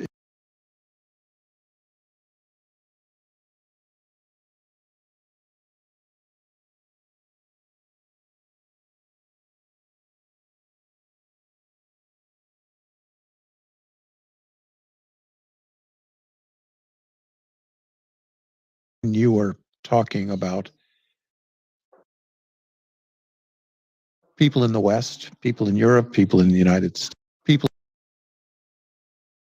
they don't comprehend the violence, the noise, the terror, the enduring constantly. If you're not with someone, you worry about them. And I have, Stan, you know this, I have just barely scratched the surface of what life is like everywhere in Ukraine. And some places it is much worse. Every night you have to worry, is your apartment building going to get hit by a Russian cruise missile? Is it going to be hit by a ballistic missile, by an S-200, by an S-300, by an S-400? How do you know? And yeah, we don't know. Yes, you don't. And look, every night, me being a father, every night before I go to sleep, I go and close the locks because I'm worrying that some asshole will come and will do something. So I close the locks. But what I do every night doesn't safeguard me from a shaheed or a rocket or another thing that can happen to me. And I actually spoke about this, I think, a couple of times in this space, but I will repeat it. How it feels here for me personally, I'm okay. I was working, I come from, well, nobody. I'm helping my mother, my grandmother, etc., etc. I'm fine. I'm an IT guy that is working with Australian and other people. However, since the war started, I feel like I'm in the airplane. What does that mean? I'm in the business class. I'm fine. I'm eating great food. I'm fine. However, if an engine blows out or a pilot goes crazy, I'm pretty much dead. So it's this notion that I'm fine, but at any point in time I can be, well, dead. And that's how we live here. And I think it's a part of why I have this depression for the last 6 months, that I don't really want to do anything or speak to anyone or whatever. But I come here, I talk to you guys to share the experiences because, well, if it's not me, then I haven't seen anyone else from Ukraine doing this. And I want to repeat myself here. I'm not in Kharkiv. Because Kharkiv, if I would be in Kharkiv, I would curse, I would tell you how bad you are, I would call you names, etc., etc. I'm in the western part of the country. I'm relatively safe. But Stan, a friend of the program, is a fireman. He runs oh God, that's the 11th fire district in Kharkiv, and he's been on our space until last summer a lot, but then since then he's very, very busy, as you can imagine. And fortunately, he decided not to swear at us, but he's been swearing here live on program as to the Russians. And as a first responder, he has a tough job. And there's our friend Olga from Odessa, who speaks here on a regular basis and did so also at times when she looked directly at the bloody rockets and shaheds coming into Odessa. So you're not alone with this, but you're right. People have good reasons as to why they would curse those who procrastinate, those who dither, those who fail to live up to what we've experienced in the past, and why, for example, the Americans actually went to Europe twice before, successfully, belatedly in each case, but still. That late thing, Chuck, that seems to be the only consistent part of the American experience coming to Europe, right?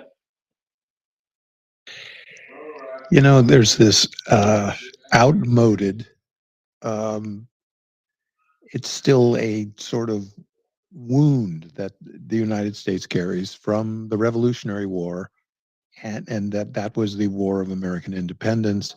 And then after that, and look, here's how far back this goes. So I think you may join me if you see that this is just a bit much. But then the War of 1812, and that engendered in the young American Republic this fear of foreign entanglements. And the very prominent founding fathers of this nation consistently warned about wars in Europe.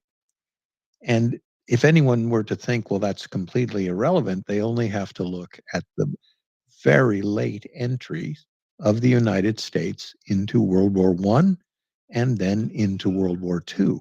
Whereas late as 1940, Franklin Delano Roosevelt was promising the American people that no American boys were going to be sent abroad to deal with the threat of fascism. So there is this isolationist streak that runs through the heart of American politics.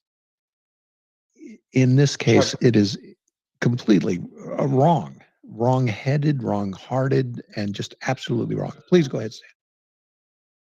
yeah, the last thing that I have to say is that, look, I agree with you, and I learned English because I thought that the US is the leader of the free world.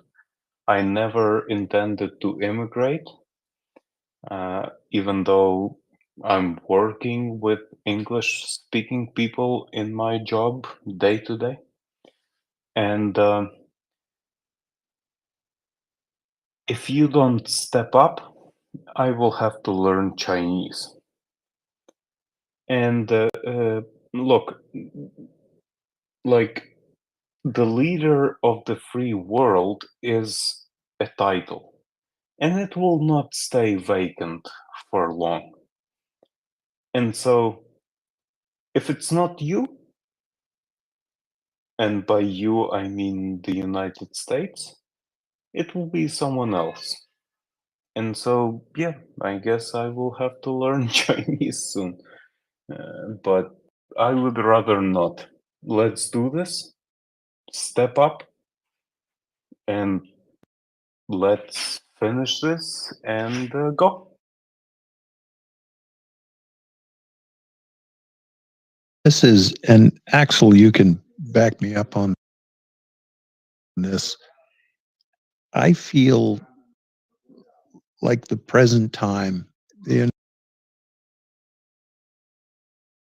policy, the execution of foreign policy, the United States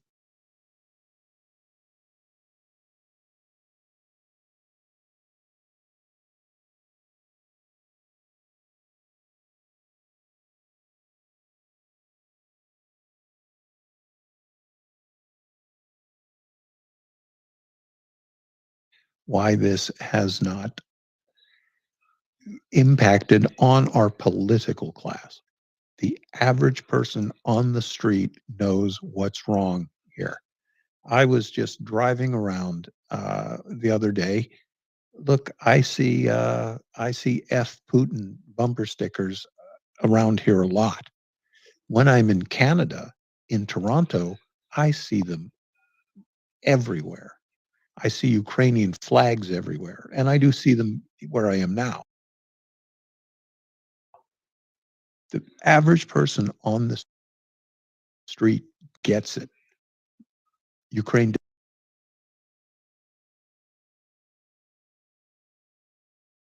start this war. It has done absolutely nothing except been the victim of the neighborhood bully. And we've got to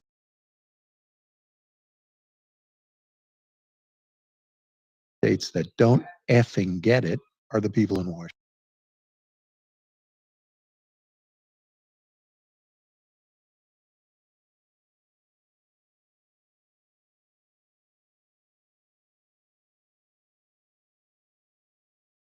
Participants are opposed to each other, but we are adrift at 1600 Pennsylvania Avenue. There is no executive leadership on this. It needs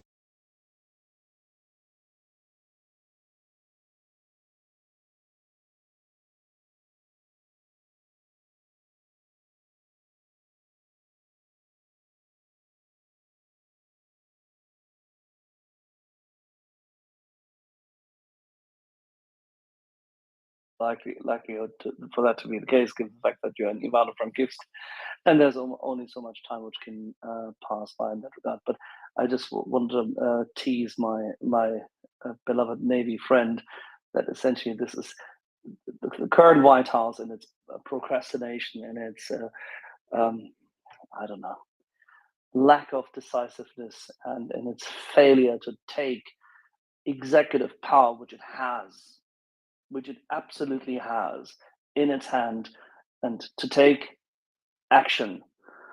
Looks like the USS Hornet, after having been hit, it is adrift. it's a good tweak. It really is. But you quite rightly just told me that I should be reminded that at least the Hornet was fighting. At least she did. She went down swinging. You know, there is the existential threat here is to Ukraine. We need to recognize that fact. I just, and I don't get it. It's but I tell you what's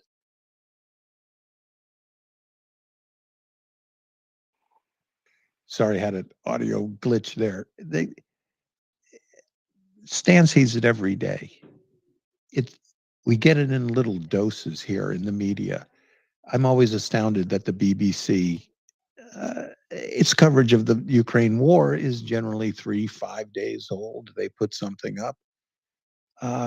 We need to see this as an international, interdependent conflict. Russia had a great success when it initiated this Middle East conflict. That is diverting all of our attention. Major goal of Russia, right? They need to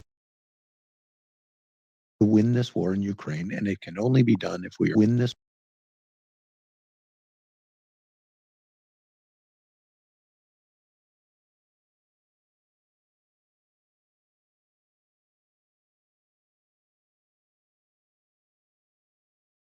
attack mass their artillery.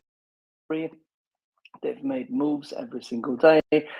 General Sirski highlighted that in the last 1.5 weeks, the situation has deteriorated significantly, which is a direct consequence, and we discussed it here.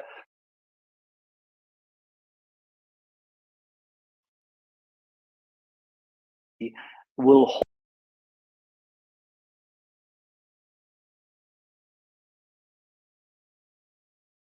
electronic warfare capacity to equalize the Ukrainian previous Ukrainian tactical advantage on the drone side. The Ukrainians can't produce drones quickly enough, and they do not have sufficient amount of artillery. I mean,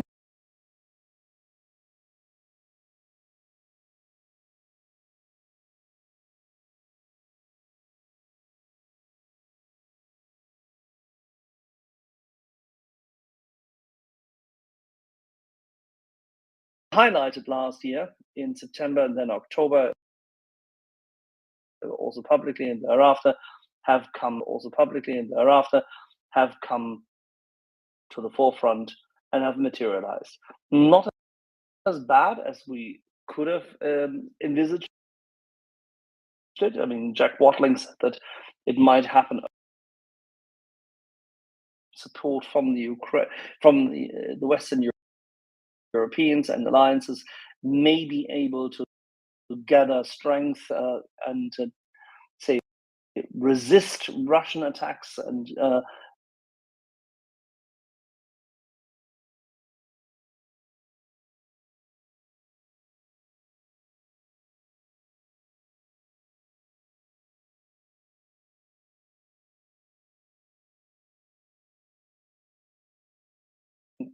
forward in the Donbass at the moment, close to Chasiv and in the Chuck. Can you tell the audience?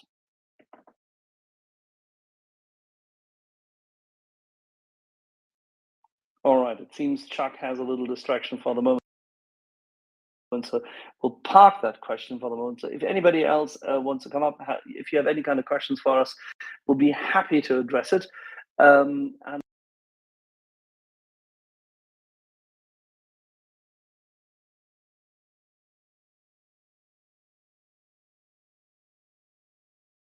skirts of this is why I just started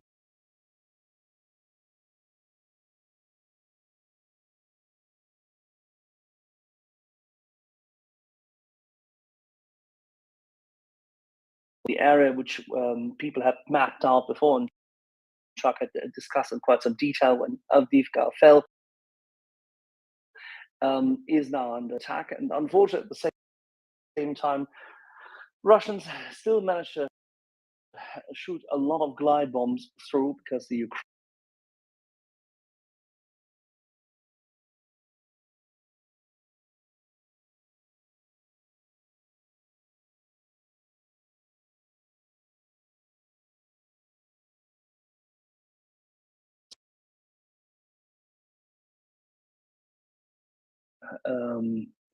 we could have avoided having such an impact upon us. Alrighty, what else is new? We have, hold on. Yeah, people would have seen this earlier. We were about to talk about this, the Grand Theft tank. I loved this when friends of ours posted this, and Stefan Groschak highlighted it in Kiev Post earlier today. But can only, let's see, suggest for people to follow up on that if you are following Ukrinform and Kiev Independent and Kiev Post. This is an article on the Kiev Post, which is from a few days ago, but I absolutely adored it and loved it. I had to follow up on the story a little bit and check out what people were doing. But the Ukrainians had actually taken one of the more advanced versions of the T-72, a B3M version, which is important because there's a couple of link ups which they have in there, a couple of components which they use in their sensor systems, as well as their passive defense armory, which they have in there, which people wanted to know a bit more about, and Ukrainians managed to, after having cleared a route, to take that tank and bring it back into Ukrainian property. So it's a very interesting one, and this is the Ukraine's the 12th Azov, which actually took that train, and that is a very, very interesting piece. And so the reactive armor, the Ukrainians will be able to test. As they are testing it, they will be able to strike it better with both their strike drones as well as with other, say, capabilities they have. Especially the German DM-90 anti-tank mine comes to mind, and that requires a bit of work in that regard. So knowing your enemy, knowing the enemy key systems which they're bringing forward is important. And the Russians are bringing forward those systems. Whilst they can't build as many new tanks as they would probably want, their production capabilities have been increasing in recent months substantially because they're vertically integrating their industry. And after the regime made a number of changes to their overall defense, or what they could rightfully call a military-industrial complex. I really don't like the word, and people who are old enough, like Chuck and me and others, will probably remember why, because military-industrial complex is what the hard left and the left-wing opponents of defense policy, both in Europe as well as in America, used always as a say, decrying notion. It was more important when Ike spoke about this, President Eisenhower, because he understood the link. Young talks about it, whether he or she has served or not, I couldn't care less for, but you're not on Eisenhower's level, so shut the fuck up. Sorry, that was a technical term. And in this instance, we always had to suffer that they used the Soviet propaganda term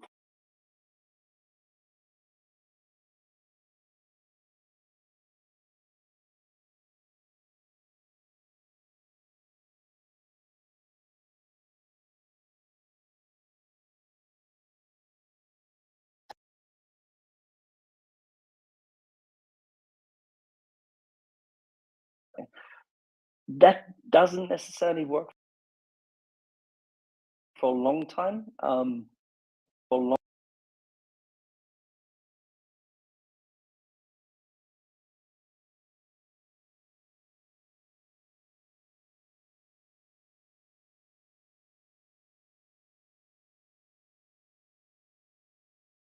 Better and as to resource allocation, albeit the process is less streamlined often.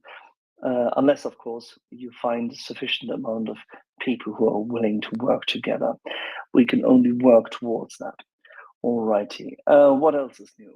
That was that. We had beforehand a couple of. Oh yeah. We also have the discussion a few days ago already about the Russian airports and whether they'd be targeted, and Western, say, think tanks being unhappy about the fact. We had this discussion a couple of days ago, yet again, and it seems to me that with the attack on Israel, some of these things yet again fade into the background, and the question will be whether finally Mr. Sullivan actually gets fired. Unfortunately, by the way, I see another photo of the same sit room setup where he then sits to the right of Lloyd Austin, close enough to the president, so to say, in spitting image distance. But having said this, let's hope that Mr. Sullivan finds a nice way to blend into academia soon. It's high time that the young man finds different pastures. Alrighty, Chuck, we will have to try to get back in a few minutes. And in the meantime, what else is new? I can't see any hands up, so you will have to bear with me for a little while longer. I found it interesting when by the way, yes, we spoke about Sumi in recent days and weeks and the intensity of the attacks. And our friend JP, Joel Lindsley, the American who has been reporting for US Freedom News from Ukraine since the very beginning. Now having been to Kharkiv, has also now made his way through Sumy.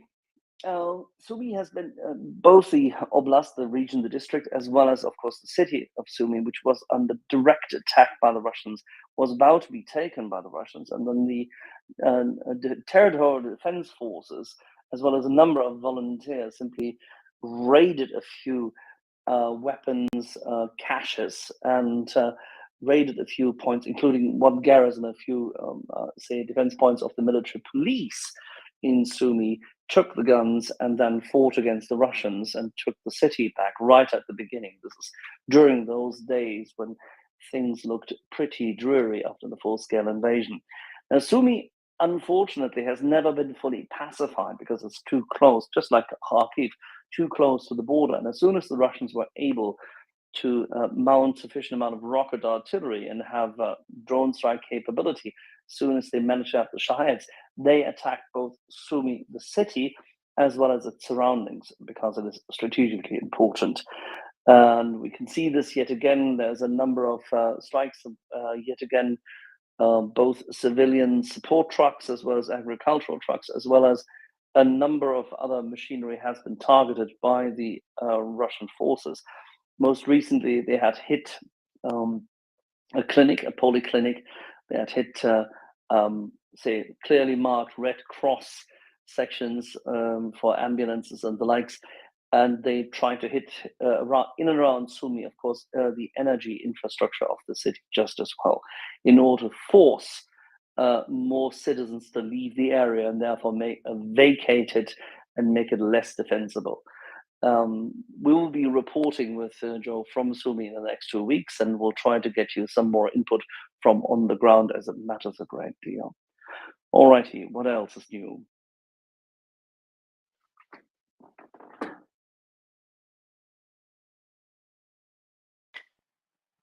It seems I've talked. I mean, our friend Chuck will be back because he's just getting a belated cake. So he'll be back in just about a few minutes. In the meantime, I still have Luca and Jenny here with me. And I don't know to what extent we can prolong this discussion, because Chuck and I had 2 more things prepared, which I don't want to start unless he's here. Right here, we had another Russian missile attack. By the way, this evening on Dnipro, Russians hit Dnipro, or formerly Dnipropetrovsk, very important industrial location in the center of Ukraine, extremely well defended as well. But the Russians yet again managed to levy one cruise missile into the area, into the city of Dnipro in one of the suburbs, and injured more than a dozen people and killed at least one teenager, 15-year-old. That happened this evening. And President Zelensky, in his speech this evening, made the same kind of statement as we highlighted here as well, for that, that the attack on Israel is eerily familiar to Ukraine. As he said, we in Ukraine know very well the horror. And yeah, well, if you look at the number of hits, which in our case, Ukraine has sustained day by day in recent weeks and months, you can easily compare this to what Israel had to suffer last night with 300 Shaheds and missiles attacking Israel. 1 second.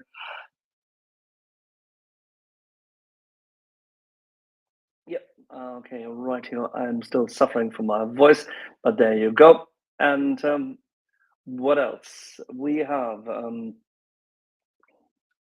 currently, I'm still looking at the administration's escapist arguments, which are piling through. Let me have a look. I'm not going to repeat all the things which we've been discussing already over the past 72 hours here in quite some detail. So people who are sending me currently stuff, please spare me with this, because that's already covered and done and dusted with. At the same time, I can see that the US media has woken up to the fact that there are similarities between Israel and Ukraine, and both of them being attacked. Let's hope that this bodes well for people to understand a little bit better as to what is going on. German government is still incapacitated, whilst they've managed to send whilst they have managed to commit one Patriot battery yet again, and this obviously will be delivered very, very quickly. At the same time, the Chancellor is still on an appeasement mission in China, and has taken care of that appeasement mission in China. He still evidently hasn't quite understood how to deal with an adversary in that regard. So there you go. I can see Chuck is already amongst our listeners. I'll try to get him back up here in a second. Hold on a second. And I presume he will have people singing in the background at the same time.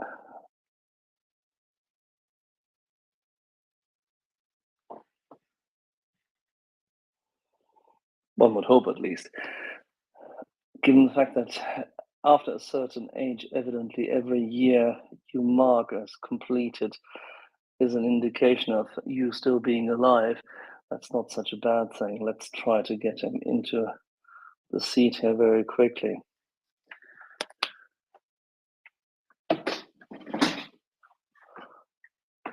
Monsieur LeChuck, you just need to accept the co-host invite, and then we'll have you back up here. I think I am back up, and actually, you were right. That was an unscheduled interruption with a birthday cake for me. So Did you have to blow out all 17 candles? I absolutely did. So if you were ever in a studio and somebody walks up to you with a birthday cake, you have to participate. So I'm glad to be back, and you can still hear the party in the background, I think. Well, you just hand out drinks to them, and we continue in the meantime. That's just what I have done. So if you hear breaking furniture and yelling and screaming in the background, it's okay. It's only an Irish family having a birthday. That is only half as lively as a wake, right? Yes, it's just about dead even with a wake, except the wakes invariably end with somebody crying in the front yard with a black eye. I believe that's called Shanty Irish. Before you left, I had, or whilst you were dropping off into a cake, I had just highlighted the various areas of the battlefield from Kupiansk through Kremina down to the Donbass, as well as to briefly touching upon the lodgements on the bank and Kherson, where the Russians can or cannot easily make gains at all, and where they've had it hard. Where would you expect them to press on further? Would they have to continue their work at the Donbass, where they can move a little bit better, because their tanks and their troops in Kremina and Kupiansk are not making much progress at the moment, right? Yes, and there's one place that just popped onto my radar, which is the Orhiv salient. I'll get a map up, I think, later this afternoon. But the latest information appears the Russians are making a play for the little town of Robatne, which is down the TO408 from the town of Orhiv. I don't have the latest information, but I do have the contact reports. So the Russians are making a play for that. And again, there's a large bite out of the Russian lines there south of Orhiv that has been in the hands of the Ukrainians for about a year now. This is a concerted attack, though, on the Russians, on behalf of the Russians, up again the axis of combat here. This is a fight along the TO408 for the TO408 and the ground line of communication for both sides, one coming from the north and one coming from the south. So we'll have to see. And Robatny is not a very large place. It is a village, but the name will be familiar to everyone because this has been a point of contact for a very long time. And this is, of course, essentially the southern front. This is where Ukraine last year made substantial attacks and fought for every inch, and had to deal with very, very deeply entrenched minefields and defense positions of the Russians, but at the same time not having the tools for it. No, they did not. This was a very, very hard fought conflict for Ukraine. They ran into multiple prepared lines of defense that the Russians had prepared here. There were very great hopes for this thrust initially, where considerable gains were made by the Ukrainians, and this is likely the high watermark for Ukraine of the last the last offensive operation. We'll have to see. The Russians are doing they're doing the smart thing that they are hitting numerous places along the zero line, all the way from Kupiansk down to Vuhledar, and from Vuhledar over to Velika Novosilka. Then, of course, as we go west is the Orkhiv salient, and then farthest to the west actually seems to be the calmest area right now. But make no mistake, the Russians are taking the advantage of the lack of ammunition, and they are pressing as hard as they can.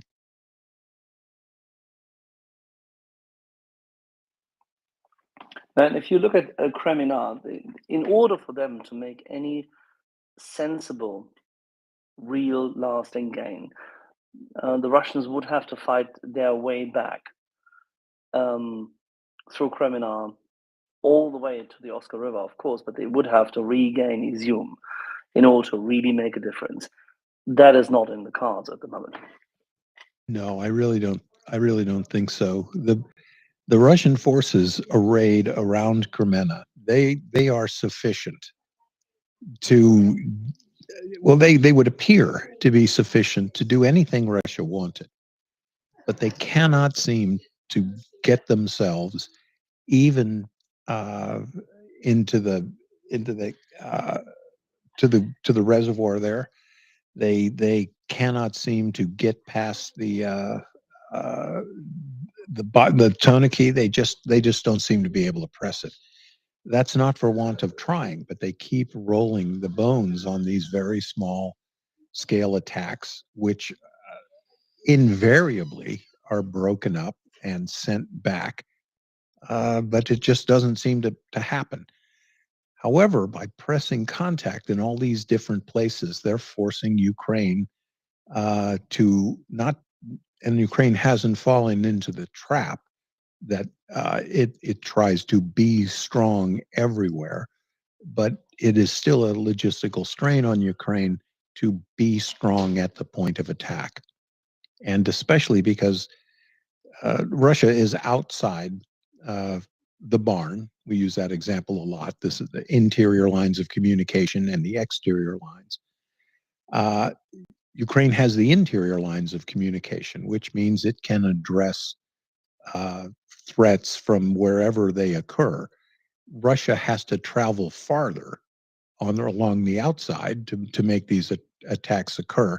But by hitting Ukraine at many different and far separated points of contact, it forces Ukraine into logistic permutations to get its forces to be strong at the point of attack. And eventually that's going to tell on Ukraine. And especially because Washington is, has failed to provide the necessary tools to meet these many-pronged attacks. Now, if they can't make their way across the battlefield to logistically and strategically and logistically relevant targets, what does it tell you about the Russian forces' perspective in the northwest and in the northern part of the Donbass? Well, I keep wondering why do we see these disconnected, sequential, undermanned offensive operations on the part of the Russians? It's dangerous to impart motive to your enemy. It is dangerous to assume you know why the enemy is doing anything. But we've had a couple of telling conversations with combatants from the front, and some of their assessments, I am delighted to say, match some things that I have very strongly suspected. For example, why is it that Russia continues daylight offensive operations against Ukrainian positions, prepared Ukrainian positions, when an attack at night would have a much higher likelihood of succeeding, would be more difficult to defend against, and just is a more de rigueur military move? And for example, Leon from the Alpha Unit, his own assessment is that there isn't enough command bandwidth on the Russian side to put together attacks, night attacks. They indicated as something to do in the daytime. I'd say they're actually about 10 times more complicated.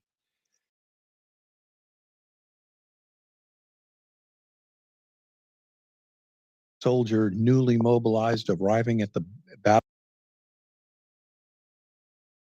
battlefront with 2 weeks of training, your land navigation is not sufficient, right?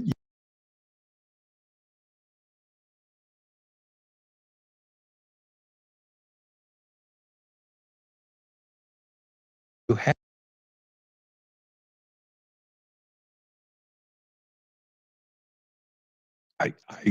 I assess that part of these sort of sequential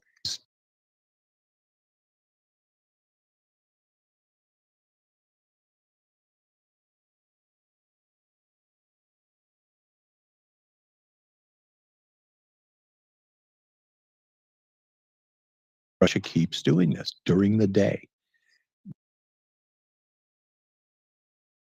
We see the videos every single day of these Russian attacks staged like this in daylight, inadequate force posture. We see them being picked to pieces. First person drones closing in, then we see the artillery putting paid to this effort. The Russians have taken advantage of the fact, though, that Ukrainian artillery, lacking ammunition,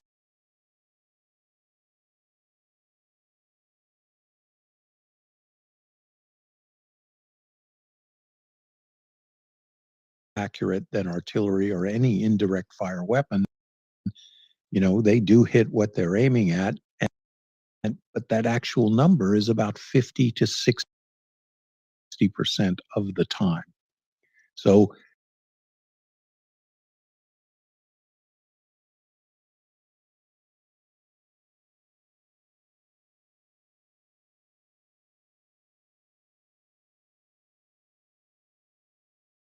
but they, you know, Axel, they're not equal. First person drones are never sufficient to make up volume of fire and degree of effect on target as artillery. And the Russians realize the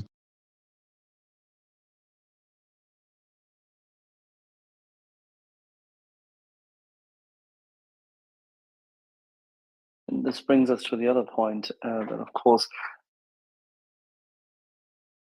the Russians, with their overweight and massive overmatch capacity in terms of surveillance drones, various versions of the Orlan,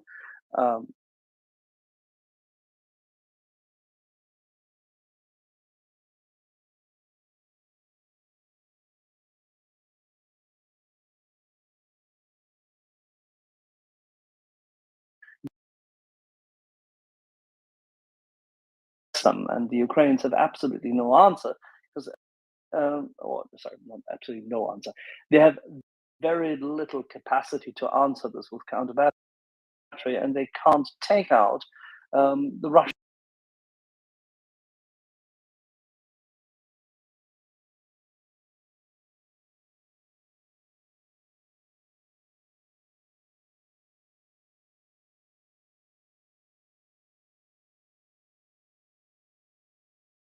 Theory better than around Cremena.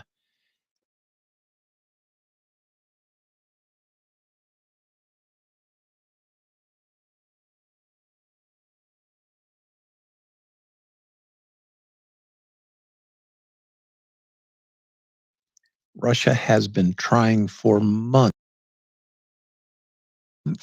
just to project power. About a mile and a half, right? Let's call it 2 miles. They can't get, let's call it 2 miles. They can't get to the reservoir. And this has been going on. I have completely lost track of how many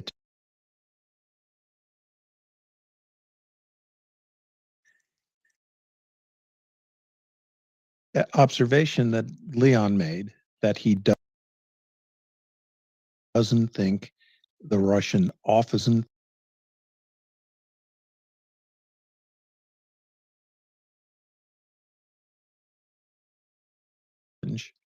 of mounting a assault.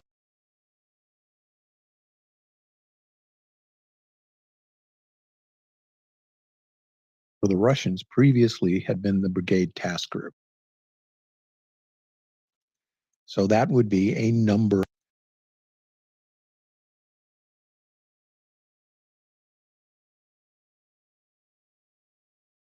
Can be 3, 4, 5. It could be more than that. Companies. And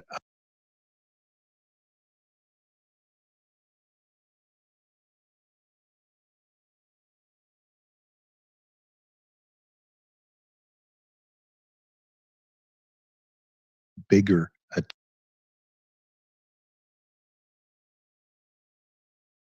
soldiers, they just don't have the training to carry out these attacks.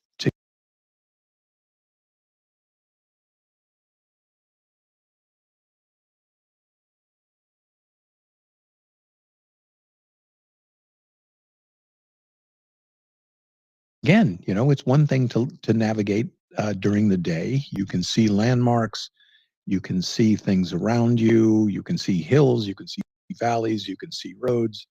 At night, it becomes a much more complex characteristic. You have to walk a compass line. You have to keep pace. But these skills,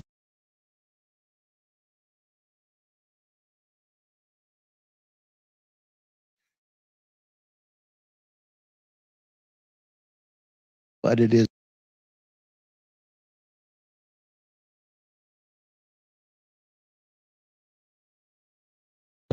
up to the task. And I'm only talking about infantry here. I can only suppose that the other combat arms that are necessary for maneuver warfare, artillery, air defense, armor,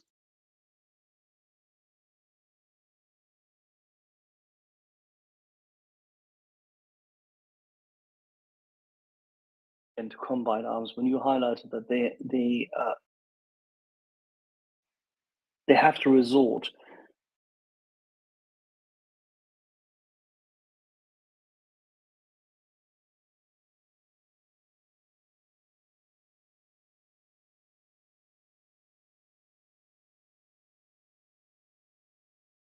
theater command, albeit that they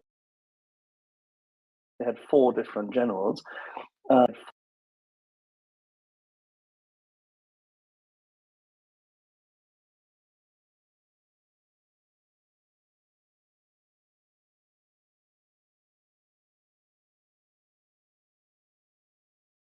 this with Kherson, because the Ukrainian defense in Kherson was badly, and then bad luck comes along with it. But still, at this point in time, there is no indication that they can coordinate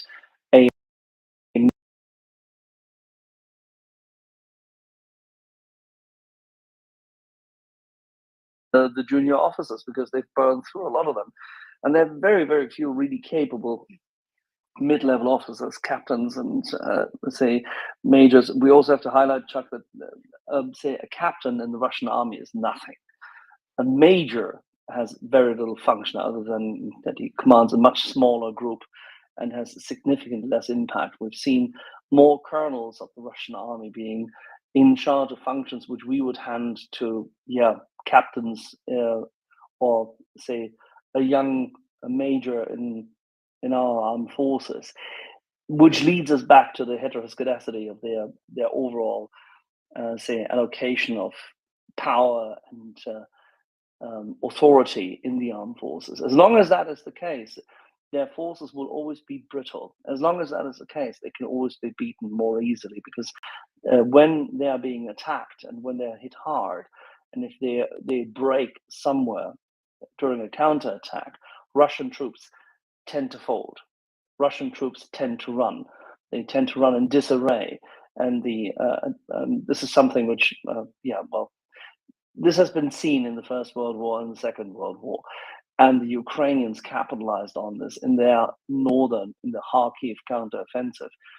They unfortunately didn't have the follow-on force capacity. They could simply not capitalize on this in full. Had they had more mobile forces, which we had failed to give them before, had they had more air cover, which we failed to help them with before, had they had more rocket artillery and precision-guided ammunition to hit the Russians whilst they were, in dissolution, and we failed to give them that before as well, then the Ukrainians could have capitalized a lot more on this one, and they potentially could have gone through Svatove and Starobilsk and changed the battlefield. But this is what the Ukrainians will have to look for in future, and this is what General McRyan highlighted, that 2024, from his perspective, still today, even after all the setbacks and after all the delays, is a year for Ukraine to gather strength and build capacity, build alliances, integrate its logistics chain, its weapon system manufacturing with its Western partners, in order to be able to hit, no matter what comes, no matter what the Americans do, to be able to hit with more capability next year, and then take the Russians on. But Chuck, I think it's fair to say that especially the current White House is a complete failure when it comes to supporting Ukraine to build up more EW, electronic warfare capacity, because we're simply not sharing enough information. And just sending equipment to test in Ukraine, I think that is sick.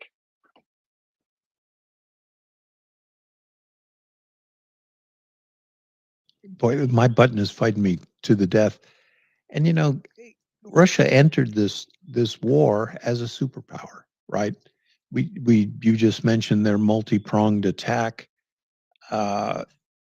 It should have succeeded. It was expected to succeed, but it didn't. We look at all the things that have revealed to be wrong about the Russian military. This graft that has been going on under Putin, the fact that he has raised a generation of military buffoons that is absolutely bereft of leadership. And there is nobody who is going to rise out of that system who's going to be any good. I never want to underestimate the enemy, but this is a liability that is baked into the Russian armed forces. In terms of their air force, this was easy to point to. The fuel that was necessary for training was sold off, so that Russian fighter pilots didn't have anything like the flight time that their NATO counterparts got. And And Axel knows this very well. You first have to master the aircraft. It's a lot like kind of playing the guitar. So you'll learn how to play the guitar, but if you want to stay alive in the business of military aviation, you've got to be Jimi Hendrix. You have got to be a virtuoso with that airplane. Whatever airplane you're flying, you have got to be the freaking best at it. And then you can branch out from there, because that, along with sort of the apex of special operations forces, that's how training intensive that position in the military is. And as you branch out, that same requirement for virtuosity is the same. That if you're an artillery battery commander, if you are a missile battery commander, air defense guy, whatever you are, when you are in hot combat, you have got to be at the peak of your powers.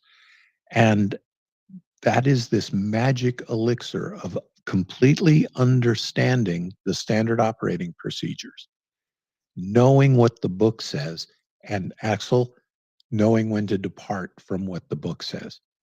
And that's the magic. You can't. You can't if you don't know the book. Right. If you know the book. And I will add one more thing. And you can depart from the book in the SEALs. We have these things called naval warfare publications. You can deviate from the program, but you better win. If you went off the book, you went off script, off reservation. If you come back with a win, good on you. So, and the problem with the Russian military is the only doctrine are orders from above. You go where I tell you to go, when I tell you to go there. You don't do it before, you don't do it after, you don't exceed my orders, you don't underachieve, you don't give me any excuses. You just do what I tell you to do. And you've got a command climate that can't handle, this is the Russians, they cannot handle a dynamic military situation. They're doing the simplest things that they can. Those small scale attacks, nothing's easier in the military than to attack someone else. That's it. That's the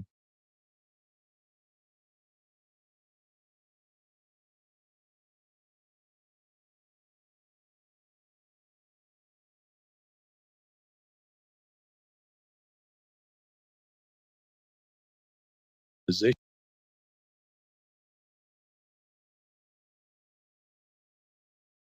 Coalesce around a leader, follow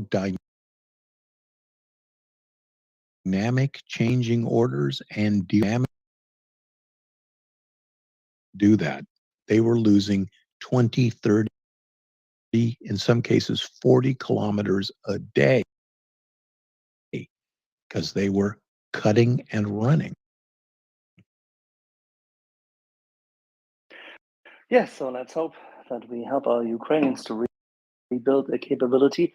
That next time around this opportunity arises, they can capitalize it.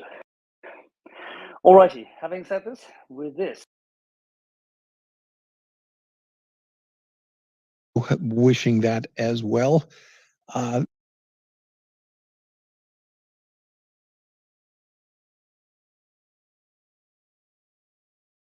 you for a terrific, wonderful show. And you're first out, and I will hang on. thank you very much. Alrighty, have your cake and eat it.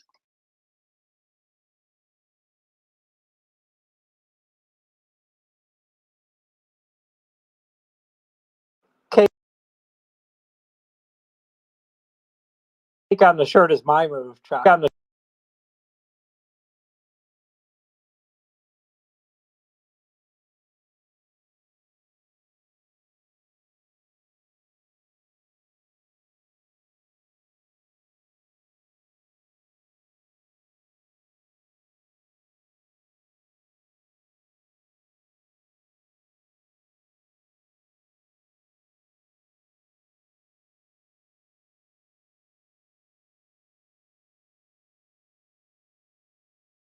Yet in the space, but Let me look again. No, they certainly haven't come up as speakers yet. So let's hang on for just a second with me, Chuck. And Oh, absolutely.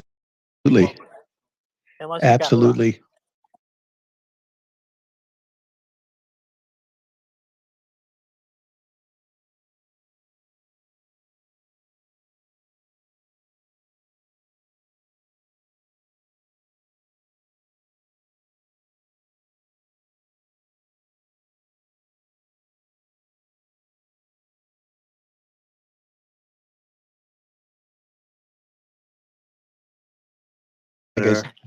Yeah, it doesn't matter. I can't believe I'm this old. I will tell you that. I am 39 isn't that old. Yeah, I wish. If I was an aircraft carrier, folks, they would have made a coral reef out of me.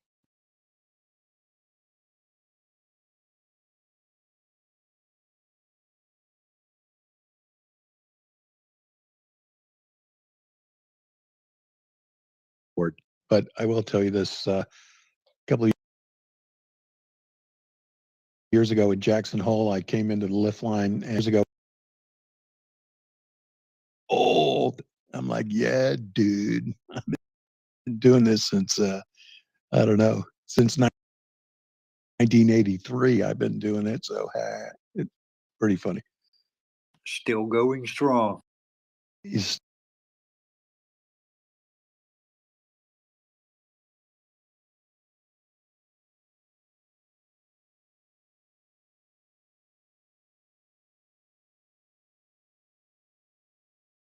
I'm not too far behind you. I keep my age a secret.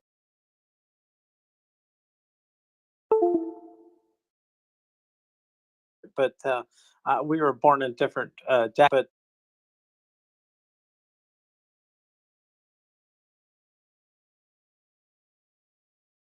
my back does not like to run except on a sandy beach. Then I'm okay. Doesn't bother me then. So it's an argument I can use at the supper table to say we should go to the beach so I can run. Exactly.